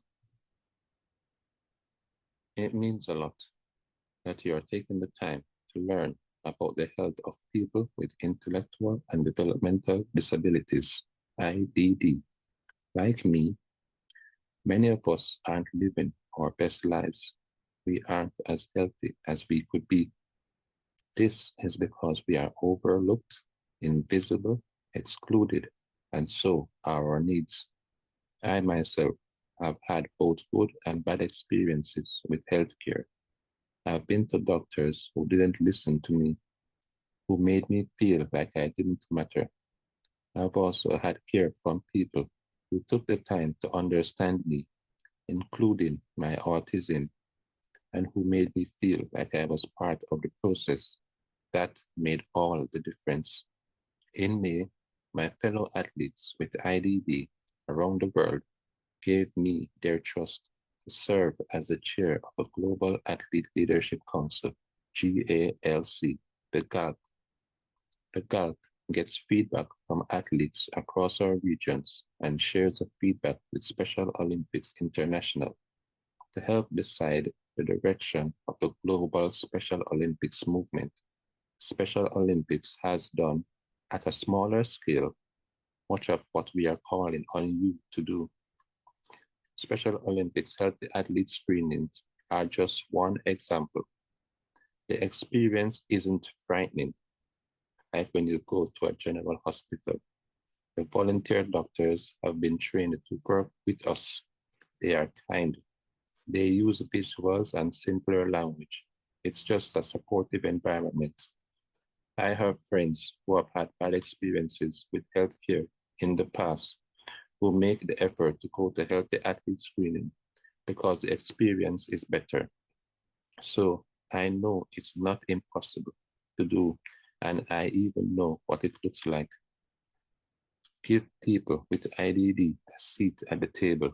Listen to our unique perspectives. We want to be included in what's going on. We have our own views and challenges that might be a little different. Give us a say and the supports we need to use our voices, claim our health, and live our best lives. Give us a line in the curriculum, the budget, the policy document, the survey.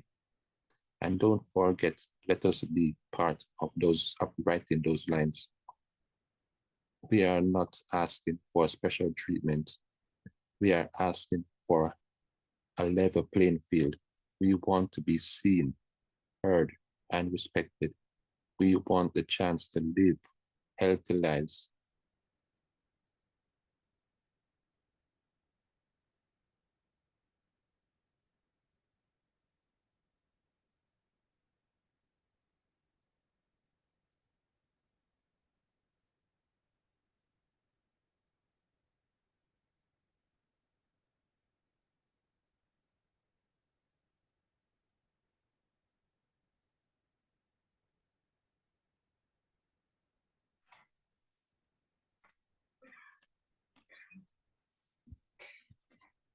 As we're waiting for our moderator to be mic'd up, please, may I call to the stage our panelists, Mrs. Christine Umalo from Life Intermedi Family Committee, Mrs. Faith Chabedi, Special Olympics South Africa CEO and a self-advocate, Ms. Gail Nkosi, Chairperson of Blind Women in South Africa. Good panelists, please will you join us?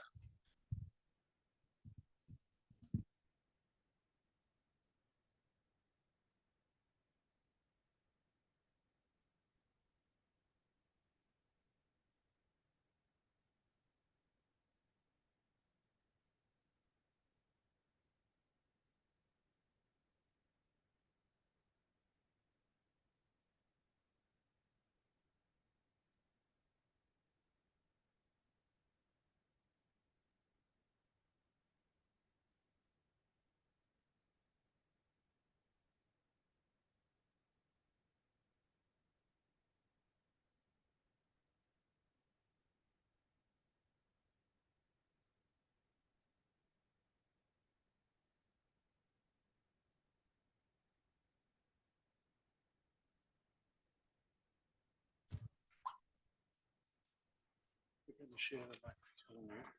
Do you have a translation device in case we could push in front? Hold on to this. Sorry, I've got a lot of things in my hand.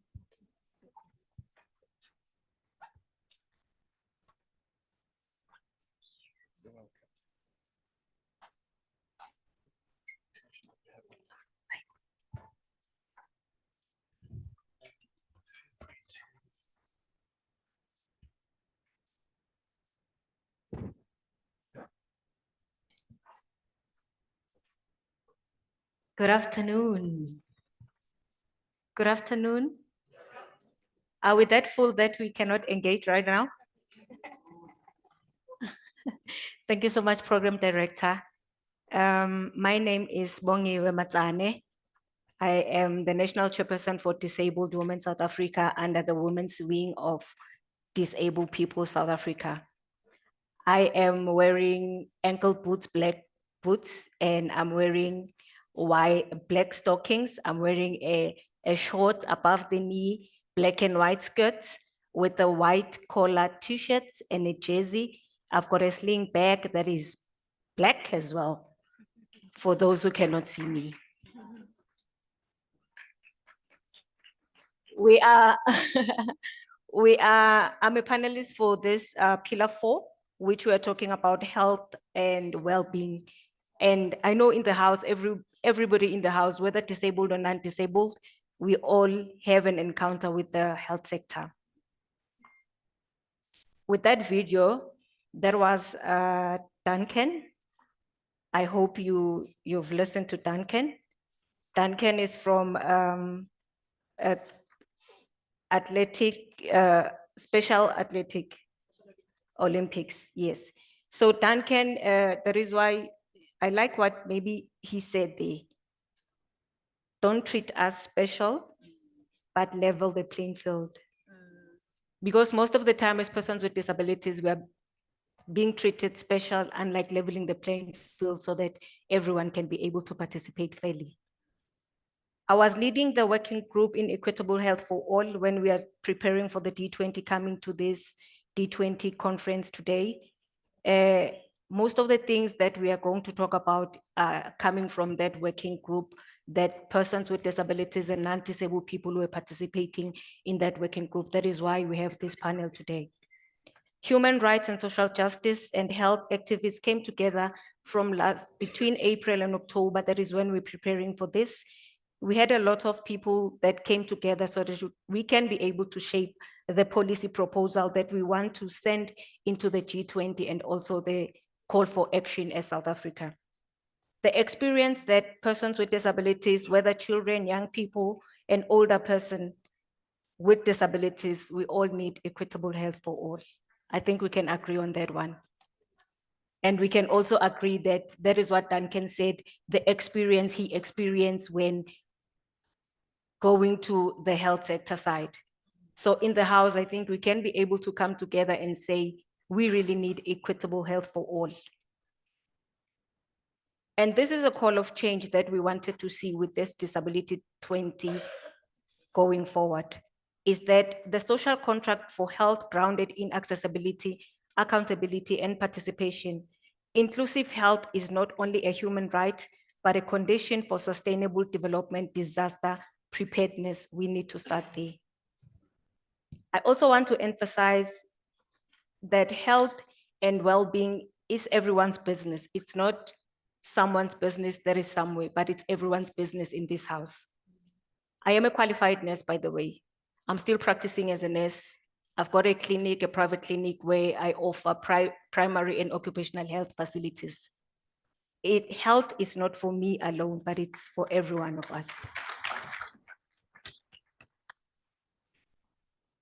I call everyone who are here physically and the ones who are listening to us or joining us virtually to begin changing equitable health to all persons with disabilities by taking actions.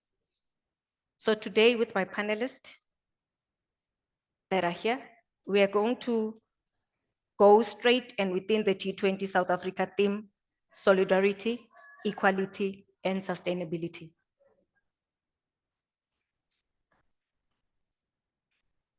They have introduced my panelists already. We have Mrs. Faith Chabedi. She's the manager in Inclusive Health and Special Olympic International. She's part of the Special Olympic Inclusive Health team, creating platforms and resources to equip athletes with IDD to self-advocate for equitable health services through policy reform and social inclusion globally. She supports Special Olympics health system strengthening initiative in South Africa and the East Asia regions. That is where Duncan is coming from. So Ms. Faith, everyone knows already that we are talking about the inclusive universal health coverage, which is a major focus of our work stream and discussion. It came from there. It shifted our focus a bit into the groups that are often forgotten when we plan and when we deliver health services. One such of a group is person with intellectual and developmental disabilities. So for you now, why is it differentiate in service provision through both inclusive and target health programs? So crucial to achieving equitable health outcomes for persons with intellectual and developmental disabilities. What lesson can we draw from the Rosemary Collaboration Project at Special Olympic International? Maybe you can also try to explain the Rosemary Collaboration Project to the House. Thank you. Thank you so much, Bongi. I think the understanding of what Rosemary Collaboratory is will come in as I answer the question that you have asked. Before I speak, it's an honor to represent Special Olympics at this crucial global convenings, especially after our global CEO, Mrs. Mary Davis, participated at the first G7 ministerial meeting on inclusion and disability last year. It's crucial that disability inclusion remains a priority for our world leaders. Special Olympics has been working on the issue of service provision for over 2 decades. Our healthy athletes screening that Duncan alluded to, which offers screening now in 9 different disciplines, are targeted interventions developed specially for people with intellectual and developmental disabilities. Many Special Olympics athletes who are people with intellectual and developmental disabilities, I'll call it IDD, have their health needs identified through these screenings, and they receive needed services, including spectacles and sometimes hearing aids. When the screening ends, and for those people with intellectual and developmental disabilities whom have not accessed these screenings, we need inclusive health systems to provide services or to take care of issues that have been identified during the screening. Now, Special Olympics Rosemary Collaborative Initiative has taken up the equity and health systems strengthening agenda in 8 countries, including South Africa, and 11 US states.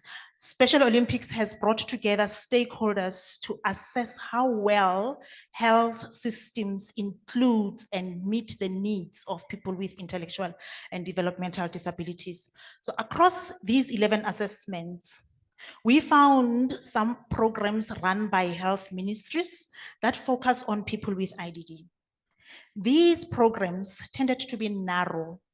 They were either focused on specific age range, like early childhood, or specific diagnosis like autism, somewhere on specific developmental differences like communication and cognition.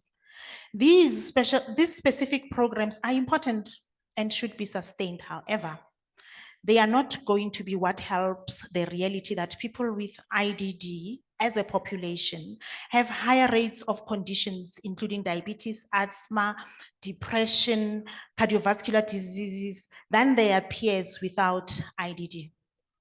And that they die 16 to 20 years earlier than the general population.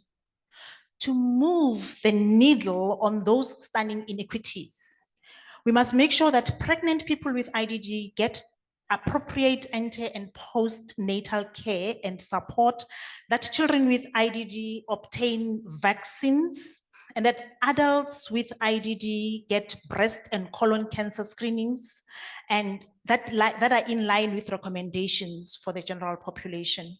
They should not be left behind on health awareness campaign when others are invited to attend. These are just examples of what health equity for people with disabilities must look like. The systems assessment that Special Olympics conducted through the Rosemary Collaboratory Project has helped identify important gaps in health systems that are keeping that vision of health equity from becoming a reality. These include exclusion of people with IDD from policy making. I heard that this was mentioned several times, the inclusion of people with disabilities in different policy makings. The other gaps that we identified were that health systems were inaccessible due to transportation, information, sensory, and other barriers, and a health workforce that has not been prepared to care for the population with IDD. Now, as David has mentioned, our targeted health programs, which have often solved these issues, have so many lessons that that can strengthen mainstream programs and help health services provision move forward towards equity. So thank you so much. Thank you so much. Maybe before you pass the mic, Faith, what sort of assessment that maybe it's needed, and what help do we need as a sector to make sure that those children with IDD can get? Okay, we're not just focusing on children. I think everyone with IDD, including adults. The Rosemary Collaboratory assessments that were conducted throughout 2024, and the project is still going on now, yielded a report that is on a global report on the health of people with intellectual disabilities, focusing on the invisible. And that report yielded a number of recommendations. I will just mention 4 of those recommendations, which are governance and leadership, which means that people with IDD should be included in decision making. It also recommended that there should be person-centered care. People should receive care that is tailored for them, like person-centered, that concentrate more on the needs of an individual. And that we need to have a health care force that is trained and equipped to serve everyone, including people with IDD, and that we should have data, disaggregated data for monitoring and research. This was also mentioned previously. So I will just highlight a few examples to illustrate the fundamental recommendation of ensuring meaningful involvement and participation of people with IDD, that would help to shape, implement, and monitor the health policies. Most Rosemary Collaboratory sites have institutions that engage people with IDD. However, it was not clear as we were conducting the research, it was not clear how well people with IDD are included. And since some of these institutions are not in the Ministry of Health, it was not clear how they leverage engagement into policies that speak to provision of health services. We also found that in instances where IDD was mentioned, it was somehow combined with a topic like rehabilitation, which leads to the second recommendation. I know we spoke earlier about the importance of rehabilitation, especially at community settings. But let's understand and pursue health equity for persons with disability as something not limited to rehabilitation or assistive technology. Yes, these are important and they are crucial for universal health coverage, But health equity for persons with disability, especially IDD, requires more than rehabilitation and assistive technology. For example, let's take a woman on a wheelchair, a woman with IDD on a wheelchair. Access to a wheelchair may help her to get health services, but a health worker who sees her need to understand her humanhood. They need to understand this person entirely.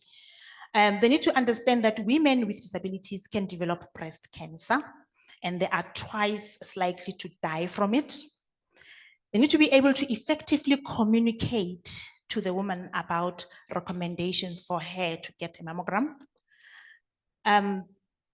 And they should be able to adequately prepare her for what the procedure would entail and help her identify and navigate to a site that is wheelchair accessible and that has proper mammography equipment.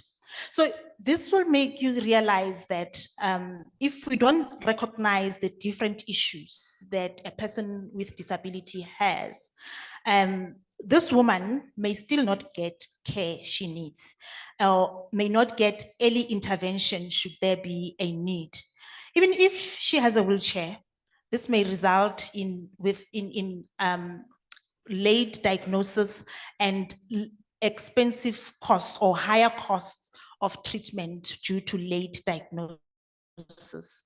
So I will highlight 2 examples of good practice to help this recommendation into practice. We need to train staff in care coordination to support patients and health workers in their journey in the health system. The United States has examples of individuals in this role. Digital technology can also help. For instance, health and hospital passports that are used in Ireland and the UK help improve patient-provider communication and smooth care transition, especially for those who have communication challenges. The second example would be to provide free or subsidized transport for people with disabilities and support and their support persons or caregivers. 9 of the 11 Rosemary collaborative sites had transport subsidies for people with intellectual disabilities in place at some level. It was not always the case, like people with IDD or intellectual disabilities who have invisible disabilities at some point were not included in this subsidy. So another good example I would like to highlight is multi-stakeholder coordination. This has been a key element of what Special Olympics has done through the Rosemary Collaboratory. In Paraguay, for example, the Rosemary Collaboratory team convened a technical committee of over 20 participants from government, civil society, and academia to advise the health system assessment that Special Olympics Paraguay was conducting. And that same committee did not just help with the assessment, but they remained to ensure that the gaps that were identified in the assessment are being fulfilled. The same process is ongoing in Nigeria, so Africa is not left behind. I need to stop you there between a bit. Thank you so much. Faith will continue. You still have another question that you'll need to come back to. Okay, thank you. Thank you so much. Do we still remember the 144 people on Life as Dimeni? What happened? One hand, quickly.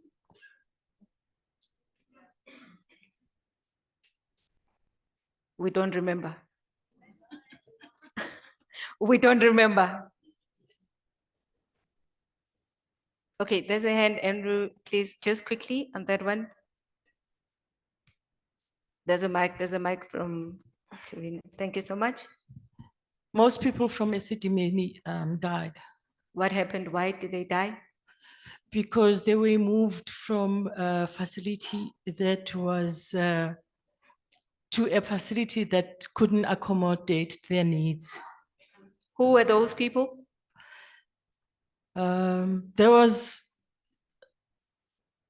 There were people with disabilities. Thank you so much. The 144 people with psychosocial and intellectual disabilities, they lost their lives. We all remember that one. We have Christina Ngumalo in our panel. She is the South African Advocate for Justice and Mental Health and a strategic communications professional and a writer whose public voice emerged from the Life Esidimeni tragedy, one of the darkest failures of the country democratic era. As the sister of one of the 144 mental health care users who died due to the state of negligence and system collapse, she became a leading figure in the fight for accountability, transparency, and to reform. Her activism has often come from a great personal cost marked by institutional resistance, professional retaliation, social isolation, and profound family loss. Her courage gives meaning to Justice Dikgang Moseneke's indictment that the state's cruelty and indifference cost life. During the Life Esidimeni tragedy, 9 years later, families are still waiting for prosecution. Justice delayed has become justice denied. Only 1 of 10 people with mental illness in South Africa receive treatment, yet less than 5% of health budget is allocated to mental health, and even that is really spent. 1 of 3 people of South Africa will or do have a mental illness at some point in their lifetime. Only 1 in that 10 with mental illness who have access to mental health care treatment, which means 9 out of 10 with mental illness do not have access to mental health care treatment, which is the gap, and is shocking. You'll agree with me, right? If they're saying 1 in 3 in our lifetime, we might experience mental, that means in the 4 of us. So that's how we need to take mental illness seriously, because we might, at a later stage, with the disabilities that we have currently, we might. Like since COVID started, a large number of people, we have been diagnosed with depression due to COVID, the isolation. Everyone has been talking about it. Christine, how are you? I'm okay, thank you. How are you coping? One day at a time. Taking it a day at a time. Yes, ma'am. Thank you so much for being with us today. Drawing from the lesson of Life Esidimeni that concrete, costed, and time-bound measures should be taken to bridge the gap. How have you been throughout this experience, and the families and the community and the healthcare workers? How are we bringing this design into these solutions? Good afternoon, everyone. It's an honor to be here. Thank you very much for, for inviting us. It's been a very, very difficult 9 years.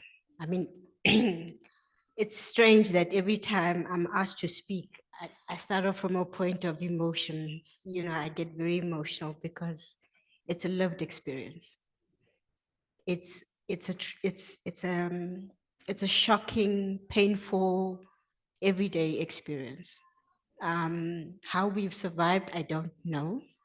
But I think as the families, because we stuck together, we became family.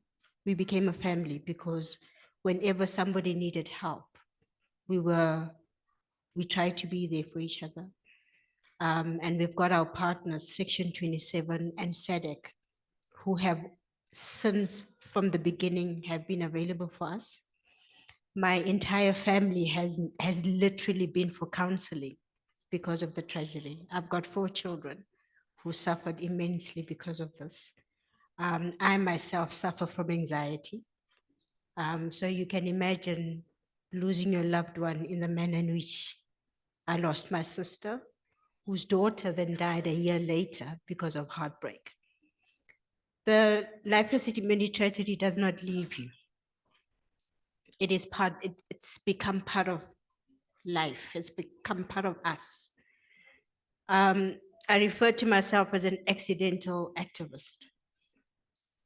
I suppose because of what my sister went through, I had to take part. I had to fight. It was almost no debate. But we're nowhere near where we had hoped to be 9 years later. I don't think much has changed. I don't think the attitudes have changed. I don't think the health system is changing. Mental health is not available to everybody. We all suffer mental health at some stage in our lives. How we get out of it on a day-to-day basis is what actually makes us either long-term or in and out. That depression that we suffer, you know, some of us suffer it several times. I still have anxiety sometimes. My children, my daughter has just never recovered from the process. So mental health is very important. It's as important as our health. And people tend to think it's a by the way kind of thing. It's not. If you have a mental illness, your life changes dramatically. And if you do not have access to services, can you imagine what happens? So our hope, and we know that the government is trying to do this NHI, but mental health is literally the last thing they discuss. Budget has not changed. Services has not changed. Mental health is not at the primary level where it should be. Early detection is what will change how we deal with mental health. Early detection is probably the key to having people live what we term normal life without having to be being in an institution. And if we can get that right, then I think I would say halfway there. But until that happens, so our fight is to hold the people who made the life facility happen accountable. And it's only then that I think they will start taking mental health seriously. We hope anyway. So I'm not too sure what else to say, but to say that for 144 people to die, and nobody is shaken, nobody thinks to do the right thing. It's painful. It really, really is painful. These were, I mean, my sister raised me. She was not born with a mental illness. So for someone who raised you when our mother died, to then be in that situation, you know, and for them to actually say, no, they moved these people to NGOs that were not licensed because they were not loved, they were not cared for. That was the furthest thing from the truth. They were loved. And they were in the life facility facility because it was the best available care they could get at the time. That if that's not love, then I don't know what love is. Because you get the best service for the one you love because you yourself cannot take care of them. So for them to say that we threw our loved ones away angers me incredibly. That was not the truth. I can show you the families. Till today, some of them still cry how they found their loved ones. Some of them were dumped in mortuaries. Some of them were rotting. Some of them were buried without their loved ones knowing they were buried. My sister was taken from a facility that worked, moved 3 times. 3 times.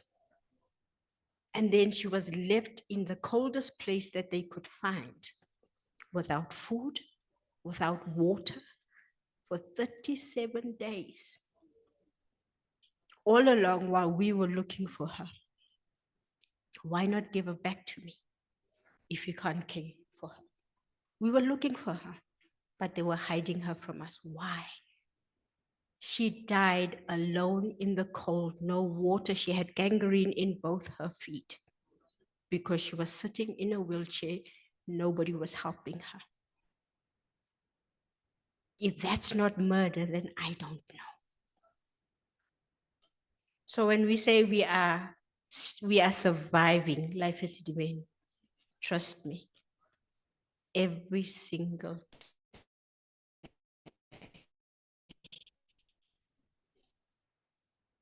and sometimes, unfortunately, they don't help.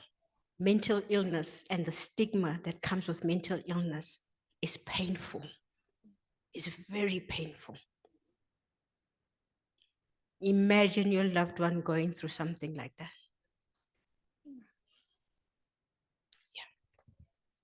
Thank you so much, Christine. Perhaps in the House, this is a call for the disability right movement and the OPDs to own up to our collective failure to act in the solidarity with the Esidimeni victims and the families. As in this House, let's own up to that one. So that moving forward, let's see how we're changing and how are we going to do better. This brings us to a third panelist, Ms. Gail Nkosi, from my home province, Mpumalanga, a place of the rising sun. Gail is a director of Zibuyile Consulting and Project from Mpumalanga province, and she's also a chairperson and provincial chairperson and a national chairperson for South African Blind Women Action, and proud active member of Disabled People South Africa. The Disability D20 Working Group on Equitable Health for All and identify rehabilitation and assistive technology as an essential and independent participation and dignity. Shona McDonald of Shona Quip explained access to assistive technology is not just devices, it's about systems that enable participation and dignity. Sipo, a young wheelchair user, noted, I waited 4 years for a wheelchair that broke in 6 months. Nobody came to fix it. Such failures reinforce dependence, limit mobility, and deepens poverty. Gail, why is inclusive, responsive rehabilitation and assistive technology access such a make or break for persons with disabilities within the health system? Thank you so much, Bongiwe, for the opportunity. And I'd just like to apologize to everybody for the fact that we come from Mpumalanga, but we didn't bring the sun. We brought the rain. Under the circumstances, just also to the organizers, the stage is very beautiful, but very slippery for ladies that are in high heels. All right. Bongiwe, you know, the question that you say actually breaks my heart after listening to Ms. Ngomalo speaking about life as Esidimeni, to say the importance sometimes is neither here nor there of assistive technology or devices, because if you now have to wait for 6 months for poor quality, then it just defeats the purpose. And it's just then becomes a concern for us to say, how much or how hungry are we as activists and as advocates to fight for those devices and for those rehab centers to be built. I think then it goes back to what has been said throughout the morning, to say systems are put in place or processes are put in place, but we are not involved as the actual people that are affected. And I think that's where it goes wrong.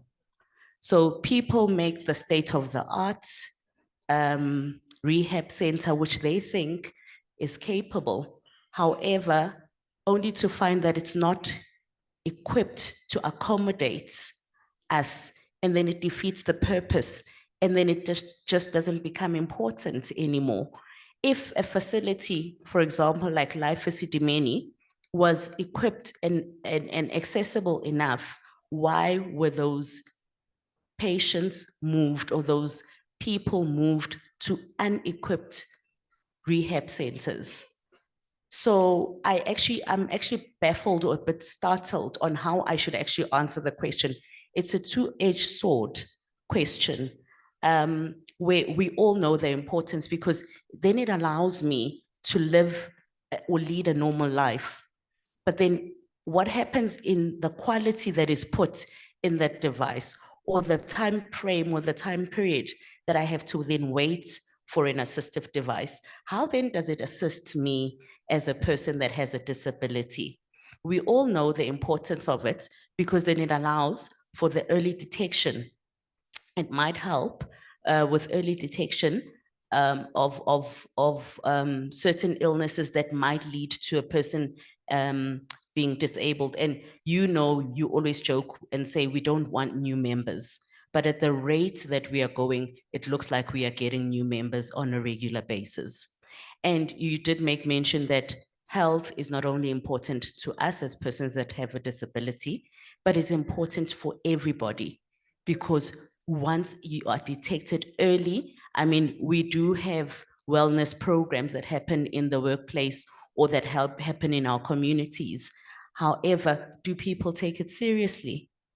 I'm also just concerned now to say we are having this panel now. Who are we speaking to? Who's in the room? Are we not speaking to the converted already? Where are the people that need to hear this? Are they in the room? I just would like to know, as you might have known from my biography, I am visually impaired. So if maybe somebody can say, I am a person that is not disabled that can make an impact, can I please have somebody raise their voice? Sorry, moderator. So I'd just like to be interested and then leave it at that. Thank you so much.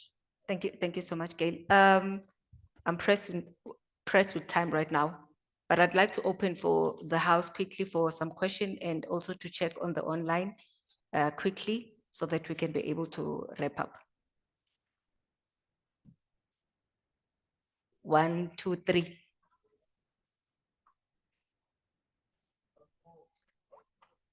One more. Or 4. Or 1, 2, 4, 5. Quickly. Thank you. I'm Khadira Kabi from DCAC, an organization of parents of children with disability. I'm very happy and I really appreciate your participation in the plenary. And I'm very happy because now I think I'll get the right answer to the Department of Health. Parents have children that are using wheelchair. My concern is there is no monitoring after. The child is growing. The wheelchairs remain small. Then the poor parent is going to the Department of Health, looking for the wheelchair, going to be put aside on the queue, being told that come on such and such a date, no wheelchair. Years passed, 5 years. The children don't have a wheelchairs. I'm just making a plea that let's in a policy have a monitoring that we have given the child, and after a year or after 3-4 years, let's be a monitoring that is that wheelchair still suit that child. So that's the problem that the parents that are having with. Another question or a concern is, I'm one of the parents that I was told to leave my child in the hospital because my child is a cabbage. And I ask myself, what type of medical weight is that? And I fought until I was told that, okay, we'll try a physio. Then I said, now we are talking sense. But remember, what about those parents there that they don't know the causes of their disability, of the the causes of disability of their children? 45% of parents knows the diagnosis of their children, but the remaining 45, they don't know. Thank you. I think I have to cut you, Ma. Thank you, but I think you heard me. Yes, I did. Andrew, I don't know, you can see here at the back, number 2 and number 3, 4. Then lastly here in front. Go back, the lady with the blue jersey, yes. Quickly. Good day. Many young adults with intellectual disability refuse to participate in empowering workshops, although their parents want them to take part. So my question is, this leads to them staying in communities where they are vulnerable to exploitation, including gangs. How far are we in strengthening support system for parents and families facing these challenges so that we can protect and preserve the well-being of these young men? Thank you. Thank you.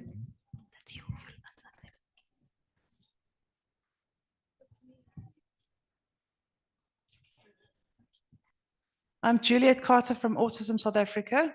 I have a suggestion. Every single hospital has a room or a space with dumped wheelchairs. I know an OT student who went to that room and with her colleagues put a wheelchair together to give a patient so he could go home with a wheelchair. Surely this is something that a small enterprise could start. We want to sustain our environment. We want to look at recycling. Every hospital has got dumped wheelchairs. Surely they can be refurbished at a fraction of the cost. And I know this for a fact because I've got students who are actually putting those wheelchairs together to give to their patients. So not a question, but we can do something about this. Thank you for the call of action.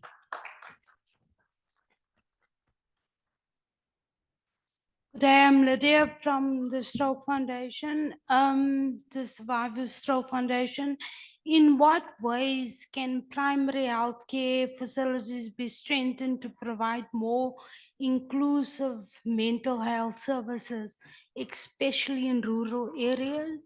And also, what policy interventions could reduce the financial stress experienced by people with disability when seeking mental health care? Thank you. There's one in front, Andrew.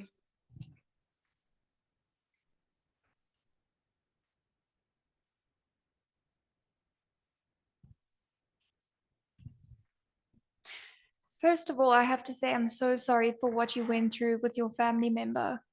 I don't think people understand the tragedy of this. And the worst part is the tragedy hasn't ended. 2 weeks ago, I got an email from a family member. Her brother had just come out of one of the facilities that had unduly benefited from the Life Estimeni tragedy. She sent me photos. He was covered in bruises, he had rashes, he had sores, he was drugged, and this was 2 weeks ago. What have we learned as a country from this? And to the government, what can we do better? Thank you so much. I think as a house today, remember we are in the Disability-20. We want to send a declaration to the G20, right? A call of action from the disability sector. What are we saying to the government, not only South African government, but the outside globe government and internationally in terms of this? What is the call of action that we want to see as South African taking it forward in all the continents across the globe for persons with disabilities? I don't think the tragedies that we're experiencing in South Africa are only happening in South Africa. But can we have a global, this is what we're taking from the D20 with this declaration to say, this is what we're saying to the government, all the presidents in all the countries who are coming to the D20. Let's all remember that with this conference, we are saying to all the states president, this is what to see as the disability sector. So that when we say and we raise the call of action, let's take the call of action into outside South Africa as well. Can I give you 2 minutes quickly? Yeah, I just want to respond to the question about young adults with intellectual disabilities who are refused to participating in workshops. People with intellectual disabilities have been excluded in societal participation. It's a challenge that we have experienced with Special Olympics globally. But as you may have noted, Special Olympics is a sports movement. And we have seen how sports can bring out some sort of acceptance for people who were otherwise thought to be unwanted, useless, who were called names, who were thought that there is nothing that they can do. But once they are seen to be able to participate in sports and they are good at it, they become heroes in their own communities. So our call is that we shouldn't just be looking at institutions that are providing health, education, but also look at how people with disabilities are able to participate in their own communities in a small way. So in addition to providing empowerment for families and building leaders like Duncan that we have seen here, we call on other organizations to be inclusive to people with disabilities as well. Shouldn't be just when we're thinking sports, let it be inclusive. If we're thinking work, let it be inclusive. Thank you. Thank you so much. I don't know if we left anyone in our online participant, but I'd like to wrap up now. Maybe let me. Okay. Thank you. Thank you so much. Can we have online?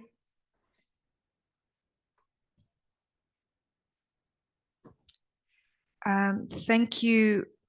So there's been a question from Lebohang Monyatsi. What strategies are in place to close the gap between urban and rural access to health services? Okay, I can yeah, you can try and get one.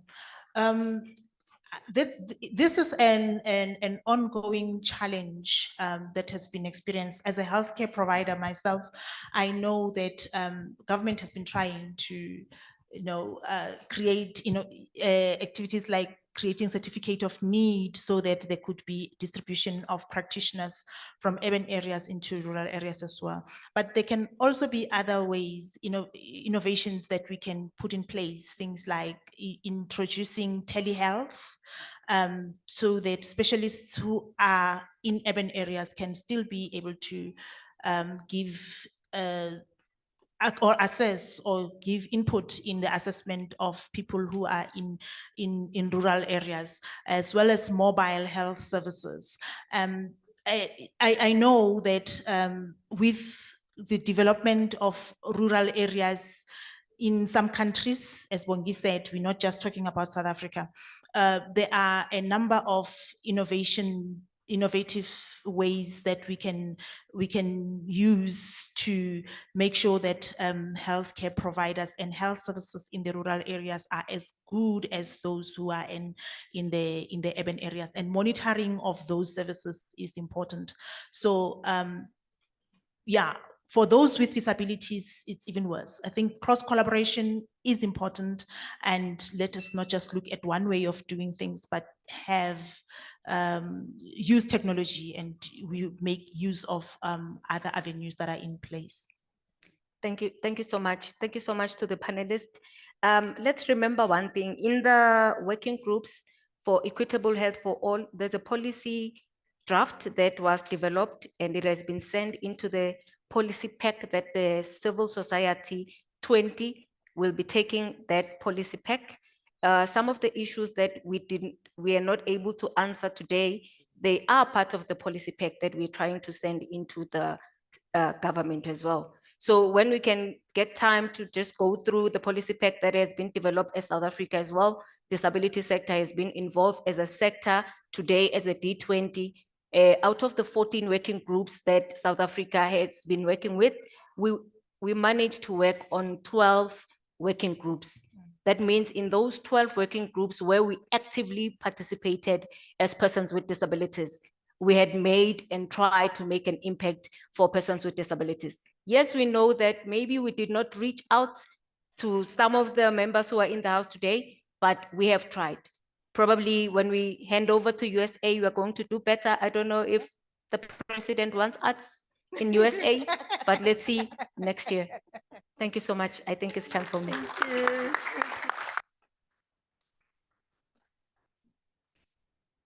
So thank you to our panelists, our moderator, Ms. Bongiwe Matsana, to our panelists, Mrs.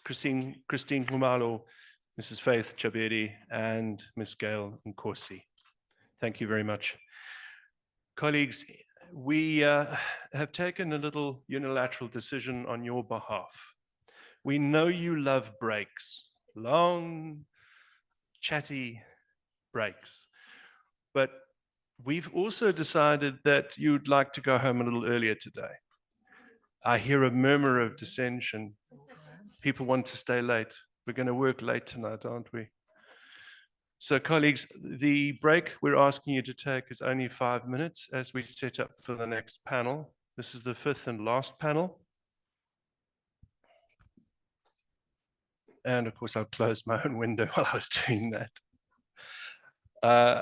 At this time, those of you that are online and of course here, we encourage you to go to our website, disability20.org.za, and join Voice Economy. Add your voice, your contact details there as we build a database of persons with disabilities and take this conversation further. So 5 minutes, and then we're going to return with the next panel. Thank you so much, everyone.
Ladies and gentlemen, please take your seats so we can move to the last session. Thank you.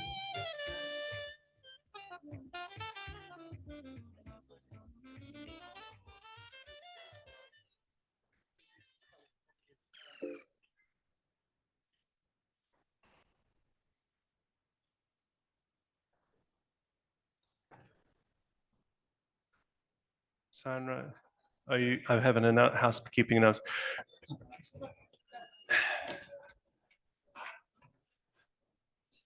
Good people, we have 3 housekeeping announcements. There is a driver or an owner of a red Mahindra. I believe you'd left your window open. Registration MK85ZPGP, a red Mahindra. Your window's open. There is a red Mazda. There's a theme here. There's a red Mazda with a back door slightly open. Registration FK42VWGP. Red Mazda. Please check on your cars. And then somebody arrived here by Uber this morning and their driver very kindly found something left in the car. So if you've lost anything, please get hold of one of us as the organizers and we can connect you with your Uber driver. Right.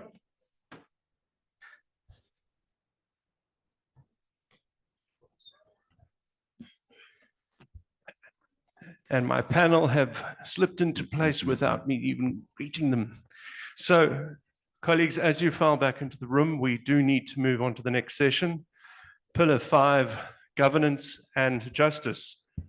Our moderator today is Comrade Lux Matoto, Workstream Lead and Support Team for Disability-20, with our panelists, Professor Juan Angel de Gouveia, Vice President of International Disability Alliance. Good to have you back on stage again.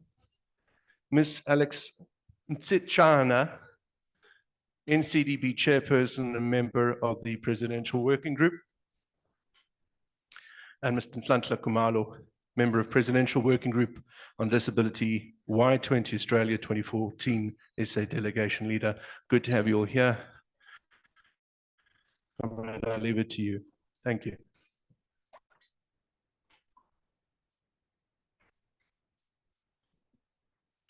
Thank you. Greetings, everybody inside the room. It is my honor to chair this last session. I am not very good at explaining how, but I think I'm wearing something gray, and I am not sure about this color. It's beige, yes, I'm told I'm wearing beige color. An African male on a wheelchair and nearly yellow bonish, but yeah, I'll keep it there. As I said, I'm a Black disabled person walking through struggles with bones that remember the weight of exclusion and a spirit that refuses to bow before systems that pretend to see us while building walls around us. I stand before you not as a guest in democracy, but as a witness, its challenger and its unfinished business across our political justice and governance landscape. Yes.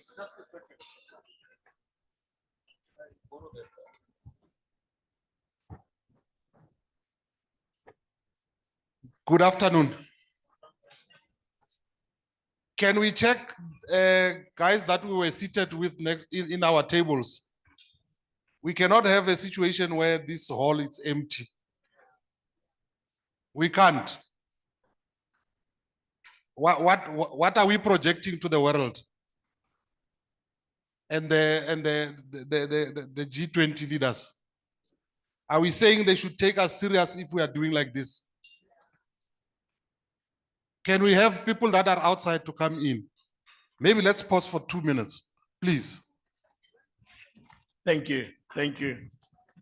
Yeah, I have leadership here.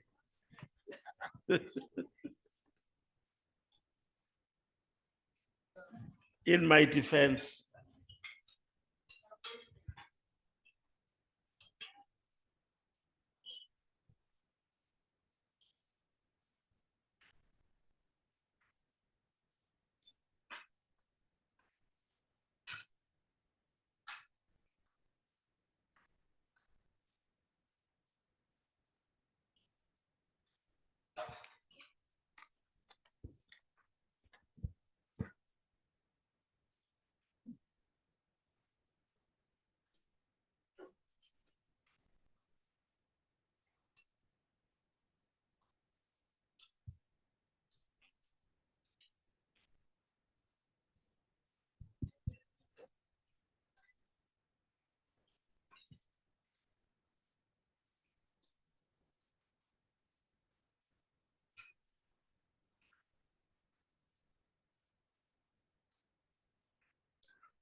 Whilst they are making their way, maybe we can proceed so that I don't punish those that are early. So, as I said, we are asked to participate, yet denied the tools to participate with dignity. We are asked to speak, yet denied the platforms where our words can shift power. We are welcomed as beneficiaries, never as architects. Our vote is accepted, our voice is avoided. Our presence is tolerated, our leadership is questioned. Courtrooms tell us justice is blind, yet the buildings remain hostile to our bodies. The procedures hostile to our minds, and the attitudes hostile to our humanity.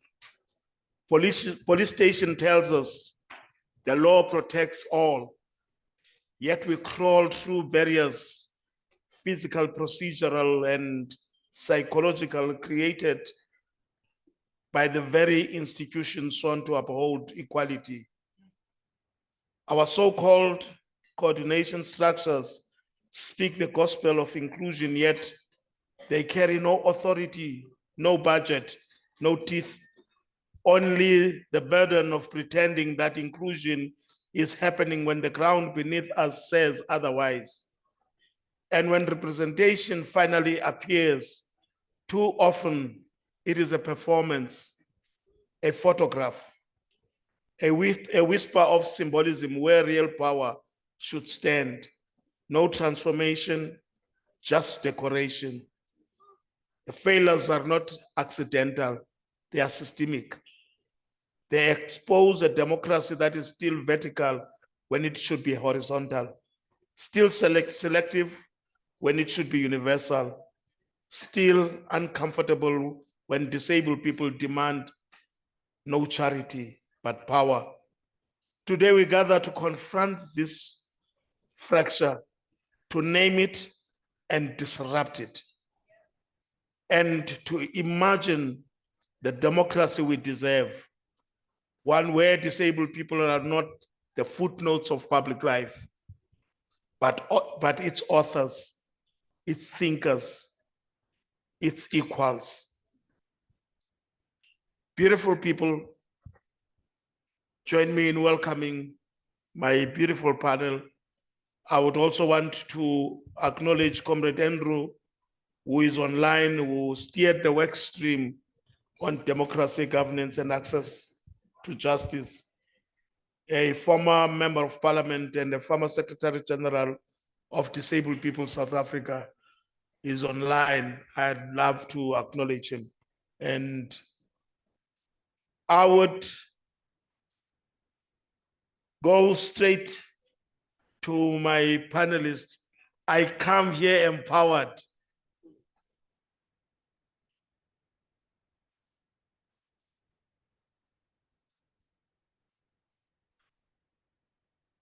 Oh, I come here empowered.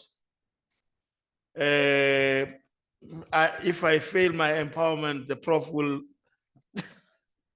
I was told to say I love you all. Prof, if I butcher your name, please forgive me. Prof Tigova, the D20 Working Group on Democracy, Governance, and Access to Justice identified self-representation and meaningful OPD participation as central to transformation governance systems. In transforming governance systems. Now the question is, why is this such a defining factor for the liberation and equitable participation of persons with disabilities? And how can umbrella OPD structure strengthen genuine self-representation and collective voice?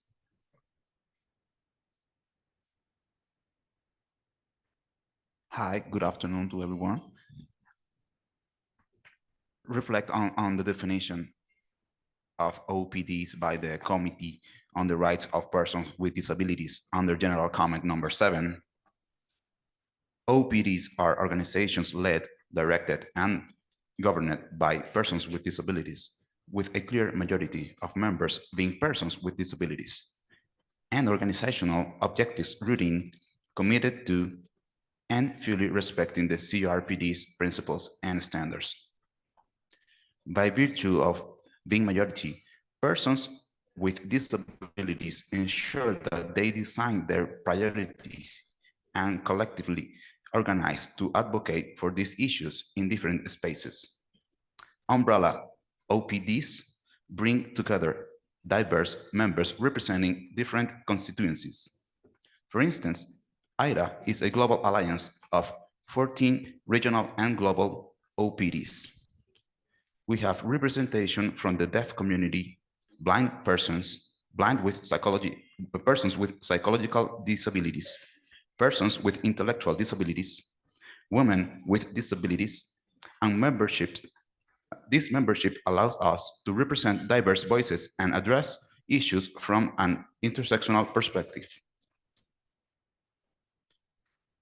The geographical location of our members facilitates our reach to the furthest and in the world, from the Pacific to Africa, and this is the strength of umbrella organizations, bringing everyone together and collectively advocating for change.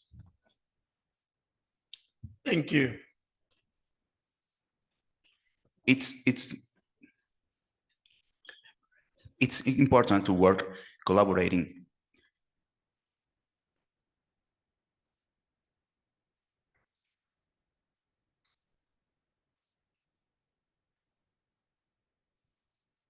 And we need to remember always that we are there for the movement and we are representing the majority of persons with disabilities within the world. So I think being an umbrella organization certainly supports and promotes our work, and together we can work united and get governments to recognize that we are persons who deserve to be included. So we need to make sure self-representation is at the order of the day. OPDs must use their powers and be the voice of the persons they represent in the world. Thank you. Thank you. Thank you. Alex, the D20 Working Group on Governance and Access to Justice highlighted that without accountability, consequence management, and access to recourse, disability inclusion remains rhetorical. Why is accountability through meaningful domestication of the CRPD and the African Disability Protocol so vital for realizing justice and equality for persons with disabilities?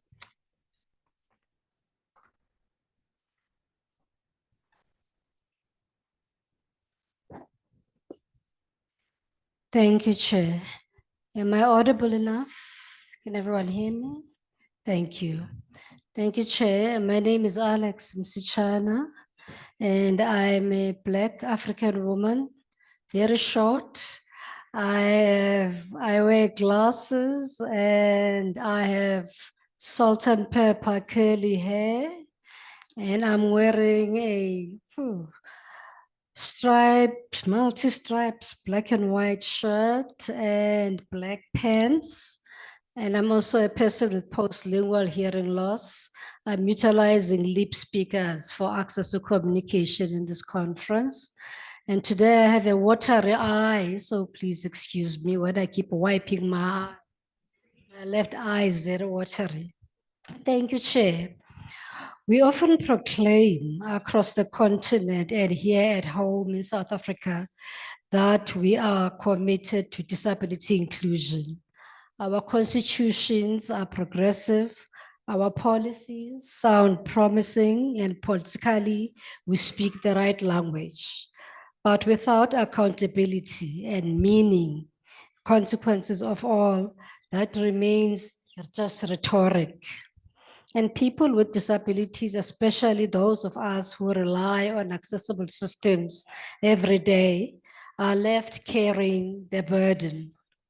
One of the biggest gaps in that South Africa still has not domesticated the CRPD.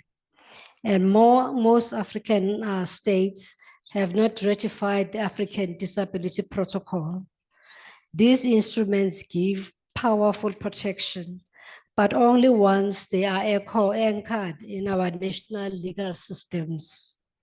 Because at the moment, when a deaf woman like myself is turned away from a police station because there is no interpreter available, or there are no lip speakers, or there's no captioning available, there is no enforceable obligation compelling the state to fix that. When political parties also sideline candidates with disabilities, there's no sanction. When courts do not provide procedural accommodations, or when laws around guardianship undermine equal legal capacity, there's no clear pathway for recourse. Domestication closes that gap. It turns rights from aspirations into obligations that governments, departments, justice actors, and public institutions must uphold. It creates a duty, not a favor, to provide accommodations, ensures accessibility and protection and equal participation. The African Disability Protocol is especially important for us here in South Africa and Africa as well, because it reflects our realities as African people. The role of customary law, traditional leaders, rural governance structures, and the way justice is often experienced outside of formal courts. Domesticating the APD alongside with the CRPD ensures the system works for all Africans, not only those who can access formal institutions. So when we speak of concurrent domestication, we are not talking about a procedural exercise. We are talking about shifting disability rights from something dependent on political goodwill to something guaranteed by law, predictable, enforceable, and rooted to both global standards and African contexts. For the D20, the message is very clear. Justice and equality require more than promises. They require domestication of both the CRPD and the ADP right now, and not a minute later or a minute further. This is what we are calling for. Thank you, Chair. Thank you so much. Kanta, the D20 Working Group on Governance identified weak national coordination and fragmented accountability as major barriers to implementing disability rights. Why is strengthening coordination and Article 33 mechanisms such as critical make or break, such a critical make or break for achieving systemic inclusion and transformation? Thank you, Chair. I will try and describe myself like my other colleagues have done. My name is Tlantla Khumalo. I'm a tall male, 1.85, I think it is. I'm wearing a winter blazer because of the weather. I'm wearing a blue shirt. I think I've described myself well. So, Chairperson, I thought as part of trying to answer this question, let me give a bit of background, because there's an what we'll call international audience, because it's a G20 meeting. So I thought, let me give a South African case study so that we're not theorizing this thing or practicalizing it. So South Africa, for example, signed the CRPD around 2007, voluntarily. We're not forced. They've made serious strides in terms of policy development, the white paper, and so on. But to this day, we don't have a Disability Act. And this is going to be the central message for me here. we need the Disability Act. If there's something you must take away from my message today, is that we need a Disability Act. So what is the status right now? We have the Department of Women, Youth and Persons with Disabilities, which is considered as a focal point. So what happens in the government circles when there's planning for government, for example, the Department of Women, Youth and Persons with Disabilities is expected to assess all the APPs, the annual performance plans of departments, to check if there's disability inclusion, gender and youth and so on. This is still very, let's call it optional, because there is no legislative enforcement that forces departments to do these things. So the department, with its very little budget, they've got just over R1 billion. I don't speak for the department, I'm just giving you facts. They've got over R1 billion, 600 or 700 million of that, it goes to the NYDA. Those who are local, they know that's a youth agency. About 300 million of that goes to the Commission for Gender Equality, and the rest is for the department. So you can imagine what they can do with that. We also don't have an independent monitoring framework. We don't have an institution or a structure. The South African Human Rights Commission is doing this work, but it doesn't have that designation as that monitoring framework structure. So all of these problems really center around the absence of a disability legislation in South Africa. The minister this morning spoke of disability statistics. We don't have an accurate number of disability statistics. The census gives us a number, but it's always contested.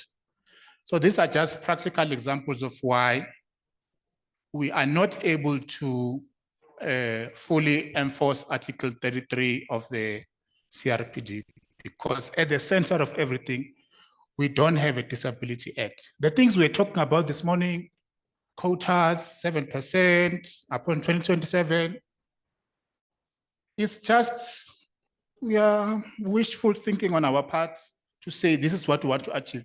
There is no legislative enforcement that will make sure these things happen. The 2% of employment of persons with disability is not new. It's as far back as 2005 or even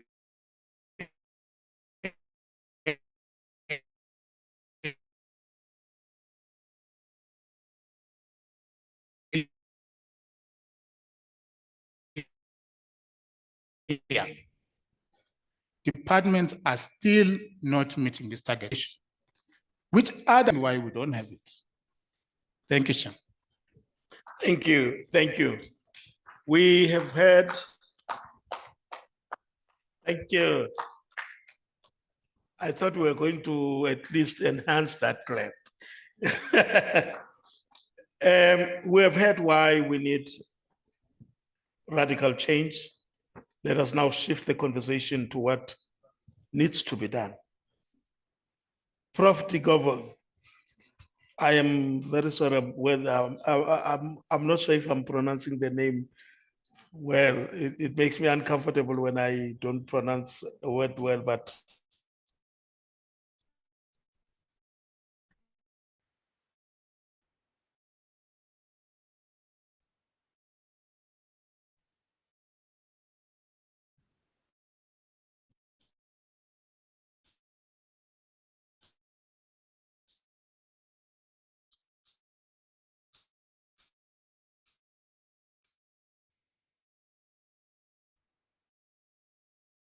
let me pray that I did.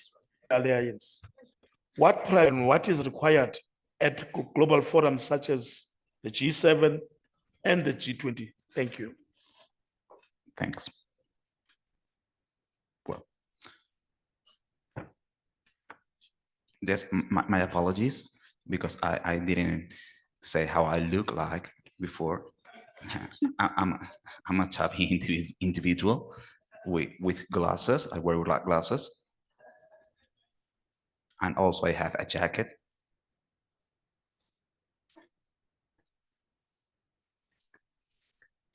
As you are aware, the first global summit was held in 2018 and was co-hosted by the United Kingdom, Kenya, and IDA. After the first global summit, IDA became a permanent co-host of the GDS. This position allows IDA as a global alliance of OPDs to advocate for OPD engagement throughout the GDS cycle. IDA hosts the GDS Secretariat. Every cycle of GDS was consulted with OPDs through regional pre-summits. We also encourage our members to work with their governments so they can inform development of commitments. During GDS, panel compositions usually include OPD representatives as speakers. We also hold a civil society forum, which is exclusively for OPDs and other social society organizations.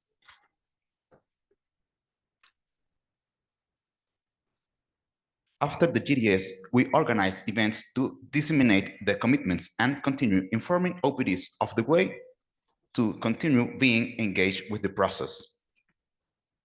In addition to this, we build OPDs capacities to meaningfully engage with the process. IDA has training programming Bridge CRPD on equipping persons with disabilities with knowledge to better understand the CRPD and advocate for full implementation. This program ensures that the OPDs can, for instance, identify commitments that they are inconsistent with CRPD and challenge them. We also mobilize OPDs funding to support and in-person participating during the GDS summit. This funding is exclusively for OPDs travel.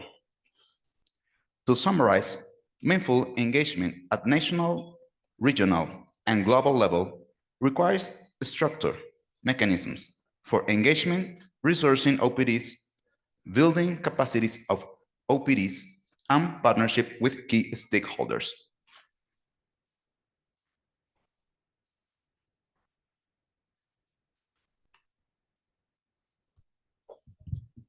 So within IDA, we always collaborate and make sure that we empower our OPDs on a national level, because they are the organizations that work hardest on the ground with disabled individuals.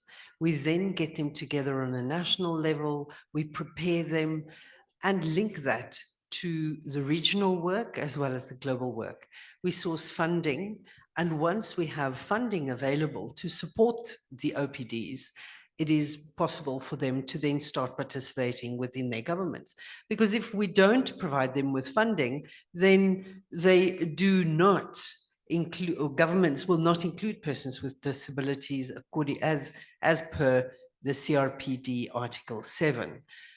The OPDs needs to be involved, and I think we did very well in terms of the GDS that was held in Berlin. Over 1,000 persons with disabilities came to attend. And in that way, we can ensure inclusiveness, and we can collaborate and work together so that we can ensure participation of disabled persons on a global level. And that is the negotiation process that we have had to go through for the GDS. Thank you. Thank you. Thank you. Alex, drawing from your leadership and governance experience, what examples of good practice best demonstrate how we can operationalize consequence management and strengthen recourse for rights violation in disability governance systems?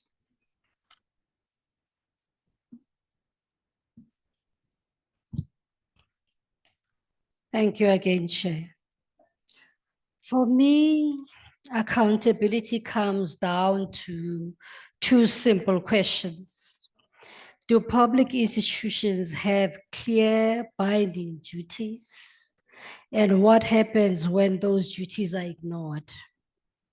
Let me highlight two practical achievements, achievable actions from the D20 policy brief that would make an immediate difference.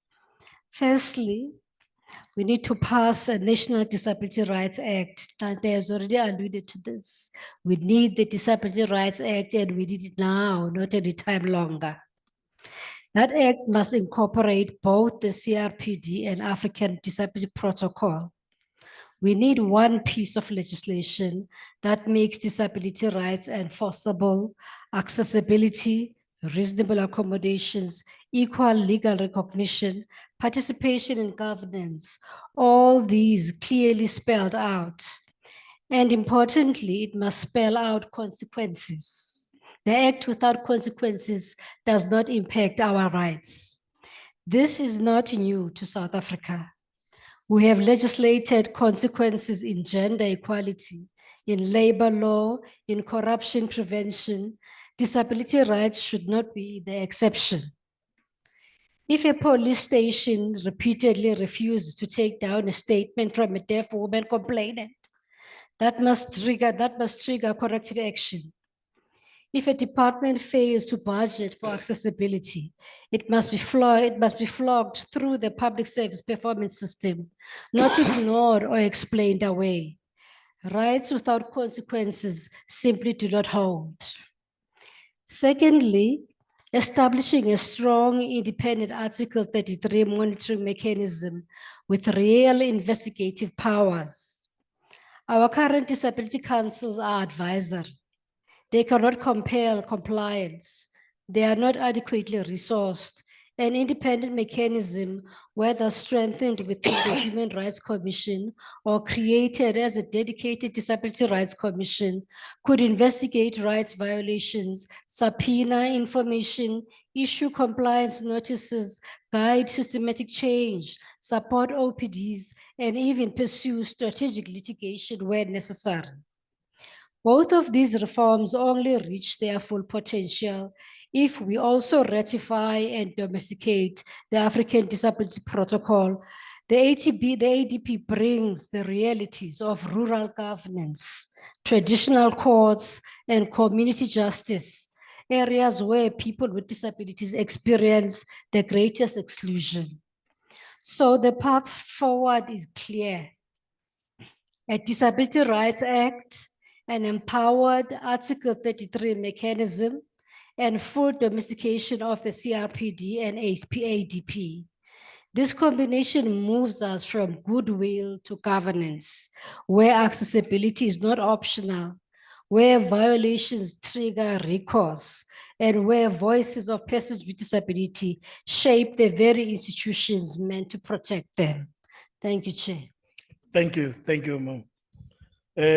Danta, what examples of good practice best demonstrate how strong coordination systems and multi-stakeholder frameworks can accelerate implementation of the CRPD and the African Disability Protocol at the national level? Thank you, Chair. So again, here I looked at practical examples that are not too far from us. Tanzania, for example, and Kenya have got what they call the National Advisory Council for Persons with Disabilities. It's a national body that is a creature of statute from the Disability Act. So it's not, in South Africa, those who are local, you will hear of something called National Disability Rights Machinery, right? So we call government departments to come and present to us what they are doing and so on. And some don't pitch, they're not bothered. A structure like this one, similar, Kenya has the same structure. Similar structure because it's also a creature of statute. Once you have this thing, this Disability Act, then you are not begging. You see, you're not begging. Right now, this machinery, people pitch if they want to pitch. There are no consequences for DGs if there's a letter written to DG that your people didn't pitch. Nothing happens because it is not legislated. So these are practical examples of why we need a Disability Act. Remember, we are part of this group of 20. Maybe it will grow, maybe it will remain 20, I don't know. But I think we're an exception there. I think that many countries there, I've not done the whole study to check how many countries they have got a Disability Act, but I think we're an exception there. I'm not saying Trump is right. Those who know what Trump said. I'm just saying we should be pressuring this government to, if you want to be in this group of 20, if you want to remain there, you must play in the same league. Have a Disability Act. Because right now things are just a by the way. When we budget, it's a by the way. When we build, it's a by the way. Even transport, they always say universal design and so on, but people are still not able to access public transport. Uber is a problem. Buildings are still inaccessible for government. These are things that should not be an issue in 2025 in South Africa. I always make an example with Kenya. You know, Kenya, we always hear stories there, but they take disability very serious. I think they've had a second iteration of the act. We have not even done one. So I don't know what is the issue, but maybe the package for this D20 meeting must be, we want to be recognized as an official engagement group, but on top of that, we want South Africa to match the other G20 countries with the disability legislation. Thank you. Thank you, thank you. We are now opening our conversations to the floor and to those who are online. I would like to take 2 online, then before coming, if there is. Do we have online? Okay, then let's take, okay. Everybody was starting left and right. Let me start center. Green jacket. And then at the back, yeah, obscuring me. Yes, glasses. And then you, I'm coming, pet. And these are the last ones, Mama. Yes, I've recognized you. Lift your hand. You're okay. First. Right. And then the last one is the cap at the back. Yes. Where do I go first? Green. Green. Green.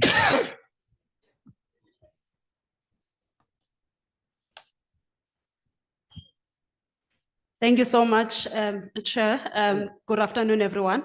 My name is Nonsikelelo Wagwaloteni from the National Albinism Task Force. Mine is a very quick comment, Chair, and thanks to the panel. Priority 3 in this pillar. I think also thanks to the D20 team for clear call of actions. If really governments are serious about disability inclusion, that priority, Chair, maybe we need to ask ourselves the question, why should we continue to fund political parties with our tax money that are refusing to transform and want to take decisions in parliament everywhere on our behalf? Those are quick wins that we want governments to transform, and they can be done with immediate effect. Thanks. Okay. Yes.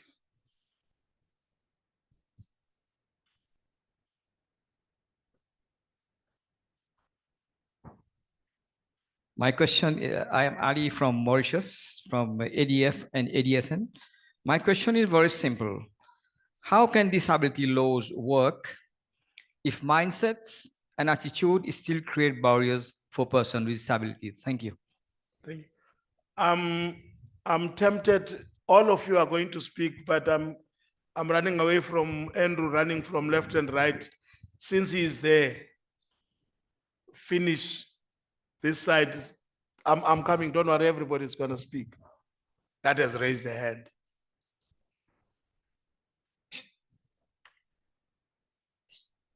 Good evening. My name is Tungi Mwanjala from ADF. I am a deaf person speaking through a sign language interpreter. I am from Tanzania. And my small comment is just to encourage us as persons with disabilities that we don't have to beg so much about our rights or whatever that concerns our lives. The governments have to take accountability into the lives of persons with disabilities, be it in education, be it in health, economic, because we are the taxpayers like any other people. So if we are paying tax, why should we beg for the services? Why should we beg for the inclusion? It is our right. At this point, we have to fight for our rights and tell them that disability rights are the human rights. We don't have to be so special to get our rights. We are humans like any other people. So the government has to take the accountability. We deserve to be respected like any other people because, for instance, in our country, there are a lot of programs that for the people that for the people without disabilities. For instance, we have this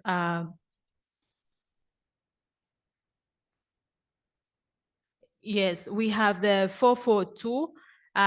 It is the economic empowerment program that we give soft loans to the youth, women, and persons with disabilities. And the persons with disability, we get the ratio of 2.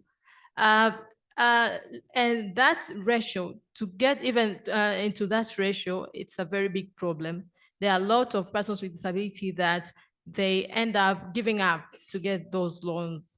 So you see, they are struggling so much, yet they are paying taxes the same like any other person. So it is something that it is hurting us in one way or another. We need to push this so much. Thank you. Thank you. The gentleman with a cap? Or is covered, is gone. Let's, oh. Thank you very much. My name is Sam Shabalala. You see, in the South African context, we understand rather better, and this is what I'm going to mention. I think what we're struggling here with, we really, for disability, we also need our own, General Mkonas. Yeah, we need a guy like that to come and do the PKTT. We also need that because look at between the machinery, the national machinery, and the task team, the presidential working group task team. That people, they need Mkonas. If they can, 2 of them, they can sit with, then we can get the answers and we can get this white paper signed and finally have it into law. Thank you. Thank you. There's a lady in front, yeah, here.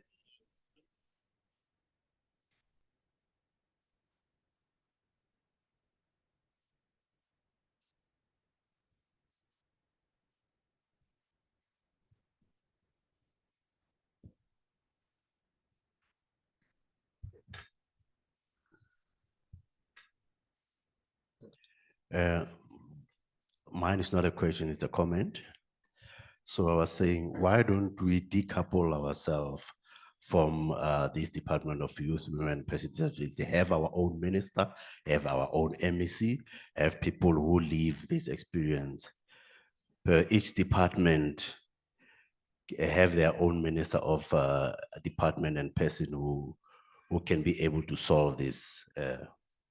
So that's my comment. Thank you. It's a late hand. I'll come back to that. Let's start with those that I recognize first. I'm closest to it, can I please? But I did not recognize it. Okay, you can give. I'll take responsibility. Okay. See, you're opening a can of worms.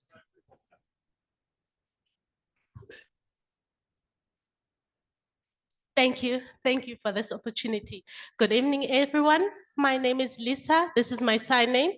And I was previously involved in MISDEF SA, but that position has since been taken away from me. But so far, what I've learned with a lot of experience is that there's a lot of people with disabilities, with different disabilities. So I think we need to have such for all the different disabilities so that we can show, like through the South African Human Rights Commission, I don't know if maybe there is someone who can work with persons with disabilities and be able to assist with the different inaccessibilities that are there, the barriers that are there. So for example, if I were to go to a police station and then if I need to open a certain case, then it would be a challenge. So if maybe we would have someone with a disability within the police station, then we can have quick responses to the community, because a lot of deaf people are suffering out there and there's a lot of oppression when it comes to that. So this can help. Thank you. Thank you. I'm warned, time is not on our favor. I have two hands that I have pointed. This Indaba and now, lift your hand back. Okay. That the only hand that is lifted is there.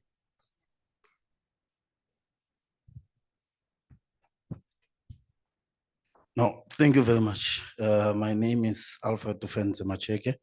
I'm from the DPSA and Disabled Youth South Africa. Mine, it's two. I've got two questions. And since, well, the conversation excites me when it comes to law, I feel like we've got the right people to advise us. The first question is an international question. Majority of our countries have ratified the UNCRDP. Now, we know that each and every time when there's a summit of the UN, there are reports that are supposed to go there. And we know that from our countries, majority of the people, they go there and lie and report things that don't exist in our countries. How do we as organizations become whistleblowers in those summits to say whatever that they have written or whatever that they are saying, it's being implemented in our countries only on paper. It's not actually the reflection of what is happening in our country. I'm asking this question because I've been in few countries and I know how persons with disabilities are treated.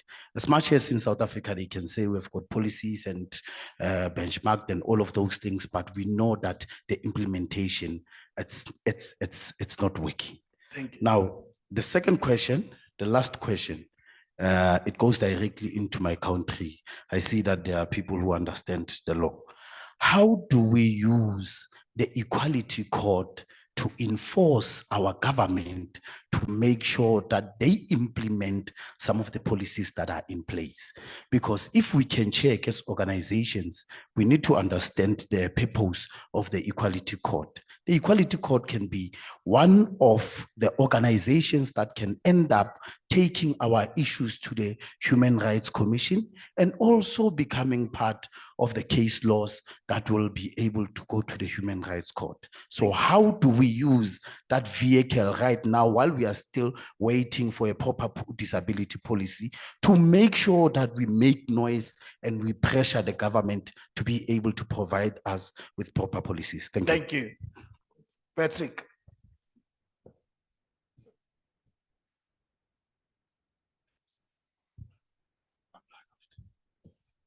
Thank you. Maybe one needs to first applaud all the working groups that have presented today and say, if this is what we want to happen, then we are already a step in the right direction.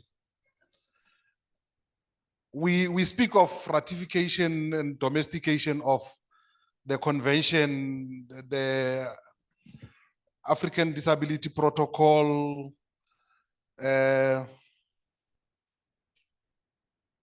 One thing that comes to mind is that, you see, why as South Africa, we still find ourselves grappling with making sure that the legislative frameworks that are available are getting implemented is because we are fragmented ourselves.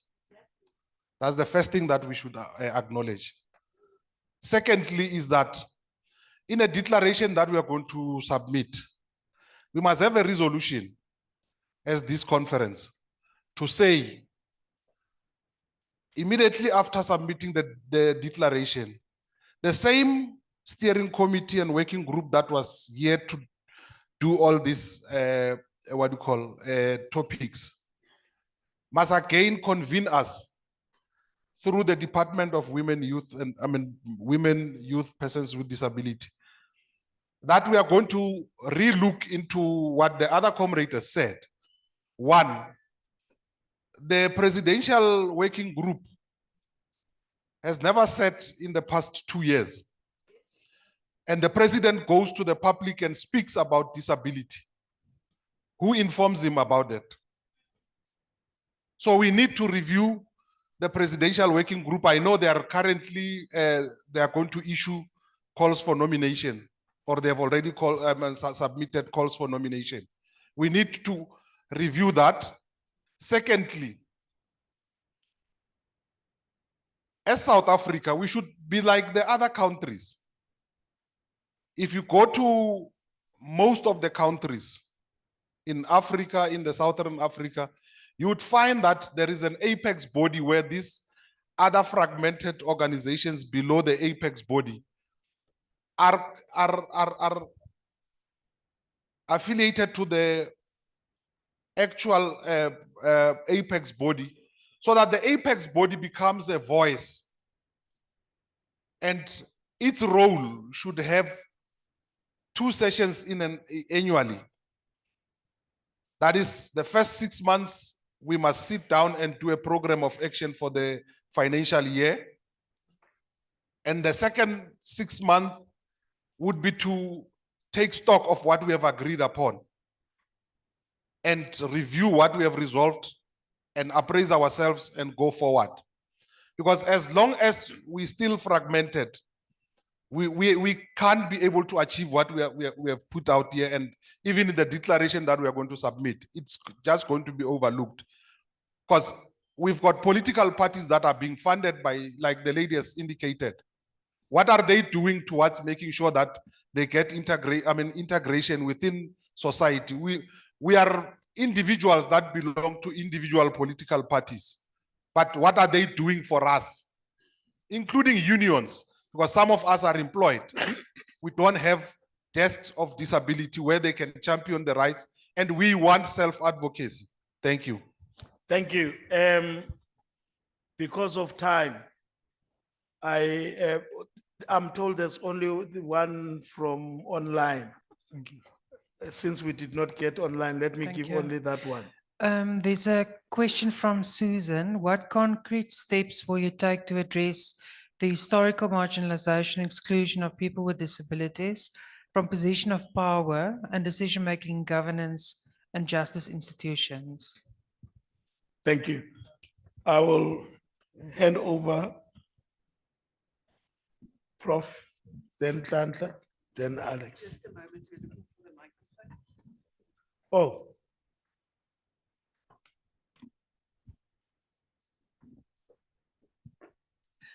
Thank you. I have 2 points. There was just a speaker who said that we are all, or many countries have ratified the UN RCPD, but they lie when they go to report.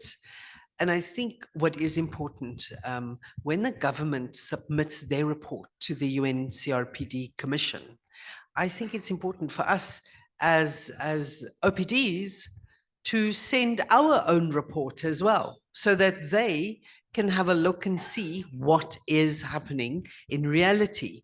IDA supports their members when it comes to that. So we need to work together on a national level as well as regional and international level. This monitoring body will have a look to see what the report is from the civil society. And then they can ask questions to the person that is reporting about what is happening and how the UN CRPD has been implemented in their country. And we can just make recommendations. And I think it's extremely important that the OPDs in the various countries must advocate so that they are a part of the evaluation process that happens on a national level. And it's possible for us to do that. You can work with your government. Well, you should. And then secondly, OPDs, it was said, is left out. And who informs, for example, your president in South Africa when he speaks on disability? Who informs him? It is our responsibility as persons with disabilities and OPDs to approach our government and feed them with the correct information. You must ask them for funding and you need to work with them in terms of policy. When you have an agreement with your government, it can be implemented. On a practical level, it is important that we work collaboratively as an umbrella organization for persons with disabilities so that we can have a bigger impact when we have one voice. And there's one sentence that I truly believe in, and that is work together or don't work at all. Let us work as one in terms of the persons with disabilities in all of the countries. Let us empower women, let us empower the youth, let us empower minorities, let us all work together, and united we can stand strong and we can build to improve what is happening in our countries. Thank you. Thank you. I hand over to Nhlanhla. Thank you, Chair. Just a couple of questions. Maybe what I can say there is that the South African Law Reform Commission is busy with the draft bill. Let's hope that we'll see the act in our lifetime. We're making the noise about that. There was a lady in front here who spoke about decoupling ourselves from the ministry. I'm not sure if that can work. At best, I think it's best to call for an agency similar to the NYDA, those who are local. So, but there's an act that empowered the establishment of an NYDA. So we need to have an act that empowers the establishment of this disability agency. But to be a separate ministry, I'm not sure if yeah. Then there was an issue about equality courts. I'm not a law person, but strategic litigation is important, but we go there because we want certainty, we want clarity on certain aspects of the legislation. So I'm not sure we're going there because the department says there's a policy that says maybe you must give me reasonable accommodation. I don't know. These things are not enforceable, like if you have a Disability Act. I can't drum this message anymore. There was a question about a comment about declaration being overlooked. I think we must not underestimate what happened this year. The fact that we have a D20 summit, it's a serious milestone. What can happen in next weekend if the what do they call it? It's a communique at the end of the summit. They say that they are recognizing a D20 as an official engagement group. That would be a serious win. Because what it means is that all this group of 20s have to do this summit every year. You see, that's what it means. As they do with young people, with business, with civil society, and so on. So that will be a big win. So the declaration coming out of this summit should not be seen as will be disregarded. No. The fact that this presidency under South Africa has convened this summit or has even created room for such a summit to happen should be seen as a serious win. Lastly, maybe to agree with Tuki from Tanzania, I agree with your comments. We won't be begging if there's a legislation, because people can be, there'll be serious consequences. Right now, we only have an audit finding. Yeah, so what? So what? You didn't perform, so what? There's no consequence management. Until these things are part of ministers' performance agreements, you lose your ministerial post, for example, if you don't meet targets, those kind of things. Right now, it's just, okay, yeah, didn't meet the target, then what? Next year, you do the same thing, you don't budget, yeah, nothing happens to you. Alex. Thank you, Chair. I wanted to comment on the comment by the young deaf lady that side who was talking about inaccessible services and service points for deaf people. You know, South African Sign Language has been legislated. It's now the 12th official language. But where is the monitoring and evaluation thereafter of that legislation? What happens to a young deaf person who goes to a police station to report a case? There is no access. You want to go to the hospital, you want services, there's no access. South African Sign Language is legislated, it's a 12th official language. So these are the issues that we're saying, that we need a mechanism to monitor, evaluate, and rank performance appraisals for people that are supposed to be providing these services. Because the institutions right now, they do this at goodwill. They do this as and when. There's no legal process that compares them to provide what is legislated right now in the legislation. That's why the Disability Act is so important, because it builds into a mechanism for monitoring, evaluation, and performance appraisals. So what did today's discussion for me reminds me that disability inclusion cannot depend on goodwill. It cannot depend on champions, on sympathetic officials or projects that come and go. It must be built into the architecture of governance, into our laws, our institutions, and our accountability systems. There needs to be accountability. So domesticating the CRPD and the ADP is not just a technical exercise. It is a foundation for justice. It is what ensures that deaf learners, blind professionals, persons with psychological disabilities, rural communities, every one of us can rely on rights that are guaranteed and not negotiated. Our call from the D20 is simple: move disability rights from aspirations to enforcement.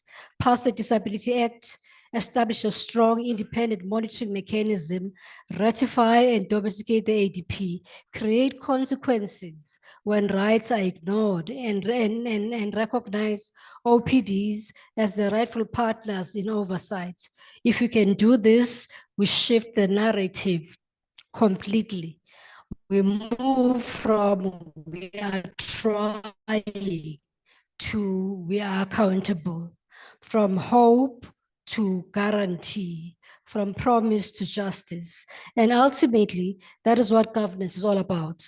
Not perfection, but a system that protects people when things go wrong, and a state that cannot look away any longer. Thanks. Thank you. I would have loved to have Eric to share experiences of Kenya, but I unfortunately am trying to look away, but I have the time issue that is lingering over me, and I am sorry that I cannot do that. But maybe let me say that we are in this room where we can do what we have been doing all these years and achieve nothing, or is to take advice from the conversation we've had today and make impact. I speak as a Black disabled man who's been impacted in terms of exclusion by the impact of slavery the impact of colonialism, the impact of apartheid. Those years of exclusion count when you speak about inclusion. How do you speak about inclusion and not speak about reparation? How do you speak about inclusion and not speak about restoration? How do you speak about inclusion and not speak about transformation? It's like inviting me on a tightrope and say you have included me, but the system itself is excluding me and I cannot participate even though I am invited. These are serious conversations that we must have a look and talk about. We must talk about what I call the casualization of the term disability. I said casualization because to a point that we call ourselves people with disabilities. What is disability? Disability for me, I regard it as apartheid. It's an oppressive system. And how do I make that oppressive system part of my identity? It's like calling myself people with apartheid during those days.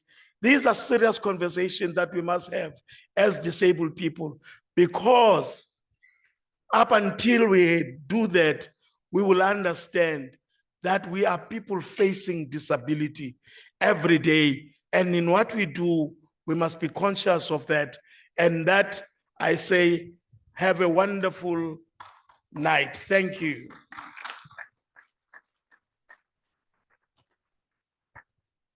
I have managed the time. Thank you.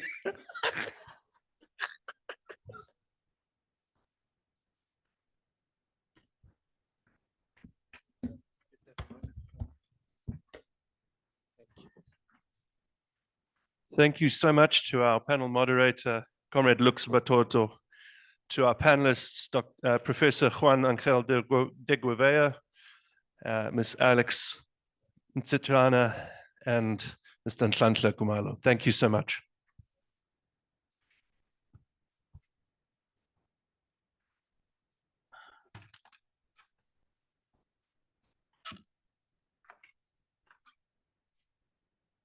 You made a promise to unveil our names.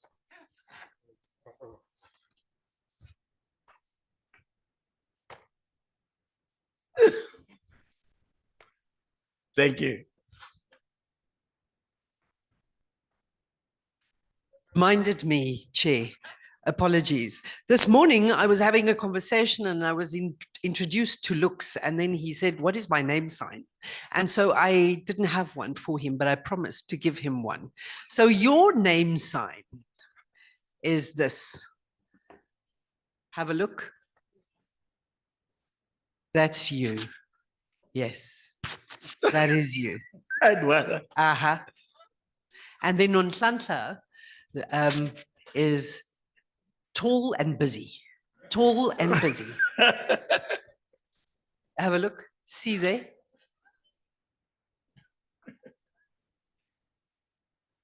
So those are your name signs. Remember the G20, D20 summit as the day you were dubbed in South African Sign Language. Thank you. Let me just, for the broader community here, explain that in deaf culture, we assign name signs to people. And this is my name sign. This is my name sign, Juan. So now Lux have received one. He is this, and then Nhlanhla is that. So everybody has a different name sign. So just for your information. Thank you. And my name sign is Alex, like this. Oh, yes, there's Alex. Alex over here. Yeah. Thank you. Thank you. Thank you. Thank you. Thank you, Nhlanhla. Thank you. I'm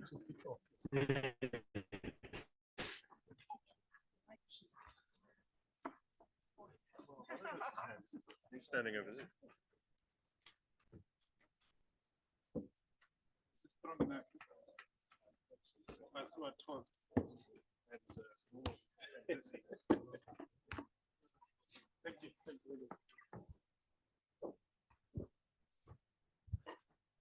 Good people, we have come to the end of today's program, and I've been asked to very simply say we will adjourn to tomorrow morning at 9 a.m. Please can we ask you to be here between 8:30 and 9 so we can continue with the program tomorrow morning at 9. Thank you so much. Have a good rest.